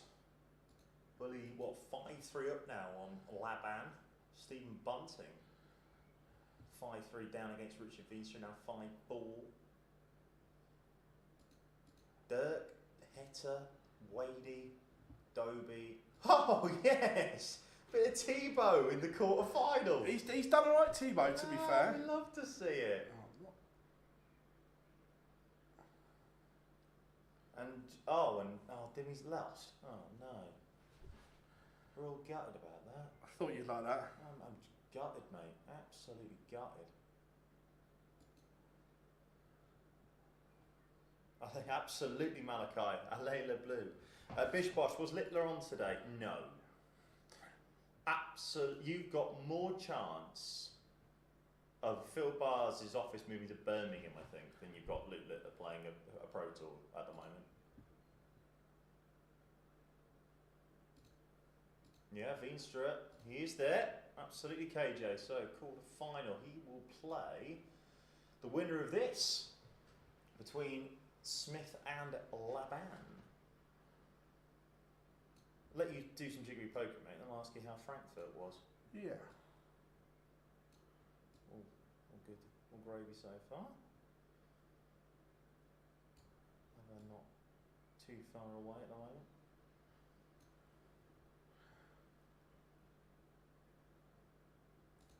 Yeah, Nico's right. You've got more chance of you buying an Arsenal season ticket.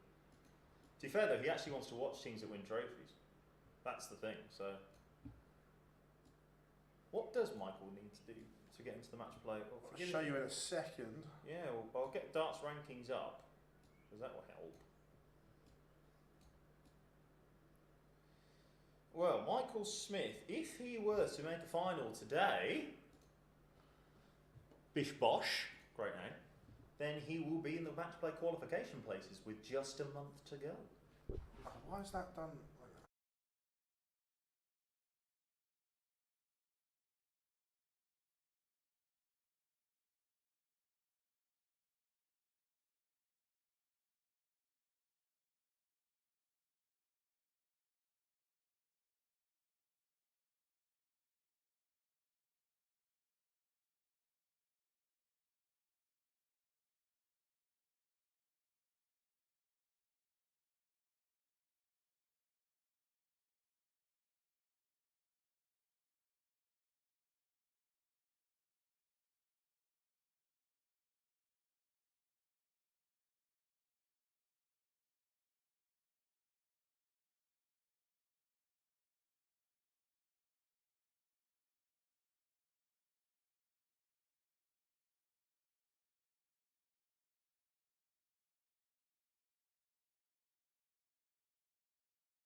Is that better? Can you hear it? Looks like it, doesn't it?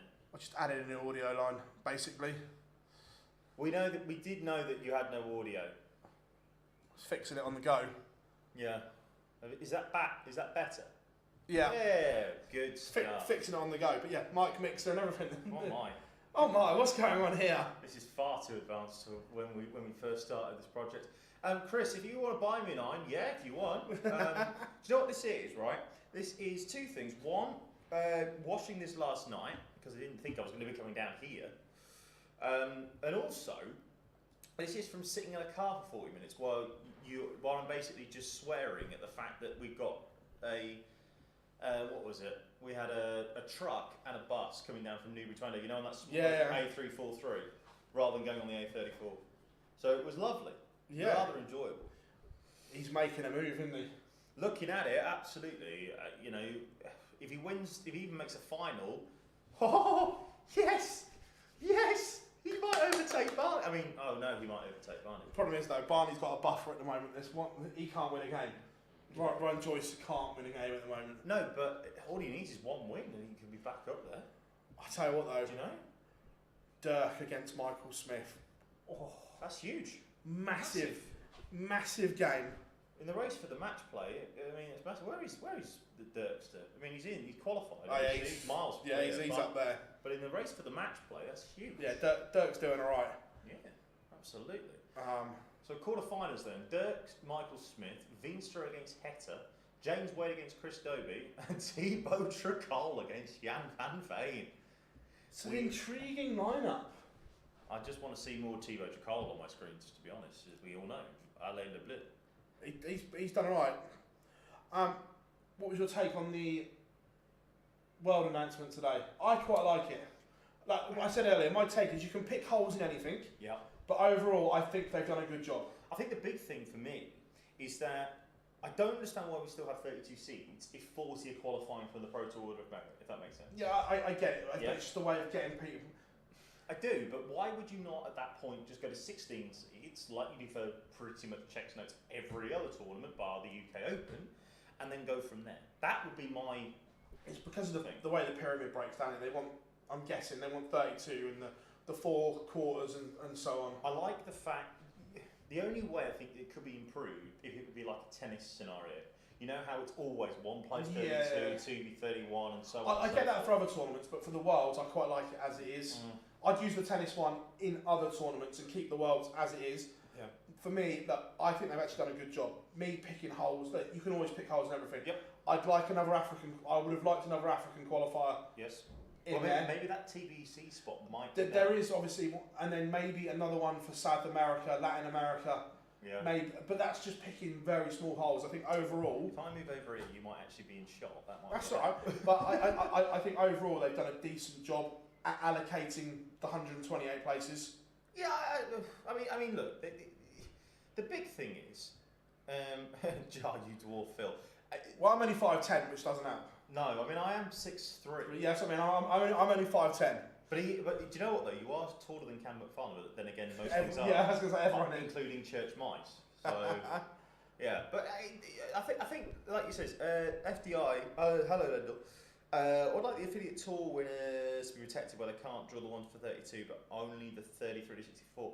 Now you see, if that happens, I don't think that would actually be very good for the tournament because the fact that you've now moved to 128 means that the 1 to 32 anyway as it is have a load of protection. Yeah. They're not going to be drawing anybody from the 33 to 64. No. I don't think, but I'm not quite sure whether that would work best in the tournament. Yeah. Lendl, I know the news is only fresh. Have you had chance to work out projected cut-offs yet? 3 hours. He's at 3 hours. You should do this in 3 minutes, knowing it.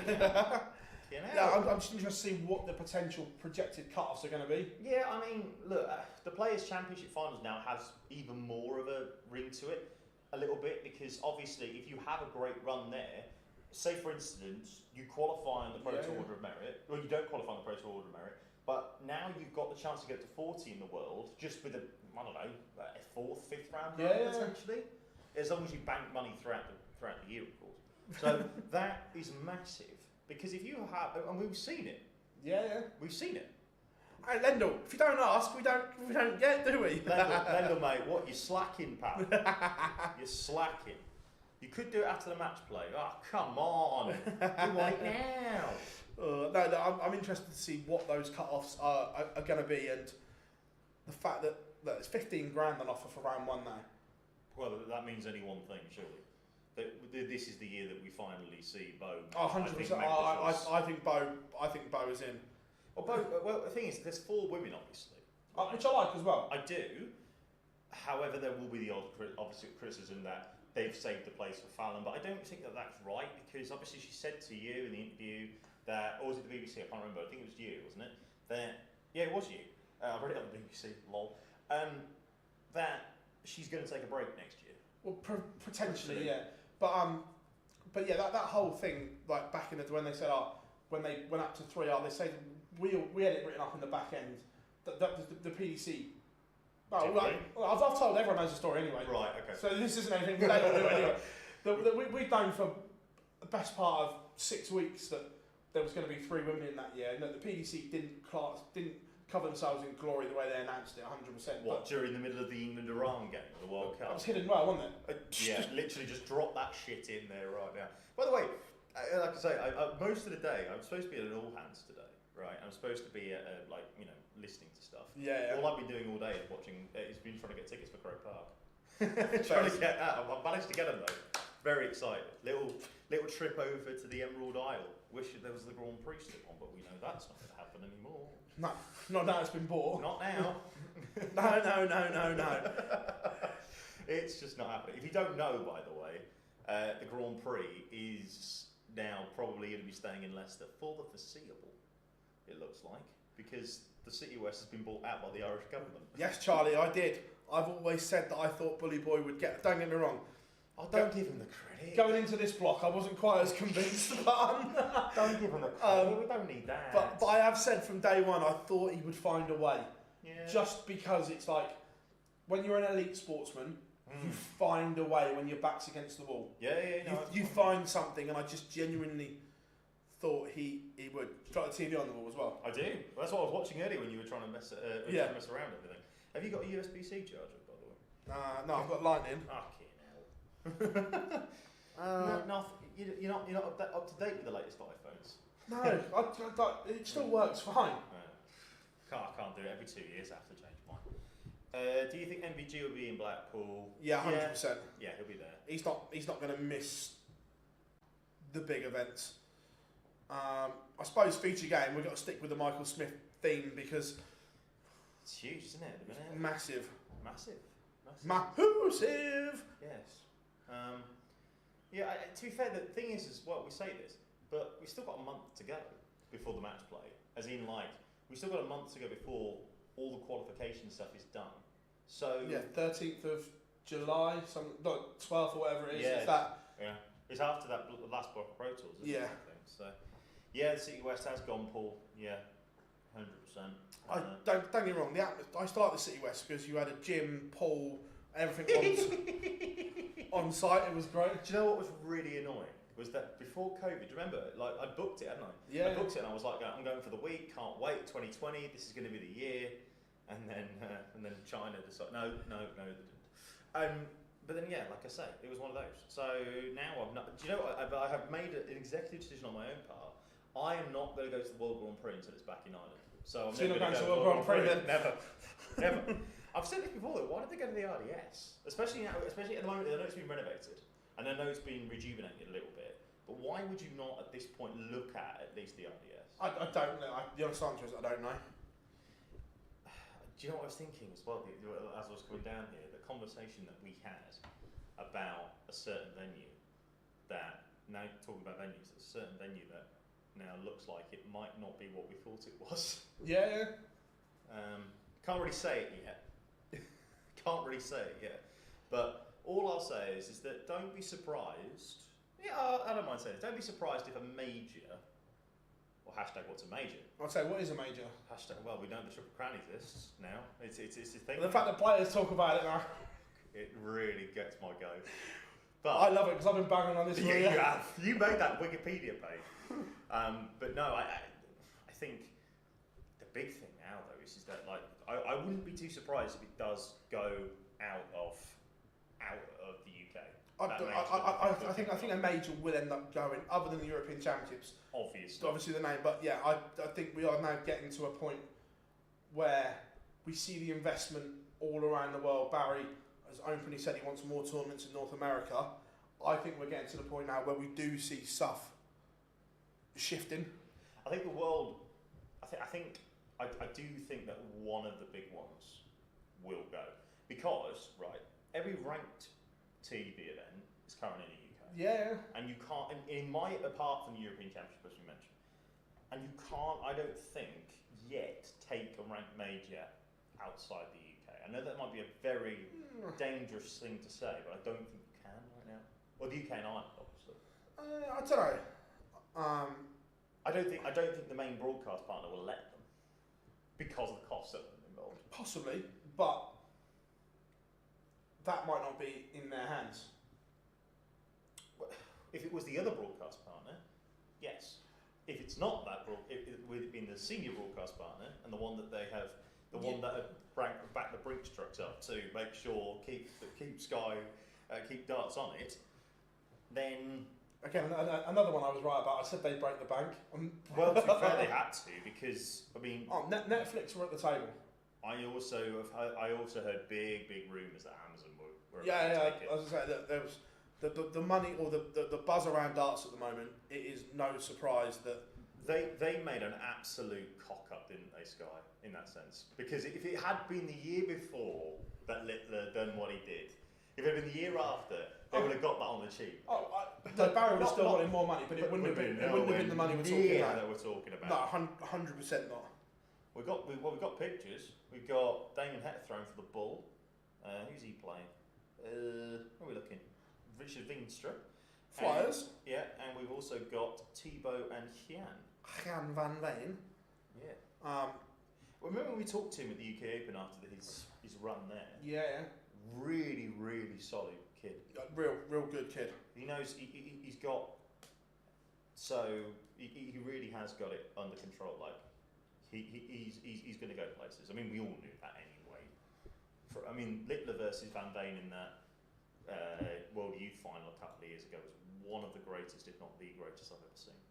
It was just sensational. But how did everyone find the World Cup? Well, I didn't watch a second of it, Ruben. I've got to be honest. Unlike the person that I'm going to meet in about an hour, I think the World Cup is crap. How was Frankfurt? Hot. It wasn't ginger friendly. No, well, the UK isn't at the moment. What do I think? My take on the World Cup. There was good and bad. I thought the Saturday and Sunday were brilliant. Yeah. The Thursday and Friday needs work because 24 games on the Friday is too much. And you enjoyed these interviews, did you?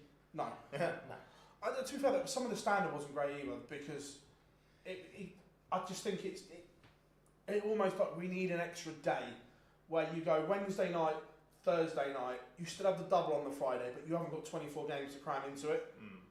Well, I'll tell you what would be quite interesting, right? I mean, Gezi hasn't given us any clips at all to use. No, not at all. No.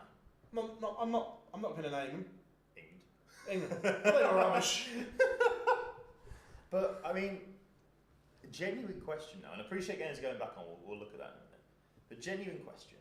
You've seen your darts a few darts in your time. One or two. Will, apart from maybe the odd Euro Tour, will Luke Littler play in Germany again? Because I don't think he will. I don't think he'll play a Euro Tour in Germany. No. I think he'll do Dortmund because he'd be silly not to. Yeah. Do I see him missing the World Cup next year? Yes. Yeah. I don't think it's a benefit to, like, he'll look at it and go, what do I get from playing in the World Cup? Very little. There's no real big monetary side of things. No, I don't think he'd miss the European Championships because it's ranked. Yeah. So I think he'd do Dortmund. Do I see him doing Euro Tour in Germany? No. Could I see a world where he goes, thanks but no thanks to the World Cup? Absolutely. Yeah. And like, the thing is that again, I just think that he's just, The German crowds aren't nasty though, Paul. They're just partisan. Like I've said, I mean, It's the same in Holland. The Dutch fans get behind the Dutch massively, and Well, do you remember when MVG lost in the Premier League? Like half the fucking crowd went home. Yeah. They were just like, well, I'm not going to else to watch. See, the World Series it might have been. yeah. Dirk has taken the opener against Michael Smith and is asking a few questions of the bully boy throw here. Yeah, absolutely. Richard Veenstra and Damon Hector are one apiece. And bad news for me though. Sorry, Tebow. 2-0.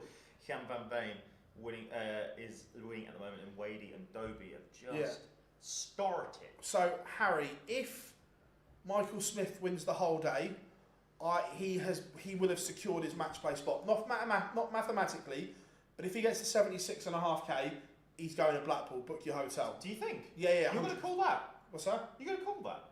You really think that's? I'm calling it now. What I mean is safe. Wow, that is a bold shout. I'm calling now. What I mean is safe. There's still a lot of money though up for grabs.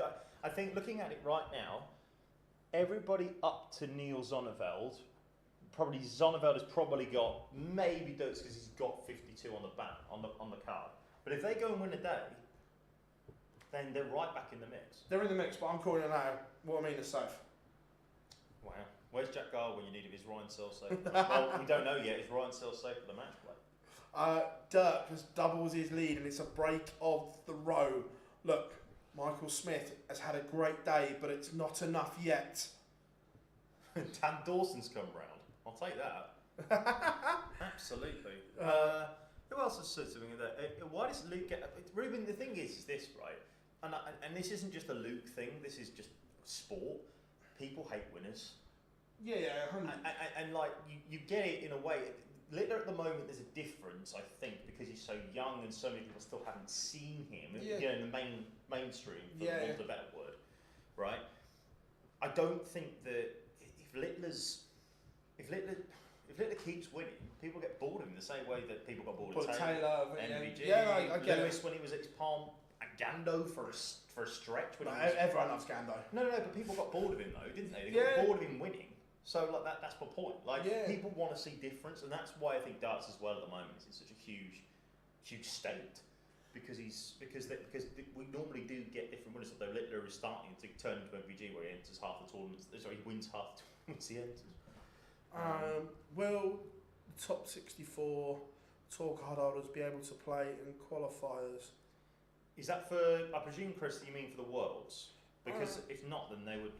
Yeah, they can still enter the. Oh no, I think I know what he means. I presume, Chris, are you talking about Dev Tour and World Youth Championship and all that sort of stuff? If you're talking about that, then I think they can, can't they? No, if you're inside the top 64. For World Youth though. World Youth, I think they can, but Dev Tour, no. No.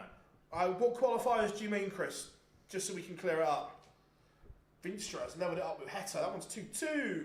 Michael Smith is in a bit of bother here. He's left himself on a bogey. Oh, the old 169. Well, we can check that out. Nico, we need you back full time. Trust me. He'd love to. I would, but it's just not possible. Do you want to sort your television out, Bars? So, do you want to sit? If you want to sit down, we can sit down. But I don't know whether the camera's just going to be all over. No, it's fine, nice. All right. Well, there's Dirk now 3-0 up on Michael Smith. He's got a lot of work to do here. Yeah, absolutely. He's only averaging 17. Again, just that injury that after a while I think it's still not quite there for him yet. No, I agree. 100%. What time are you meeting, Cobb? Well, he said 6:30, so we know that's going to be 7:30. He's actually going to ping me when he's picked up Katie, because we're going to see Katie tonight. Cool. We're going to go to Winchester. Go to Winchester, have a nice cold pint, wait for all this to blow over.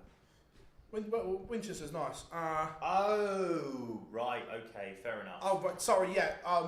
That hasn't come out, has it? I don't know, is the honest answer, Chris. Whether... no, Harry, he's not out of the match, but there's still at least 4 or 5 more events to come. So they can't go back and play in their qualified. Does that make sense? Like Matt Campbell and that. But it depends what qualified that they can still enter the others. So that they can't then go and play in their own and stuff? All I'd say is Chris, is that with the best one in the world is the PDC, they'll amend the rules for anybody that they need in the tournament. To be fair, look, Sorry, am I allowed to say that? But if you look at it, there's never been no more opportunities to get to the Worlds for tour card holders than there has been now.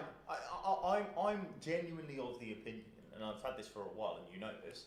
If you can't make the Worlds on the Pro Tour, there should not be a tour card holder qualifier. I'm sorry, there shouldn't be. I think I like it personally. It adds drama, 100%. But in the grand scheme of things, if you've had 43 opportunities more now, 47, 48 opportunities? Possibly, but then flip the coin. If it's your first year on tour, yeah, and say you've been extremely unlucky with the draw, and every first round you've drawn someone in the top 10 in the world, that's not a case of getting better because you're playing against the very elite. Winning games. You're not going to always get. I'm sorry, I don't want to sound like. But that. As a non-seed, you get horrific draws. Yeah, of course you do. But then again, there will be draws where you're not doing that. Damon Hetter, by the way, 4-2 up on Richard Veenstra, and Adobe 2-0 up on Wadey, and Tebow's pulled a couple of legs back against Jan van Veen. It is now 3-2 as Dirk has gone 4-0 up on Michael Smith. It's looking like it's going to be 5 as well. Yeah, 6 starts left at 170. This should be pretty simple and straightforward. According to how Denny Adokar wins the PDP qualifier. Do you know what? That would be the most ridiculous thing. That would be hilarious. Oh, he's missed a ball as well for a 145, and he's got 20. He's got 6 starts 25 as well because Michael's got. And he got 180 left. Well, to be fair, Caroline Barker will let you check that out, obviously. So. 180. My favourite thing on that was Matt Egger. Who will hit that magical 180. Hopefully, no one should be bust. that was. So, do you remember we were sat in the press room at that, and we both, all of us, Udis looked at each other and just went. Yeah, she did. Yeah. But Michael gave us the happy editing as well, with a great big smile across his face. That's enjoy editing that one, boys.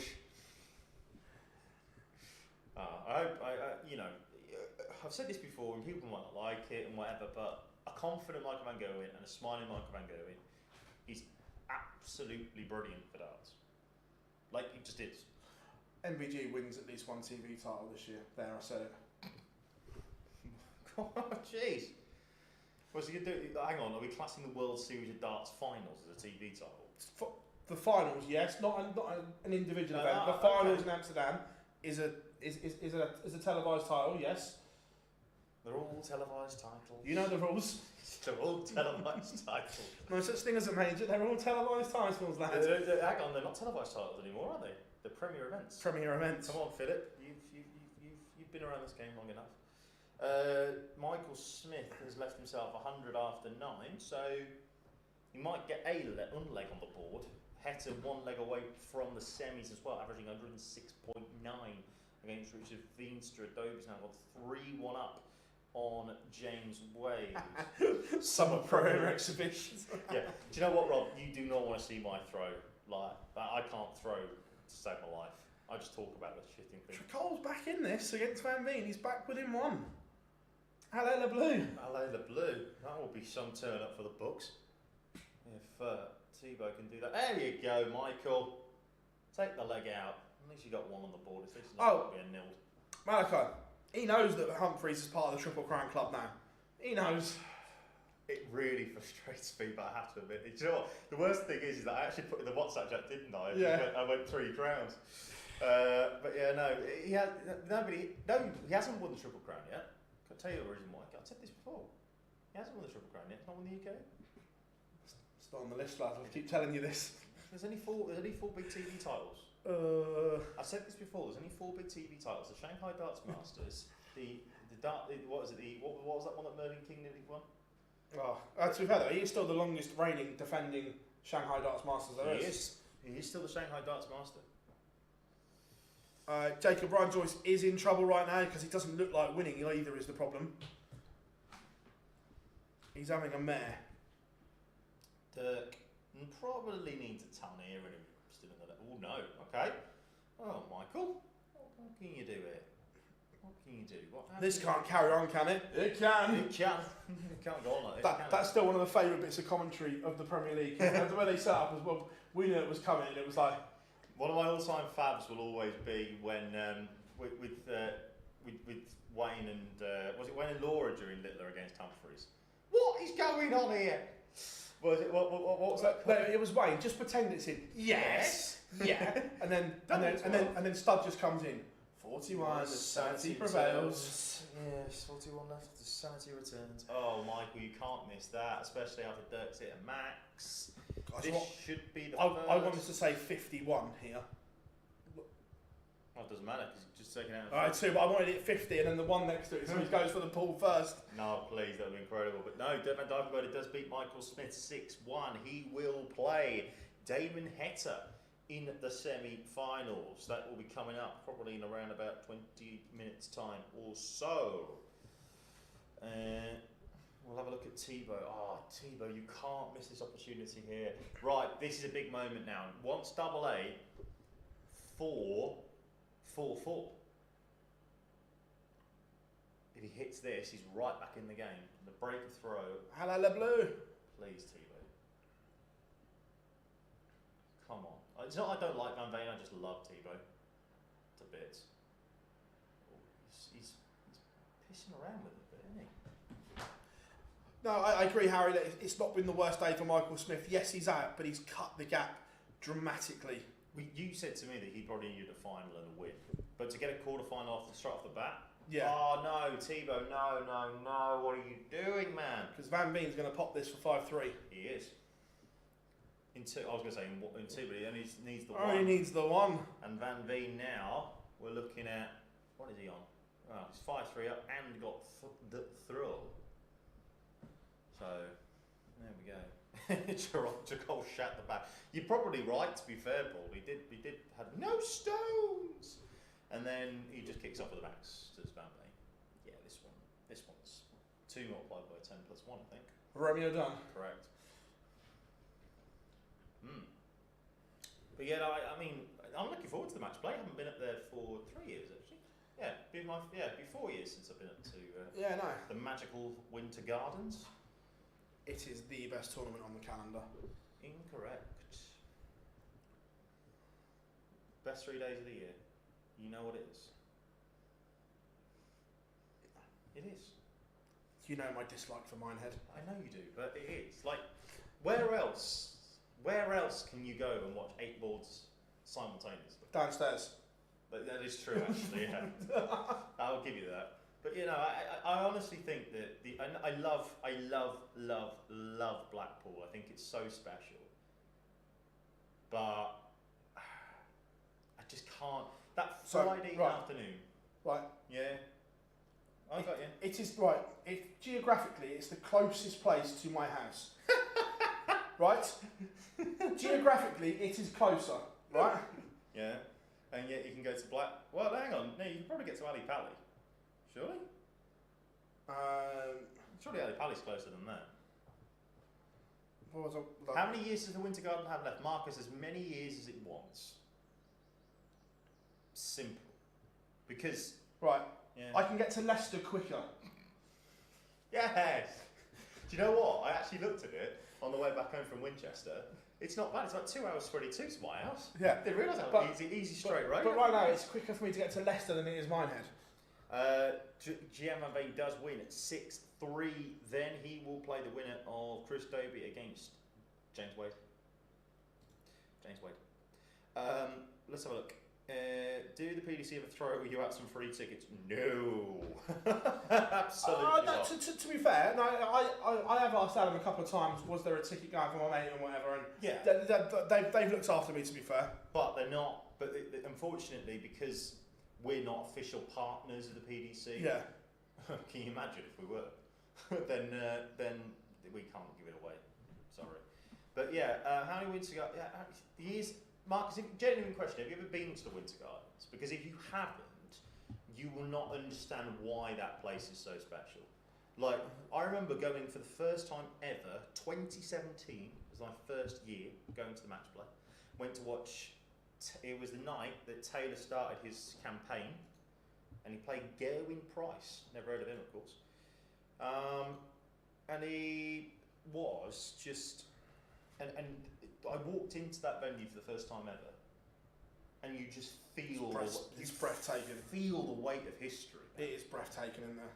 And also as well, like I mean, I was there the night that Taylor played Van Gerwen in the quarterfinal in 2017. Yeah. I had, you may think that the German crowd, the Dutch crowd, all the rest of them, giving it the big one. I can promise you now, I have never, ever, ever heard an atmosphere for one player against another than Taylor against Van Gerwen on that night. Yeah. It was some of, and I don't say this lightly because Blackpool is, yes, Chris, the crowd did dictate that, because some of the comments made towards Michael genuinely were horrendous.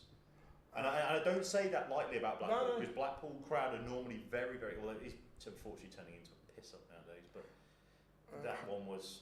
How are you doing, Brock? Good to have you in. Paul, yeah, the Winter Gardens is like playing in a sauna. It is the hottest place. If the sun is out all day and it's hot, the sun is on the building the whole day. Yeah. And it is...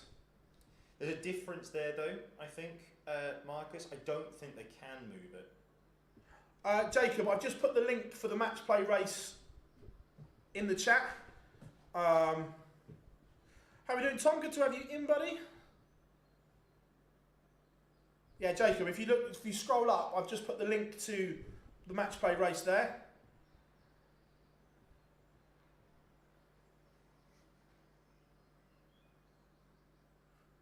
Hope for the first one.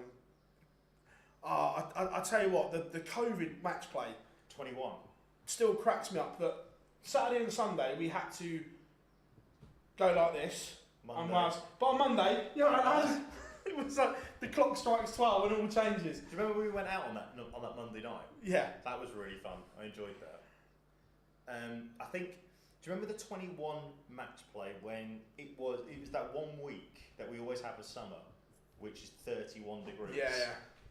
Walking into the Winter Gardens in jeans every single night.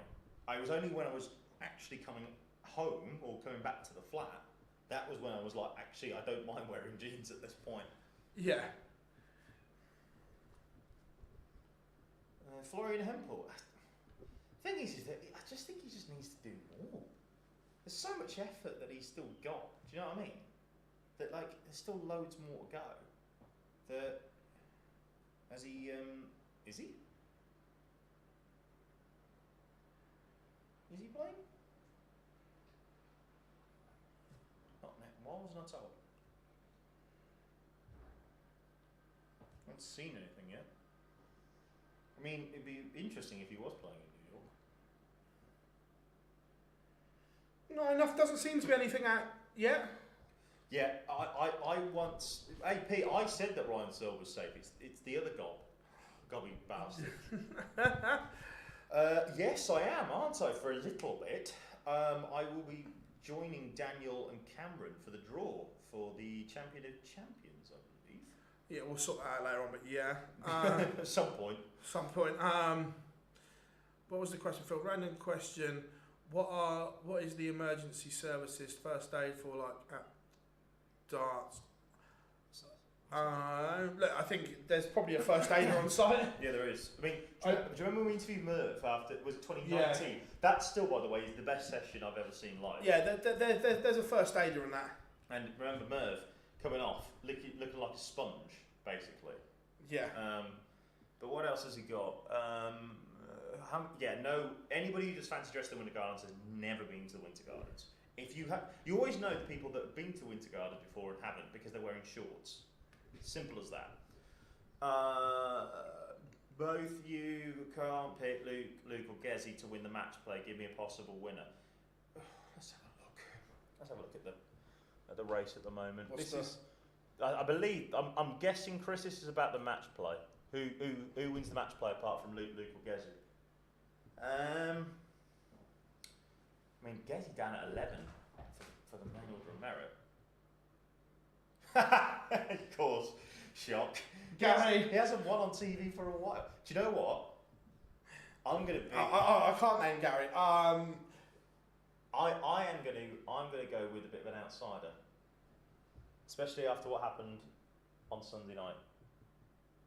He cements his place in the Premier League. Possibly. Joshua Rock.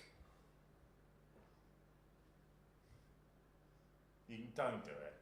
He's not going to win it. Don't do it. I know who you're going to say. Don't say it, because you're only going to embarrass yourself. No. He's not saying. You're not going to say it. Go on, do it then. Michael! God. You know, of course you do. But I genuinely think this is the most, obviously, Humphreys and Littler aside, right? I do think that this could be a time that a player like Josh Rock, I mean, Rock could even be seeded. And if he's seeded, then at least he's getting Luke Humphreys in round 2. and then if he wins that, just a small matter of, do you know what? Rock, where is he now? He's only a Pro Tour win away from jumping to number 14 in the world as qualification, and that would be nice because at least he'd get Littler. He'd have to wait till the semi-final. But right now, I think he's better off being there than there. Oh, I'm with you entirely. Well, I don't know actually, because he could be anywhere at that point. Do you know, you could get Luke. You could do it. I agree, but still, but you'd rather. I think what you'd want to do, the thing is that if he does get to, say for instance, right, he wins a Pro Tour and he goes up to number 14, just out of interest, right? You then get to Littler in the semi-final, but having potentially, but then if Littler and Humphreys, you need to, like what happened last, you need to knock them out early. It's the same way we always said about MVG, because if MVG doesn't, then if MVG gets, we always said you had to knock him out early because if he goes far, he's basically untouchable. Right, the odds will be here. Let me have a look. So, right now, MVG's 12s, Chris, for the match play. Now, hear me out. Hear me out. Yep. MVG's been, for his standards, poor for 2.5 years. Like, proper poor for 2.5 years. I can go behind that, yeah. He's still world number 3, even on the tour card race. Which is mental. He's got into a world final, he's got into a match play final. Yeah. And the world final he started ridiculously slow. Back end of the final, he was once he got into it, he was in the game. I'm not saying winning it, but he was in the game. Right. The match play final, he only narrowly lost to Humphreys. Okay. Now, that's when he's shit. Look, if he turns it on again, he competes with, I'm not saying he dominates, he competes with Luke and Luke on a regular basis. I don't like admitting that the oath was right. However, I think his time at the top might be coming to an end. Because here's my point. Here's you out, right? Luke and Luke currently right now are just playing too good. And I agree. They are the best two by a long. I'm not arguing that. There's no one that can touch them, and that's the problem. But when you listen to the players talk, even now, oh yeah, they did it at the weekend. They were asked. I can't remember who it was. That if all the players are in a room, everyone playing at their best, who comes out? They all still say Michael. They don't say Humphreys. They don't say Littler. They all still say Van Gerwen. And this is them. They play at that level. They know. If it's fans saying it, it's different. But the players are still saying it. They all still know that if that clicks. And this is going to be bad to say because I appreciate we're sponsored by his manufacturer. But I just don't know if the dart the new dart since he moved he's finally settled with him. I think. See, he hasn't won a big TV title since 2022. But the Premier League, obviously, in that. So what I mean by that is that he hasn't run a ranked. Yeah, no, I get that. Yeah. Then, right. But when we look, right. Go on. That between that and Old Faithful, there is very little difference. Yeah, I get that. Very little. Yeah, I get that. I get that. But there's also a new set coming as well. Is there? Yeah, MVG. Unfortunately, he announced that. What was it? Just before the Premier League finished, didn't he? Yeah, Sheffield Premier League. Yeah, it was a real surprise actually. How do you feel about Andrew Gilding this year? Not doing great, is he? I think that's the honest answer. He's not that great. but he just pops up with a big performance every now and then. Yeah. Do you know what I mean?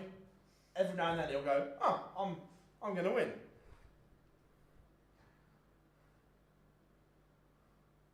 I look at this as well, right? Look at the gap between the rest when he's been shit.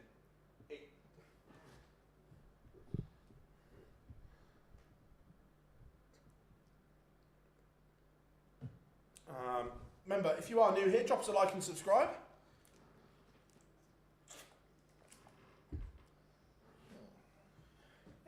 Yeah. Am I heading to the cricket? I would love to, Nico. That is the one thing. I'd love to go right now to the Rose Bowl. It's not going to be called. I'm not calling it its proper name. No, it's always the Rose Bowl. It knows what it did. The thing is that I can't go for two reasons. One, tomorrow is obviously Wednesday, and that means I've got the child. But two, I'm actually working tomorrow morning at 11:30.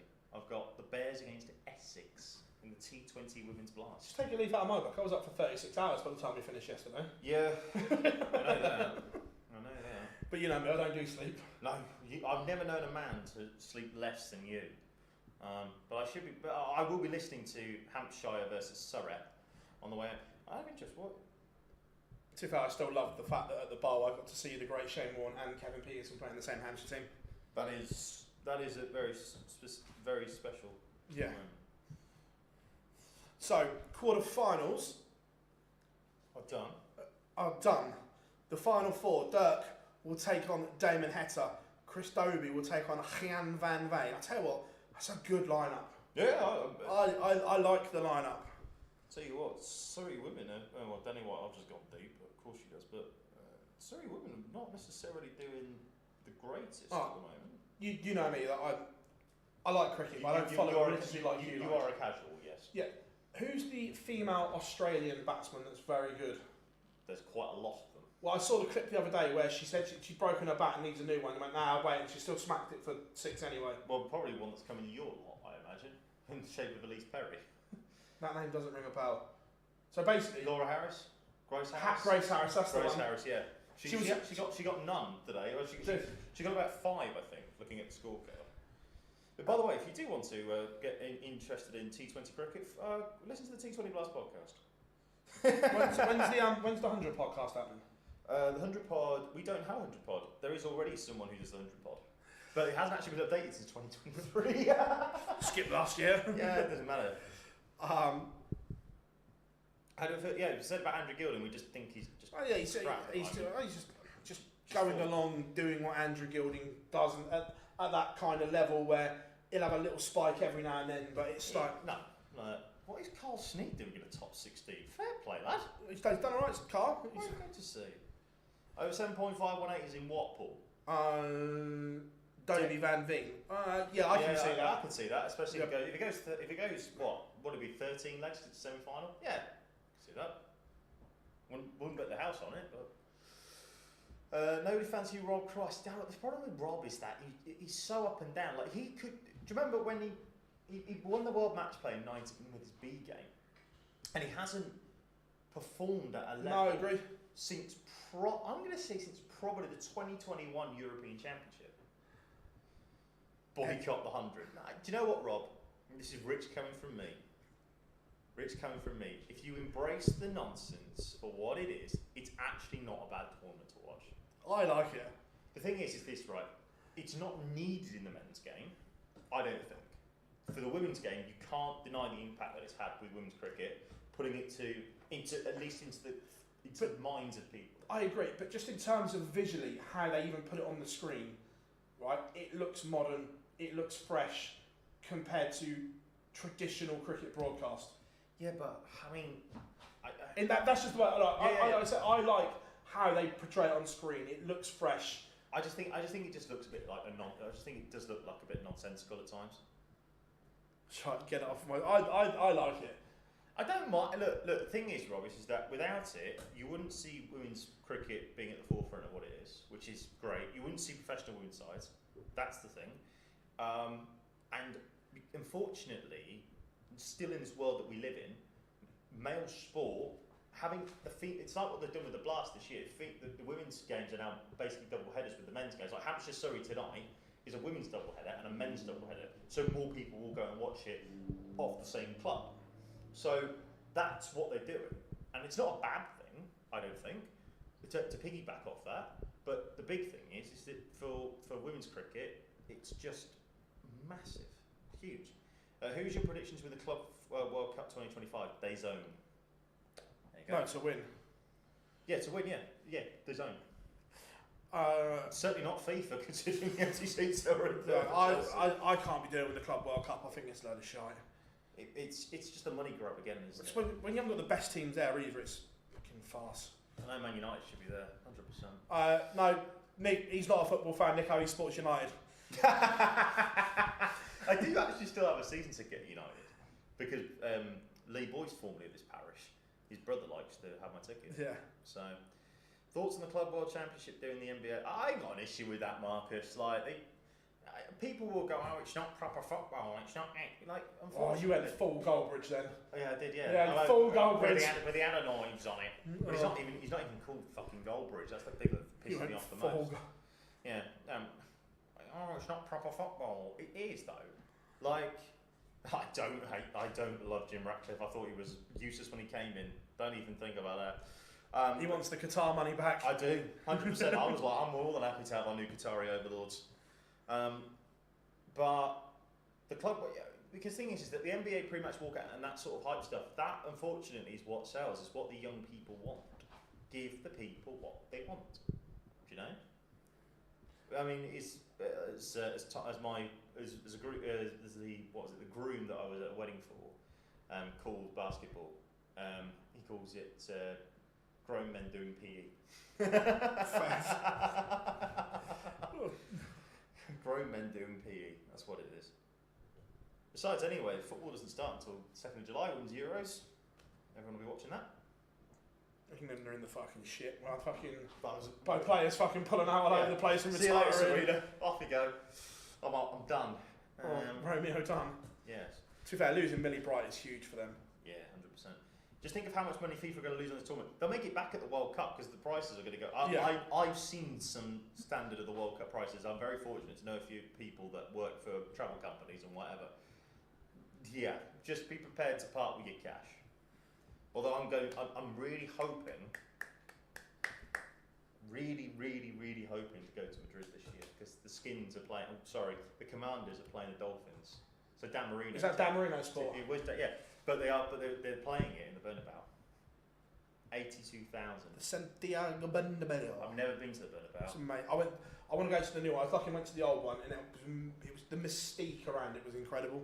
I think the big thing is that I don't like saying this. We'll have both. We'll have both games. Yeah, we'll put both on. Don't worry. Yeah. It's just they need to go live, and then I'll do some jiggery poker on the screen. I will say this though, right? The best ground that I've ever been to, and it doesn't even come close. I hate to say it because it's you, but it's true. Oh, the lane's incredible. It's the Tottenham Hotspur Stadium. It's the lane. It's the Tottenham Hotspur Stadium, Phil. It'll always be the lane. Well, you still can't. The fact you still can't get a naming rights sponsor after nearly 5 years. Because you know why? He won't sell it on the cheap. He wants top dollar for it. Yeah. He's like, if you're not going to pay for it, you're not having it. Well, it's the same with London Stadium, isn't it? Yeah. London Stadium, exactly. So, but yeah, no. So 100%, like your ground. I mean, the thing is though, they've increased the NFL prices this year by over 40%. Do the NFL set the prices for that though? I think it's both NFL and Spurs. But then again, the Croke Park was the same, right?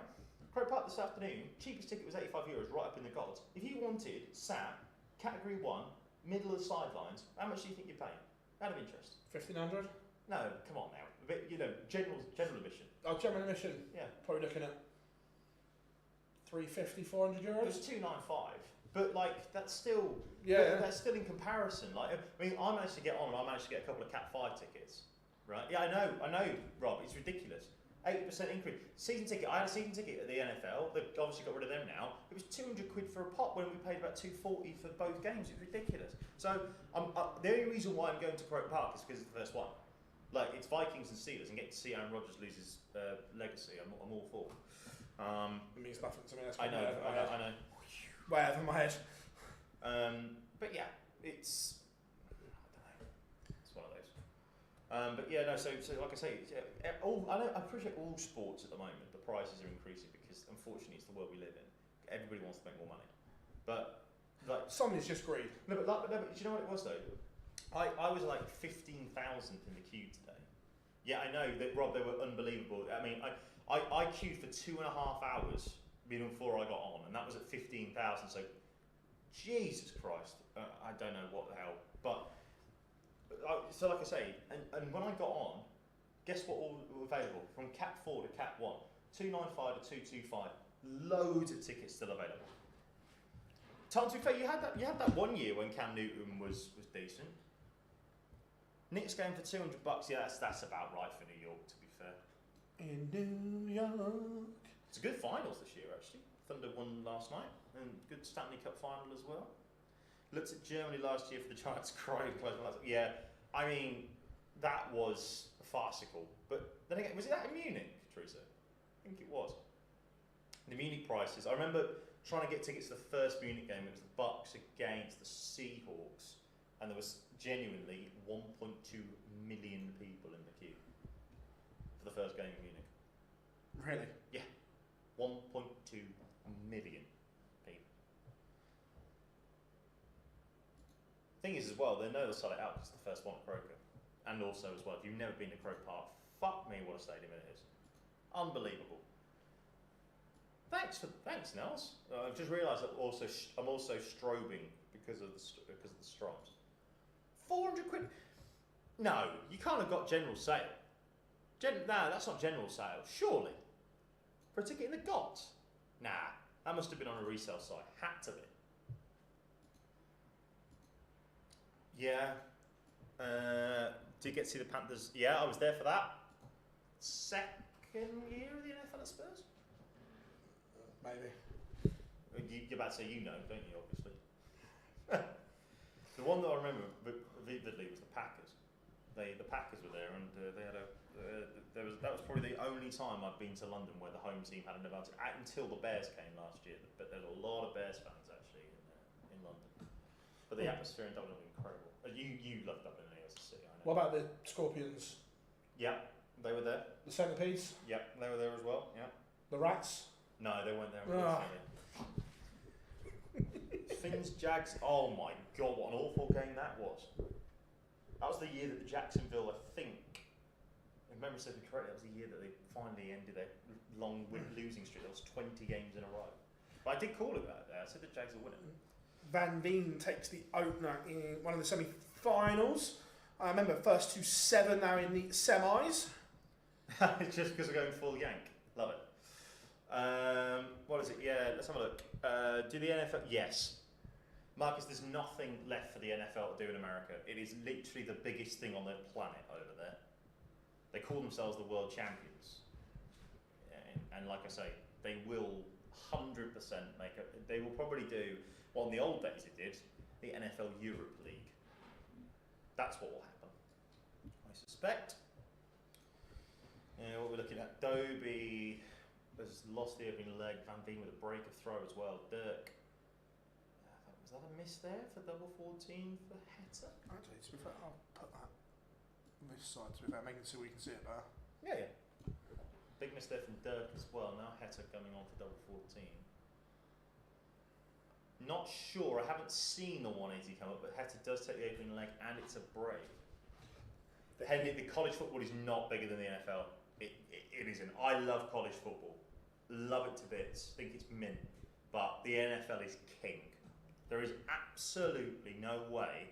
Like, for example, the Chiefs versus the Cowboys on Thanksgiving, two massive franchises. They're expecting 60 million people to watch it. Fairs. 50 million people were watching. I mean, college football gets about, I don't know, the playoff final this year got about 15, 20 million watching. Try 120 for the Super Bowl. That's all I need to say. Van Veen leads 2-0 against Chris Dobie. Dirk asking some questions here about potentially breaking back. Yeah. College football is mental as well, to be honest. It is. Hess has left himself, though, 1-3-2 to leave himself the fish. 302 out and 6. Where have we seen that before? The fish. He's got 6 at it, so. Dirk's blown the opportunity that he created. Then I think best of 7 or first of 7 now. You've got a little bit of time. Going 2-0 down isn't the end of the world. No, absolutely not. Probably do the semi-finals and I'll probably have to shoot off. Yeah, that's cool. Because the Godfather is approaching Winchester. Winnie, as you like to call it. Winnie? It's a nice little setup in here, Phil. It's alright, isn't it? Yeah, might come down here more often on a Monday afternoon brew. It's good. Fridge in the corner as well. Oh, perfect. Means I can go, no, can't say that I'm going to have my Vice in a minute. Oh, by the way, I've shown you my new Vice. Well, the new Vice. Absolute rocket launcher, mate. Nice. Nathan Aspinall, you good man. Asp obviously sponsored by him. Yeah. So I decided to change up, and it was an absolute world. 4 flavours in one, 2,400 for about a tenner. Can't beat it. Dobie does get the first leg back. He needed that as well. Yeah, 100%. Heta has just missed, and he's split there. It looks like to me. I'll have a look at it on the stream when it catches up. Either that or he's Absolutely thrown a wobbler. Yeah, potentially. Yeah, I've just seen it. Right, looks class, mate. Was that the old lane? Was it? No. Oh, the new one. Tottenham Hotspur Stadium. It's always the lane. Dirk hits a 180 to start the leg. Couldn't get a 9 dar on stream. Oh, God, would be livid. Please. Do you remember when we first called one and every time that we was on it? He was off. Yeah. Dobie then does hit a 180 to go 202. He's got a chance of a breakthrough there. Yeah, he's asking enough questions. Well, he has now. Yeah, 100%. That's a slip from Van Veen.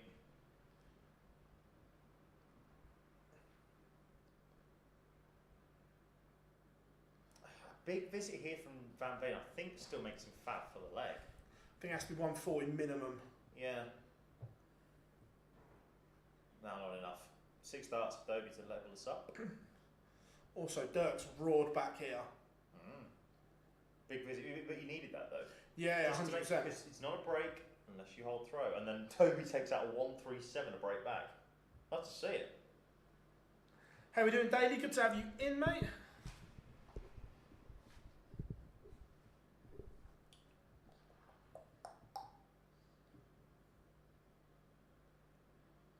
It's not a surprise, Rob. Not a surprise. It's the way of the world, unfortunately. It's mental. Are you back in Wolverhampton already, mate? Well, I did see a comment earlier that said having a major in Leicester and Wolverhampton made no sense. I'm totally with them because it's right there. And then also to have a Premier League night in Nottingham and Birmingham. Like you've got like people who are in Birmingham can get to Wolverhampton pretty easily. yeah. In the same breath, like people who in Nottingham can get to Leicester for the Grand Prix. It's not needed. The two of them can go. I mean, it would be a pain in the arse to me because that means I wouldn't do any Premier League nights. That means I'll have to do them all. Yeah, absolutely. Who will win? I'm going Van Dyvenbode will play Gian Van Veen in the final. It's just gone back-to-back 180s. Tell you what, if you bet on the over 180s, Paul, you've done all right here. 4 180s you've seen now in 5 legs. Dobie can't take out the 140, so Van Veen's back for 41. Another break as well. Yeah. Another breaker throw. Not a breaker throw unless you hold though. As he gets a 12 dart break, not bad at all from Gian Van Veen. It's been a good response from Heta here as well. That didn't fire in the last leg.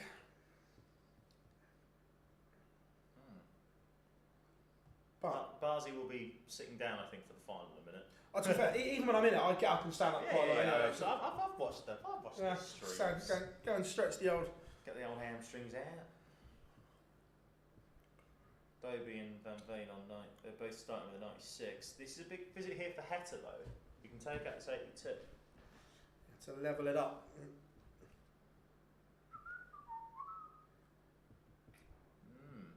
Vert takes this out now. That's 3 on the spin for him. Quick maths. Quick maths. 2 + 2 is 4. -1, that's 3. Big visit this. Ooh. He's missed the dart at tops as well. I think he has. Level game for Damon Heta. Tidy. The thing is that Dobie now has been given opportunities here by Van Barneveld. He hasn't taken it this low.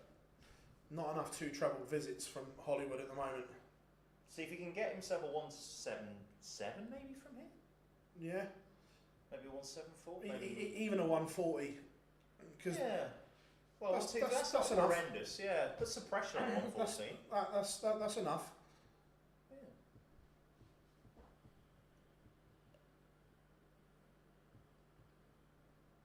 Is it though? That's the big question.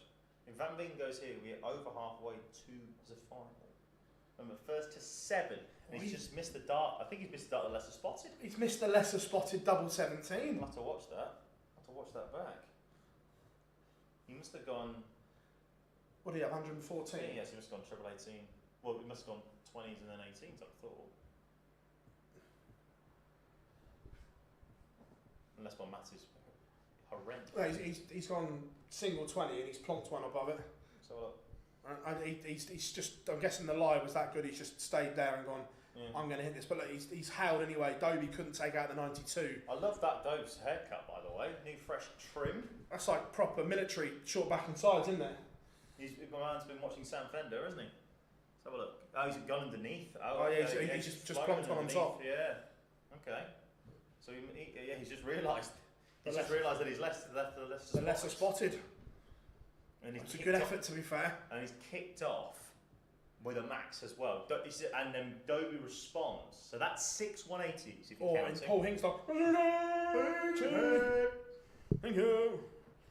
Okay.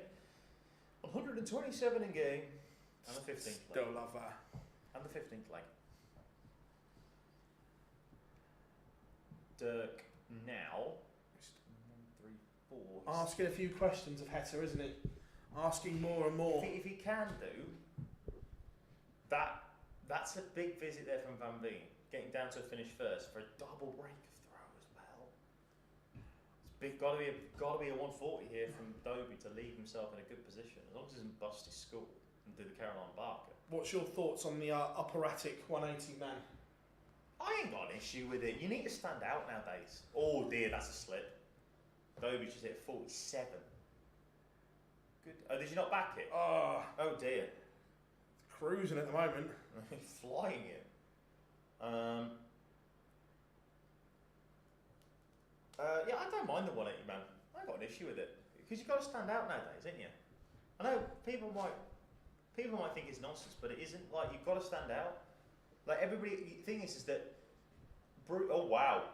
Did I just see him take out a 133? You did. Hollywood. Yeah. But you've got to stand out nowadays, don't you? Because if you don't, then you.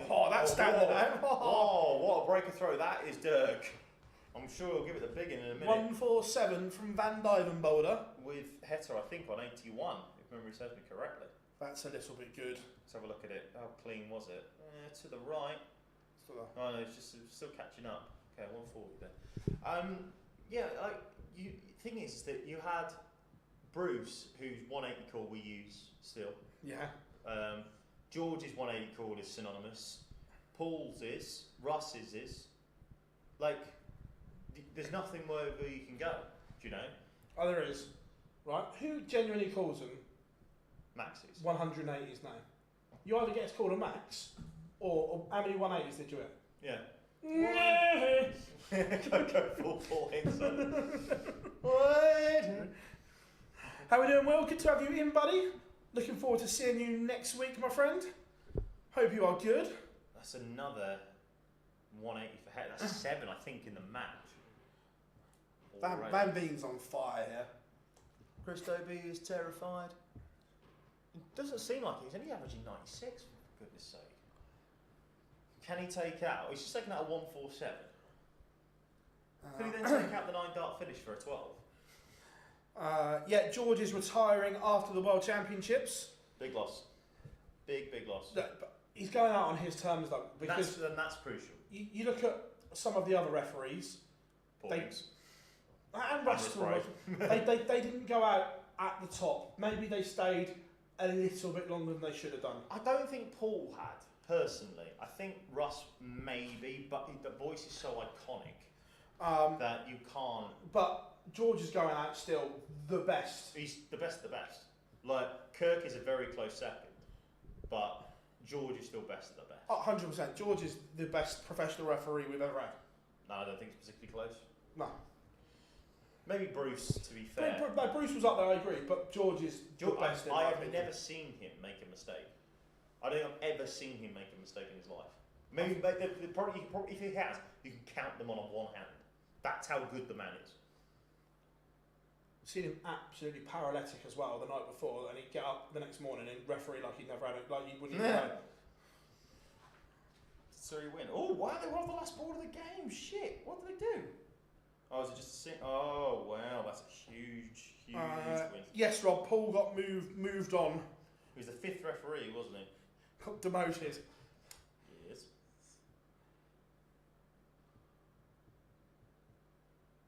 Another max for Dobie, and this time, and importantly, he started well on the Van Veen throw. And if he did back over 7.5, congrats, it's coming. We did say if it goes long, it would piss in, and we did. So we kind of know what we're talking about. Unlike maybe some people that don't think that we do. Huh? Do you remember that one time where that guy, I can't remember who it was now on Twitter, when you said the over 2.5 180s mark for was it Hempel? No, it wasn't Hempel. It was another German, Springer. Yeah. And he was like, he hasn't hit this, blah, blah, blah, and he hit it in the first set of the world. Thank you. Thank you very much. Love to see it. Right, Dobie. He's left himself on 88. Big opportunity there to get it back to 5-all. Dirk is flying. Is he going fishing? Oh, I think he's got to, hasn't he? Come on, Dirk. Boring. Boring. Boring. So after the World Cup excitement, is it time that we see the World? I would love another pairs tournament, Will, 100%. Yeah, I mean, we brought back the World Masters and that worked well, I thought. The World Masters, the revamp was incredible. Yes, I think it was. Dirk, probably, if he holds it, we should piss over. It's going to sound daft as well because of the name of it, but I'd like to see 2 Euro tours in America. As in back-to-back weekends where you take the stars over there, you do Friday, Saturday, Sunday in Boston or wherever, then the next one you do in Philadelphia or wherever. I'd like to see the Euro Tour style events go to America. All right, fair enough.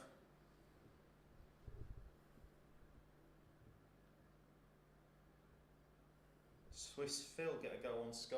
I hope so, he should. Marcus, they've been playing, I mean, not being funny, they've been planning for the future for a while. I.e. with the best one in the world to Johnny Mack, who is the best there's ever been. Yeah. In my opinion. I know people might... Oh no, Johnny Mack, incredible. Yeah. There is a time. Yeah, and I think that time is close. Now I do. Yeah. I do really think that. Heta wants 87 to break back and then would actually... Be on throw effectively. Be on throw, yeah.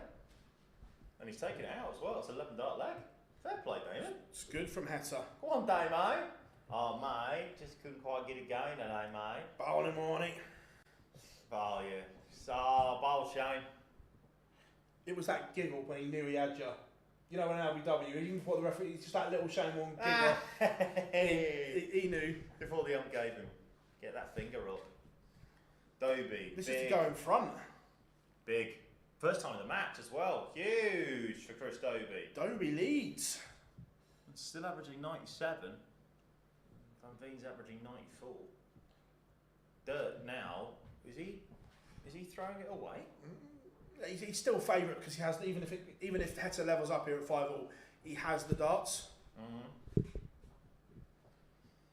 Eventually, Marcus, maybe when we're dead, he might be, but probably not far off. Dobie, if he wins this leg, through to the final.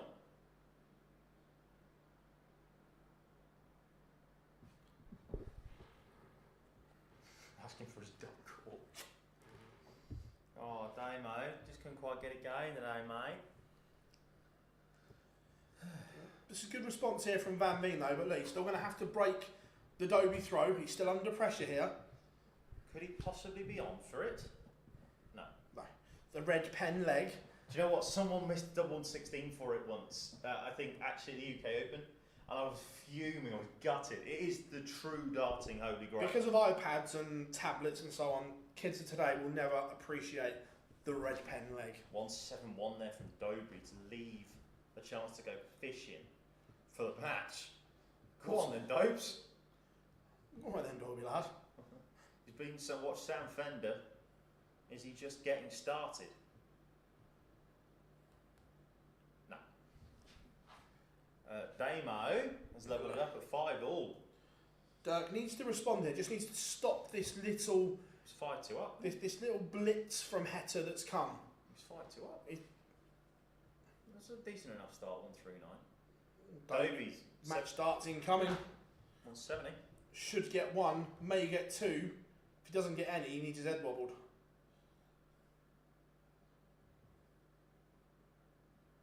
Look for this to go yellow. There we go. He is just getting started. Let's get it started. Not that one. Oh. Well, I'm only getting started. I'll tell you, it's a good response here from Dirk. 139, 180. Can Damo follow suit? No. But 134's in the context, 228, you're thinking, okay, you're not too far. I will have to shoot everybody in a moment because I am probably going to be late now to meet God, but my missus doesn't think she's going to see me anyway tonight, so that's fine. What are we looking at? What are we looking at here? Dobie is through. He will meet the winner, of course, of Damo against Dirk. Big leg that from Dirk, to be fair. 11 dart hold throw. Cheers for coming. That's good from Dirk. Especially because Damo had thrown a lot at him the last few legs. Dirk has responded well there. The Aubergenius. Oh, do you know, I mean, the fact that that man brought an aubergine onto the World Darts Championship stage. What a sport. What a sport this is. It's just, nothing will ever though top Bob Anderson riding into the circus tavern on a horse. I'm sorry, it just won't. Who was it? Oh, who was the one who raised me up? One of the Chinese players. Oh, yeah. Even though I don't think he ever understood quite what the song was about, but it was funny.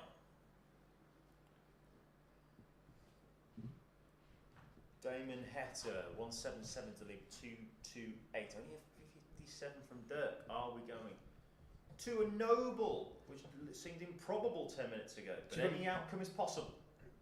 Do you remember that UK Open Friday when they were all best of 11s and George was averaging 10.6 legs a game? Standard. Oh. If you know, I mean, we call it a noble for a reason. The champagne shot. So, Dirk will have a poke. He's got a poke at it. All shitting all over the place. Yeah, it was. It was very. Imagine the paperwork and the risk assessment you'd have to do now. Oh, game over, mate. You wouldn't even bother, would you? Can you imagine trying to write that up the Ali Pali walkway? Okay, 84 left for Damo. This has got to go, you'd think. May only get a dart at the ball. Looking treble 20, double 12, thanks for that, and he's missed double 11. 75 then for Dirk. 25 ball, is it? That'd be hilarious. Should get at least a dart at tops. For the Titan. Match dart missed. Huge. So 3-4 for Hector to send us to a noble. It would be improbable that he got there, considering how far behind he was. Yeah, he's battled back well, to be fair. Oh, we are going to an oval leg. The 13th and final leg. Of course. Do you remember that one time? I think it was on the Euro Tour when he'd refereed 4 last leggers in a row or something stupid. And you could see his face. The 11th and final leg. As if to go, really? What do we always say in a deciding leg about trebles? Nuggets of gold. Because it forces your opponent to hit 2 treble visits. Having that throw as well is massive. Oh, huge. It is now. This can't carry on, can it? It can. It can. It's one of my favourite ever lines. It's one of my favourite lines. Whenever Cam says that about anybody on the pod, it's just like, you know, it says, it can't go on. It can. It can. It can. Saint Mick, what a boy. Right, that needed to be 2, I think, there to bring himself back into the leg. Yeah. Dirk's still dark in front of him. Henry says George is obviously going to get the world final. Ladies and gentlemen, with the world final level at 6 all and 7 legs all. No, it's 5, isn't it? Yeah, it's 5. Yeah, and level it's 5 legs all. We go to a sudden death leg. He does need a 180. It's realistically the only way. But it doesn't get to a go. finish. But Dirk's still got 6 is the issue. Go on, win the match with a fish. He's still Reel got, it in, man. He's still got 6. He's gone for it as well. Oh my. Full respect. Oh, most people would have just plonked a dart Absolutely in tense. Big 18 or Big 10. Yeah. Not Dirk. No, I'm here for it. He's here to put on a show, that man. I love it. Only 60 from Hatter as well. This is 2 multiplied by 10 plus 1. Romeo done. Let's have a look at this. Oh no, let's see if the stream catches up in a minute. Yeah. Should be done, and it is. 3 darts. Excellent. Dirk takes on Dobie. Delightful. And dear, that is me gone because I've got to go. Pleasure, lad. Take it easy. Thank you, everybody. See you soon. No doubt. I'll see you on Monday probably. Just going to show Jar out the door. Back in a sec, everyone. Yeah. Right, well done, lad. You know the way down, yeah? Yeah.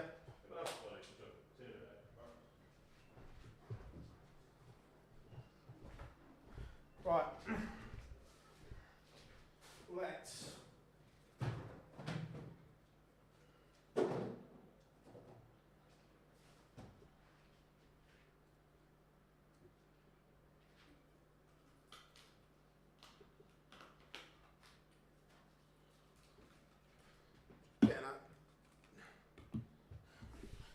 So, thank you very much to Jar for joining us. Right. Now, let's go. Where were we? Let's go back to that one. Right. So, folks, the final will be Chris Dobie against Dirk van Dijvenbode. It's all good, Paul, it's all good. So,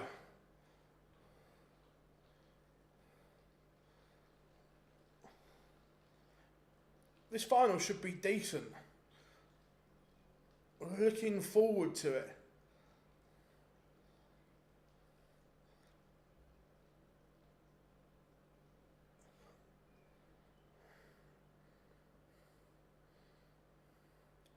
Oh, I suppose we better do the poll, wouldn't we? Wait a minute. Before we get ready for the final, we'll get the poll up. The old Polaroonie.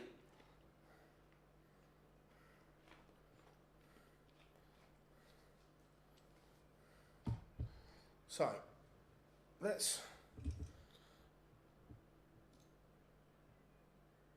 end this one. But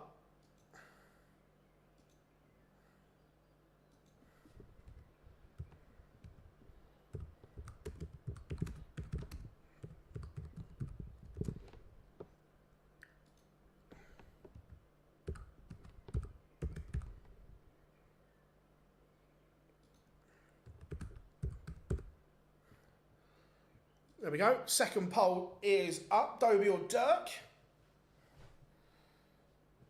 I'm with Dan, so yeah, we know Dan will be cheering on at home.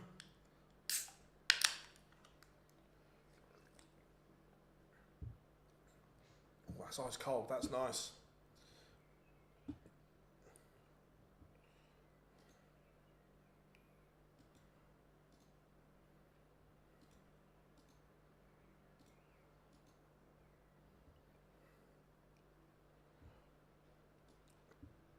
we will have the final up shortly. So, it's been a good day today. It's been a really good day.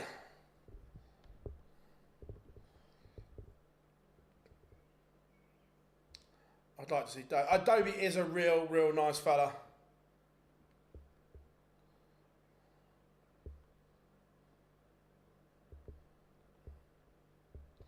Yeah, Adobe is a class operator.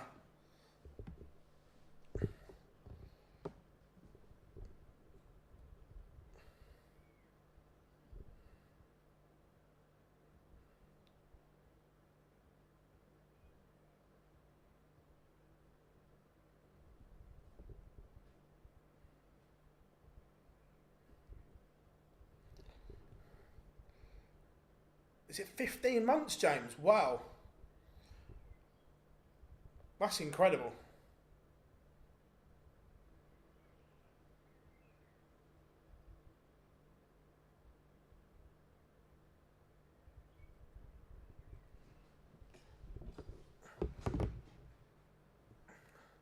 March 2024. Christ, that's bonkers.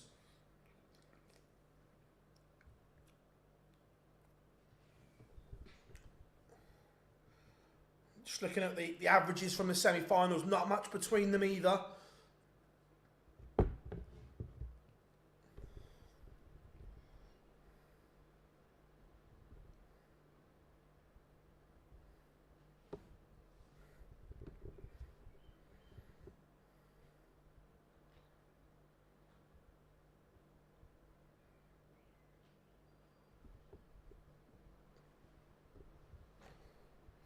So what's everyone up to this evening? Anyone got anything nice planned?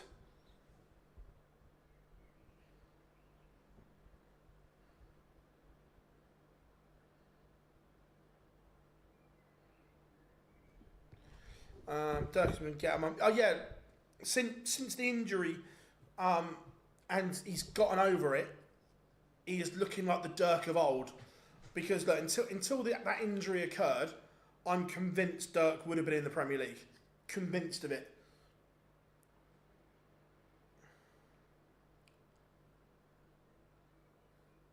Pub game tonight versus... Nice, Jacob, nice. Good luck in that.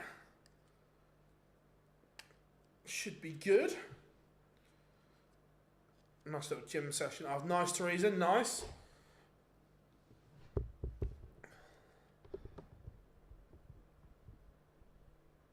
I would love to see... yeah, look, Dirk to win a major would be incredible.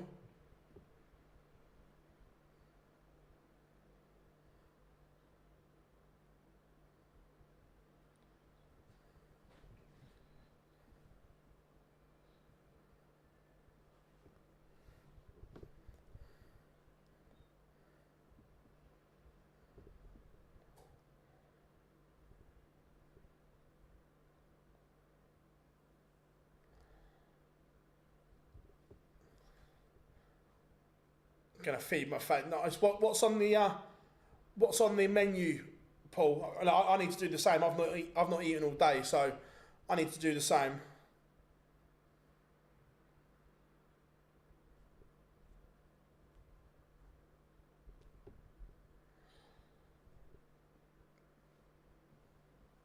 No, I'm with you, Tree. I don't like the walk on, but yeah, the Premier League would be good.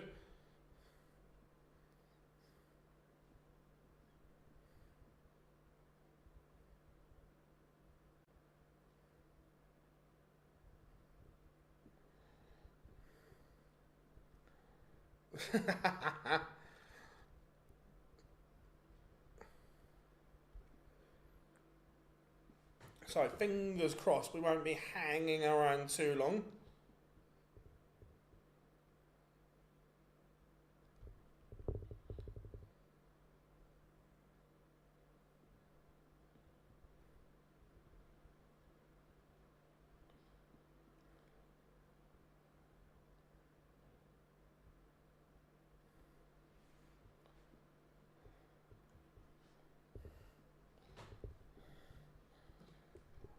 Dave, within the next 5 or so minutes, mate, it won't be too long. That's why we're just having a chat now. But yeah, within about 5 minutes, mate. Not too long.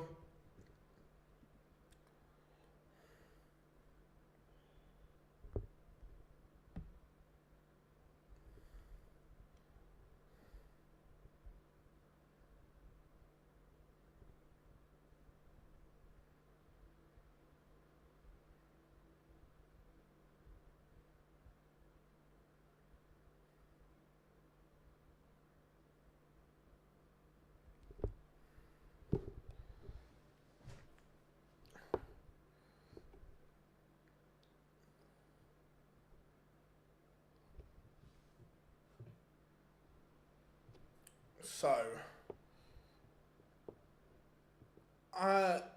Dave, we said about 5 minutes. I don't know if you might not have your sound on. My apologies.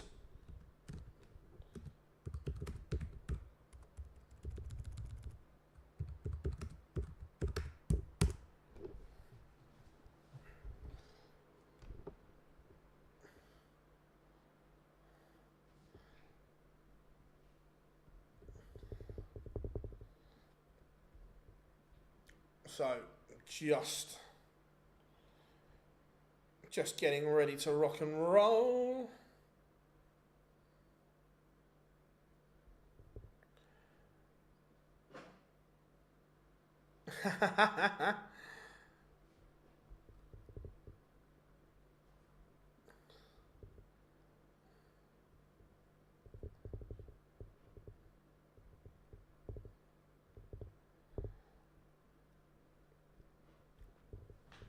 So, remember, we will return tomorrow as well, live from 1 o'clock. As always, you guys are incredible. If you haven't yet, please make sure you tap that like button and subscribe to the channel, because we massively appreciate all your support. You guys absolutely rock it for us every time. Myself and the team massively appreciate the support that you guys all show the channel. Yeah, Teresa, not good. I need to go to the shop and get some food on the way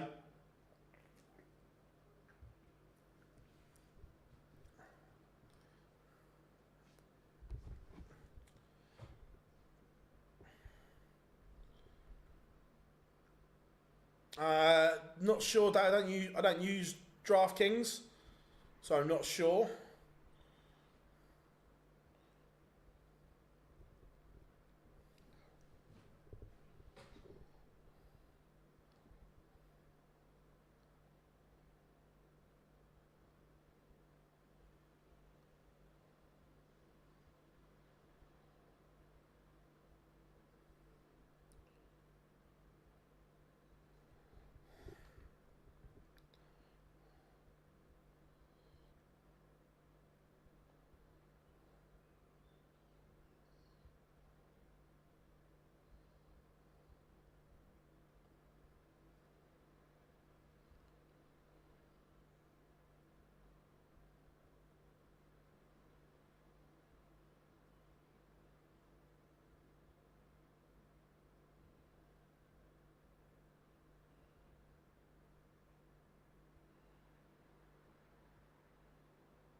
No, so Paul, I got an office late last year, so we've now got a designated area that we can do stuff from and everything like that, which works brilliantly.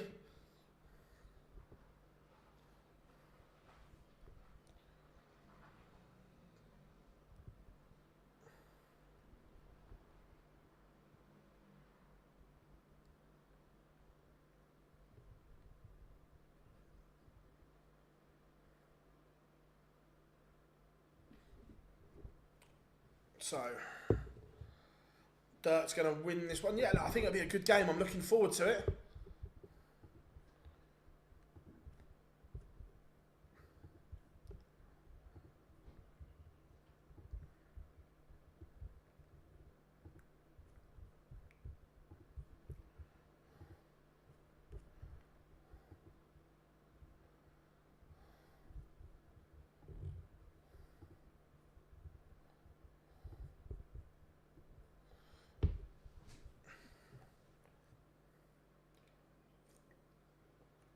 Right, the game is warming up now. So there is an official in the booth.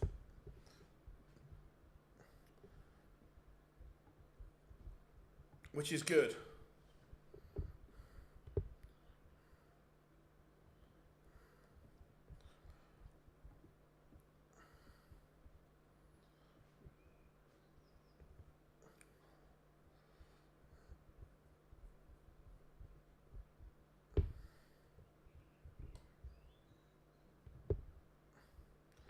So shouldn't be too long.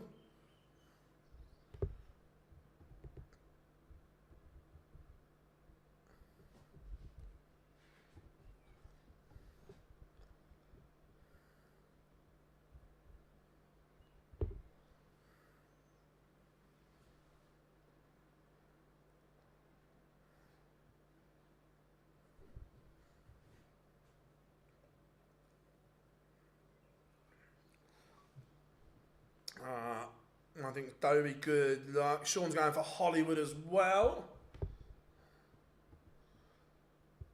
Like I say, whoever is officiating is in the booth.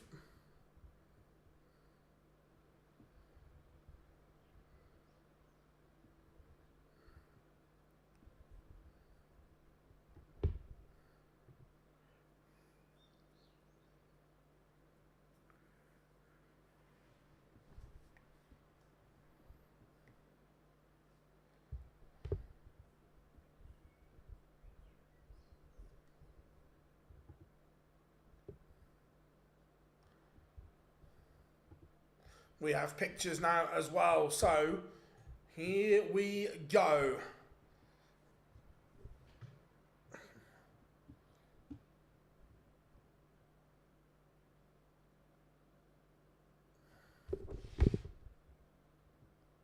If I go like that, Dirk against Hollywood, first to 8.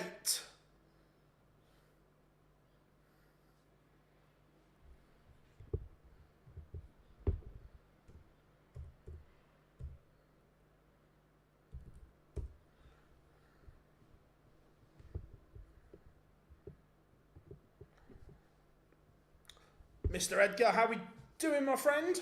Good to have you in. How's life? How's tricks? So, Dobie wins the ball. How crucial could that be?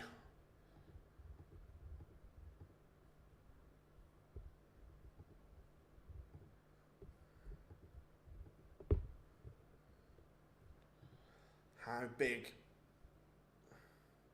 or small? Oh, two very good players, Fred. Two very good.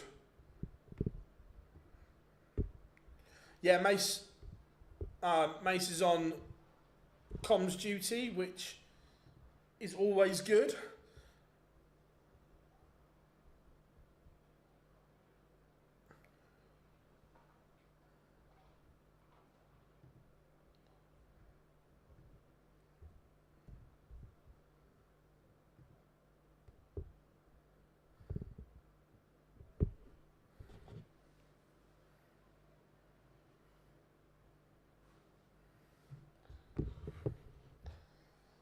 But, Dirk van Barneveld, early break of throw. Hello, Dirk. Dirky boy. Gonna watch it on the stream now. 1, 2. Oh, almost reel it in.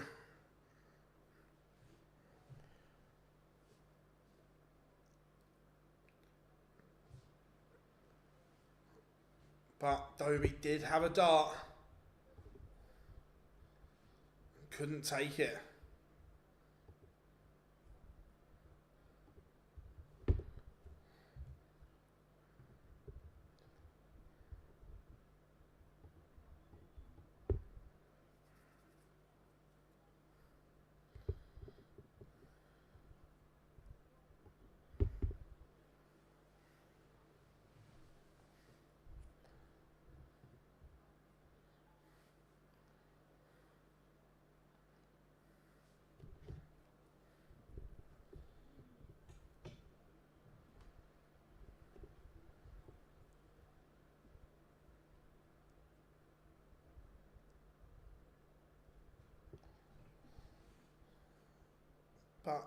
But Dobie will be hoping, and he's got his chance to break straight back. Dirk has missed a huge chance.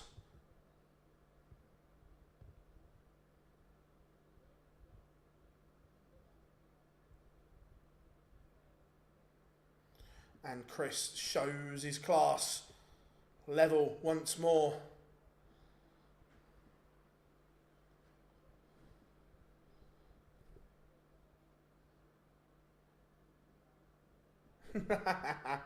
Yeah, definitely.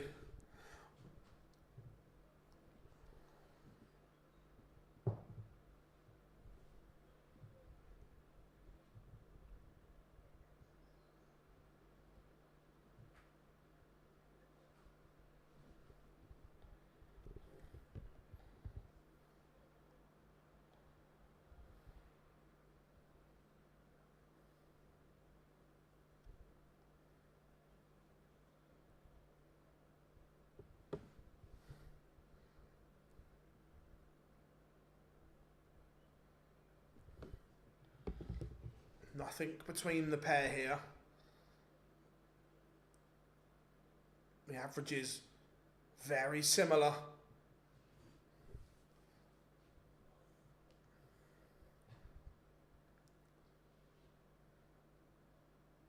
Steely-eyed in Dirk. He is emotionless.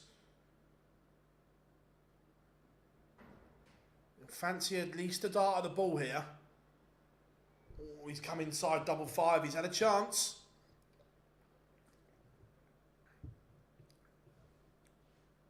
But can Hollywood rescue the leg? He can. Dirk missed one dart for a 2-1 lead.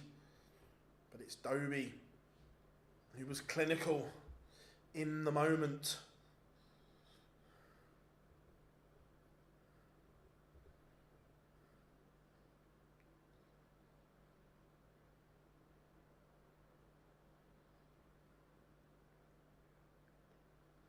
You just feel that Dirk will score heavier than Dobie. But it's can Dobie take those little opportunities that he's just taken?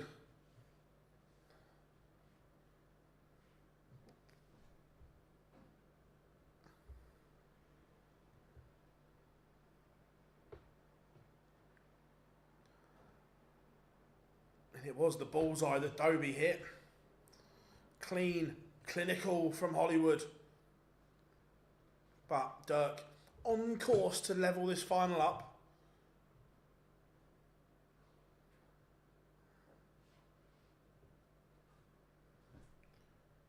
Just looking. Double 10 when he comes back.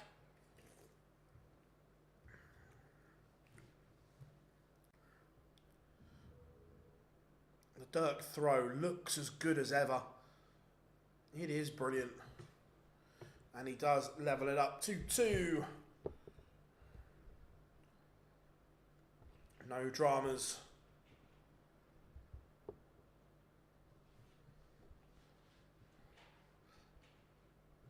Dobie kicks off with a maximum of his own. Hollywood.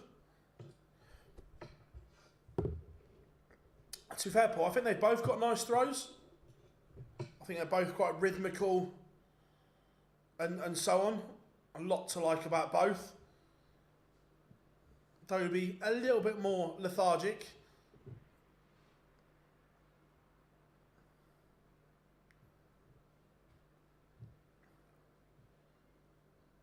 At the moment, Dirk's averaging just shy of 109, which is incredible. But Hollywood still in control. He has the darts, remember. Dirk is going to have to find something. But if you carry on averaging 109, at some point that pressure will tell and he will get an opportunity. But it's can he keep that commitment up? Now, 102, Dirk, this is the chance we were talking about.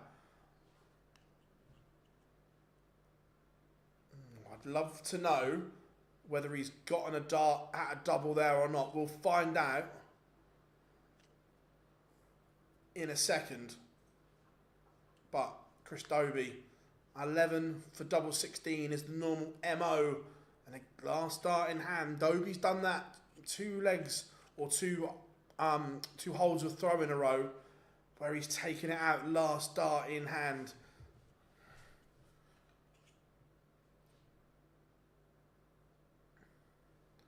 I'm just going to wait and see whether Dirk gets a dart at the 102 or not. Let's have a look at the pictures.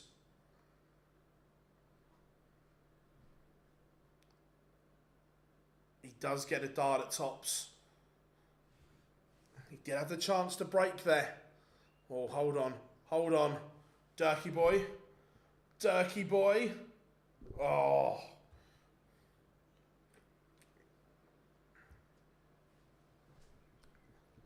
We waited.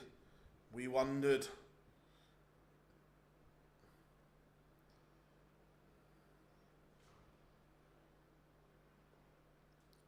Oh, there's still pressure on this. 86, because Dobie's on a finish.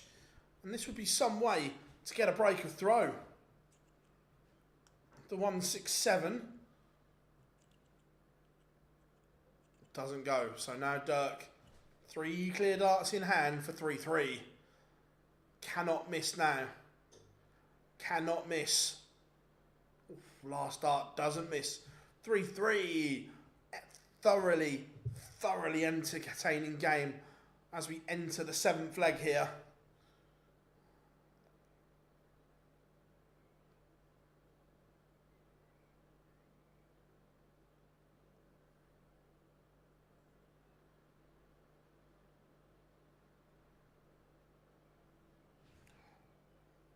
So, what do we reckon? Will this game be won by a moment of magic or a mistake? Which one?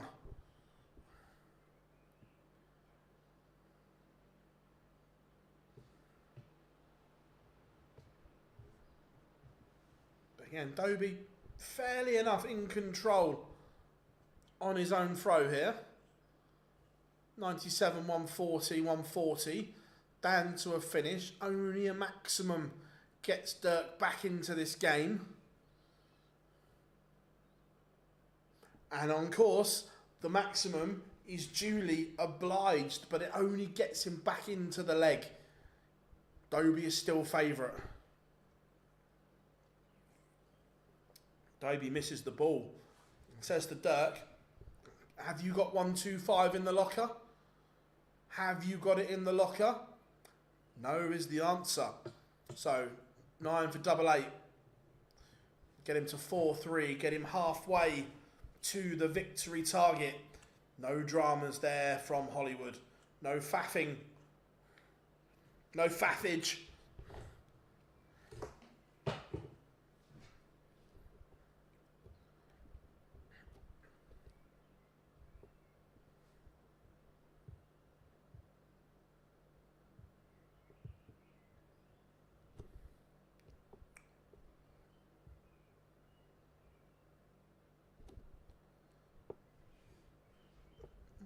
All of a sudden,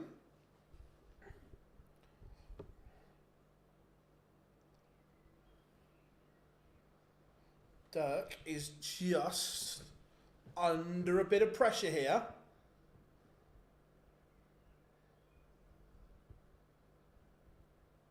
He's under extreme pressure. Is Hollywood making his move?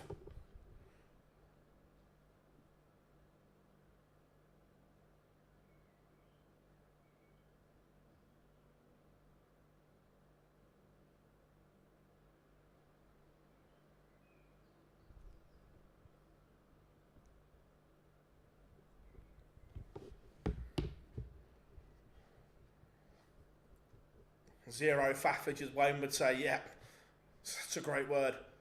Faffage. Dobie has missed. Can Dirk rescue the situation? No is the answer. So for the first time, Chris Dobie can go 2 legs clear. Dobie is two legs clear. And now all of a sudden, it's advantage Hollywood. But, as in all Hollywood blockbusters, is there a twist in the tale that we didn't see coming?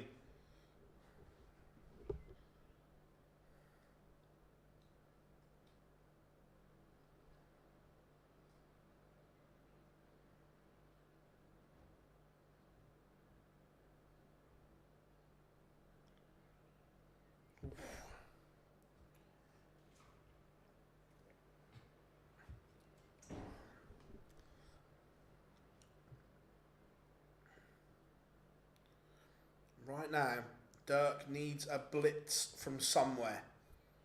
Needs one of those 3 or 4 leg bursts of high octane darts. Otherwise, Dobie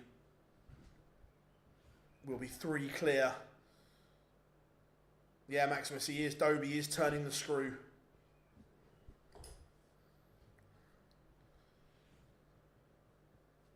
Tees up his favourite double 16.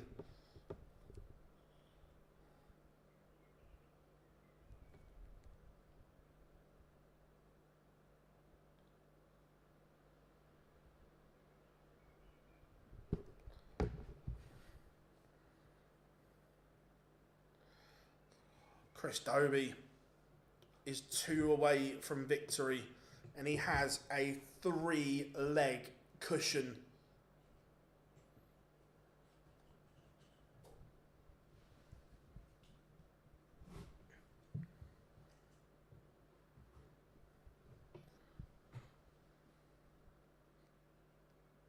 Dirk starts trebleless. The form Dobie's in, that could be a mistake. Not punished. Not punished. Hollywood will be disappointed there.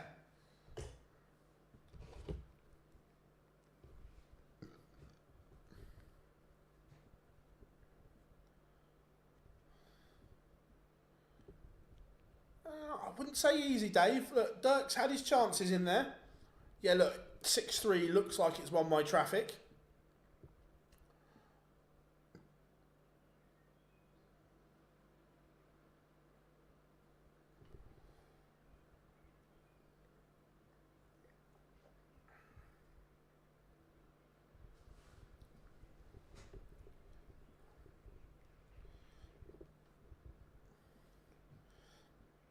Dirk needs to leave.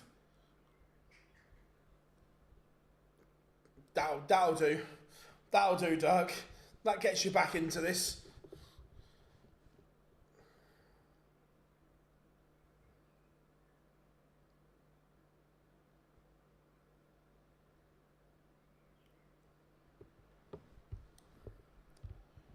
Oh, but he's missed. He carved the chance, but couldn't take it.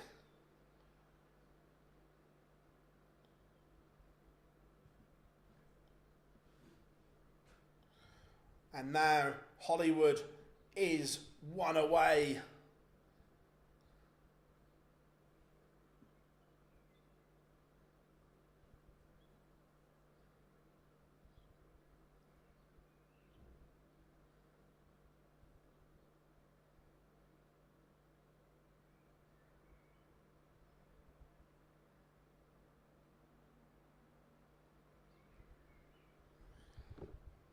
Now, can Dobie seal the deal here and now?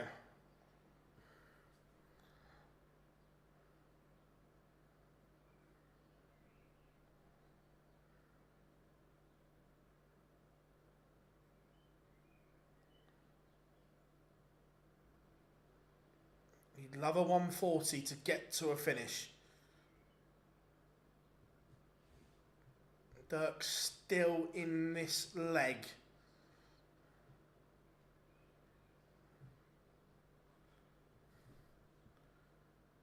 Cheers, Muchos. Thank you very much, buddy. Thank you for joining us today. Dirk with a 171 to keep this one alive. This one is not dead yet.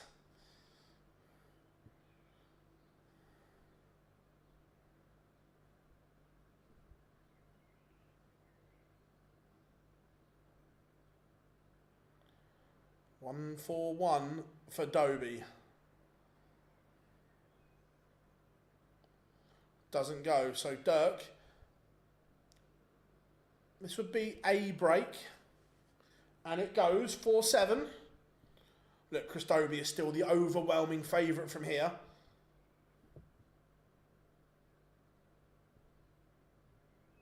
How are we doing, Joe? Good to have you in, my friend.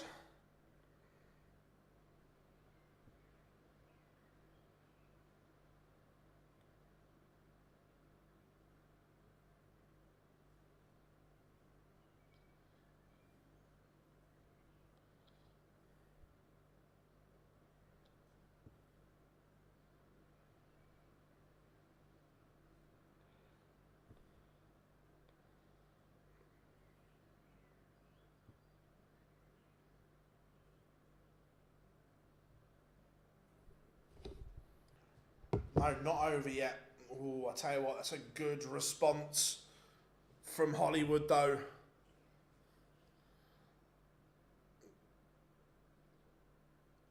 Dirk, is this the blitz we were talking about? Or is it too little, too late? It might be, because Dobie's gone ton 180, 180 to leave 41 after 9.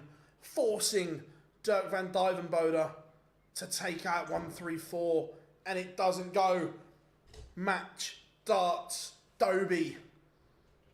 It will be 9 for double 16. Match, darts, missed. And the fact that he's ended up on 5, I need to see this, because if he's gone 1 tops, that surprises me when double 16 is his MO. It's his go-to.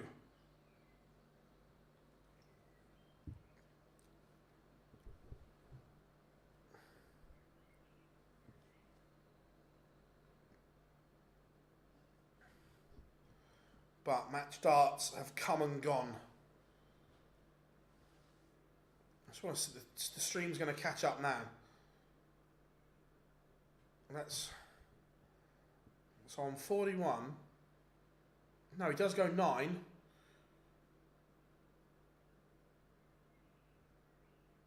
Oh, he has an absolute flyer. Going for double 8, he ends up in single 11. Wowzers. Oh, I tell you what, this game is on, because Dirk is threatening a break. This would get him to within 1. This game's far, far from done, folks.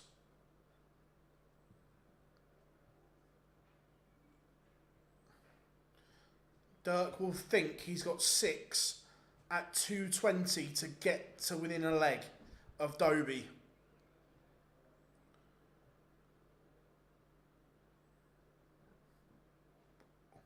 $80 points he leaves.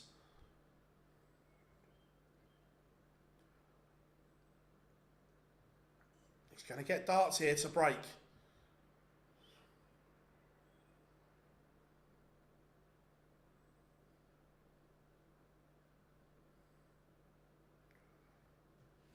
Missed dart at tops. So Dobie now has 90.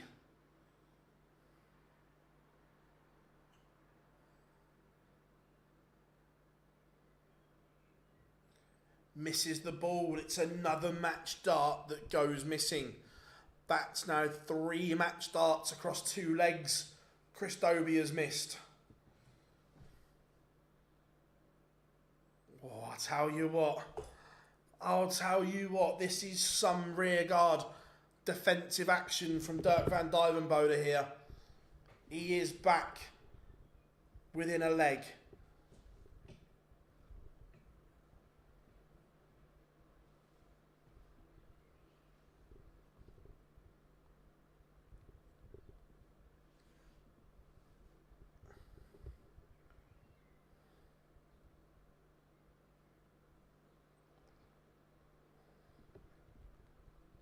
How is the nerves? How's the pressure on both of them?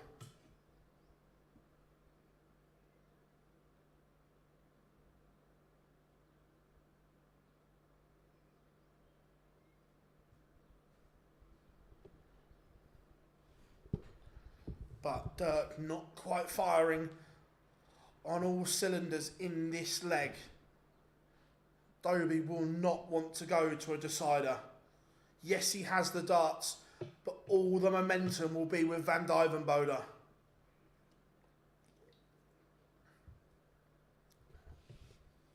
Oh, it would be a mega comeback. It would be a comeback of epic proportions. And he's going to get 6 darts to send us to a decider.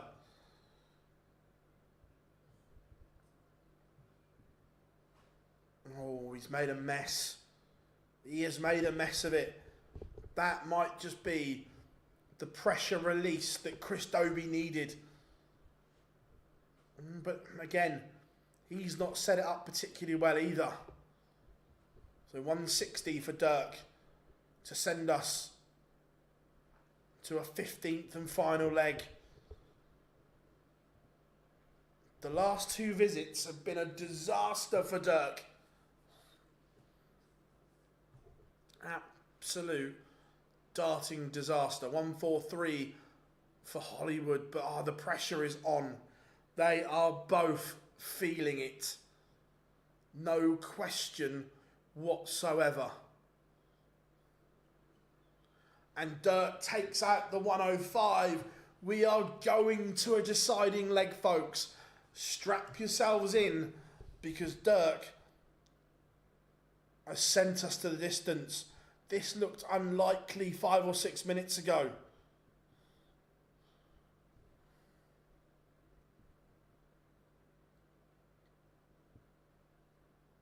Oh my, who would you rather be right now? Who would you rather be? Dobie with the darts or Dirk with the momentum?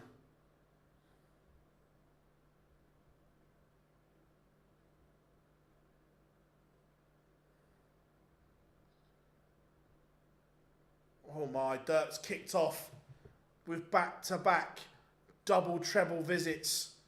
Dobie is under the cosh. Dirk has 6 darts at 227 to complete the comeback.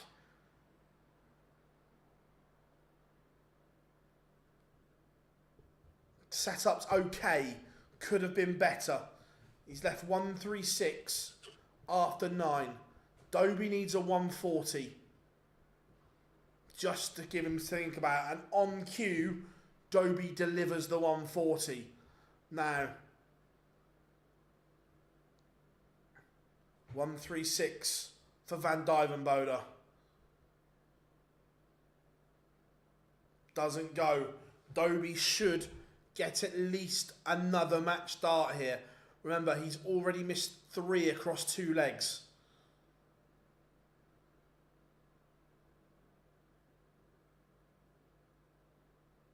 The suspense.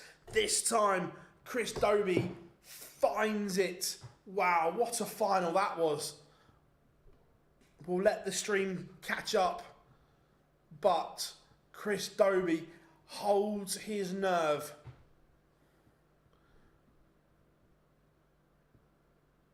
That 140, the visit before, was the one. Harvey, I think bottled is a strong word, and I think you're way off the radar there.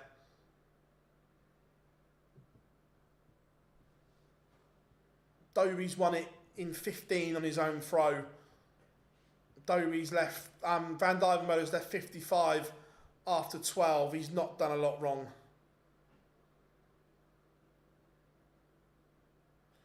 And there it is. We don't often get emotion from Chris Dobie, but there we did. Yeah, Ryan, I'm with you there.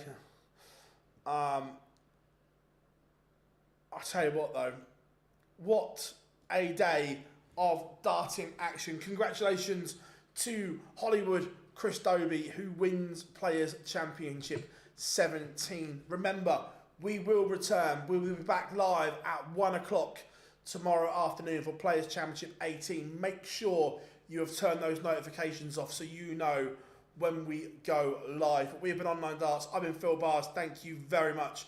So please make sure you drop us a like and subscribe. But until then, enjoy your evening and we'll see you all very, very soon.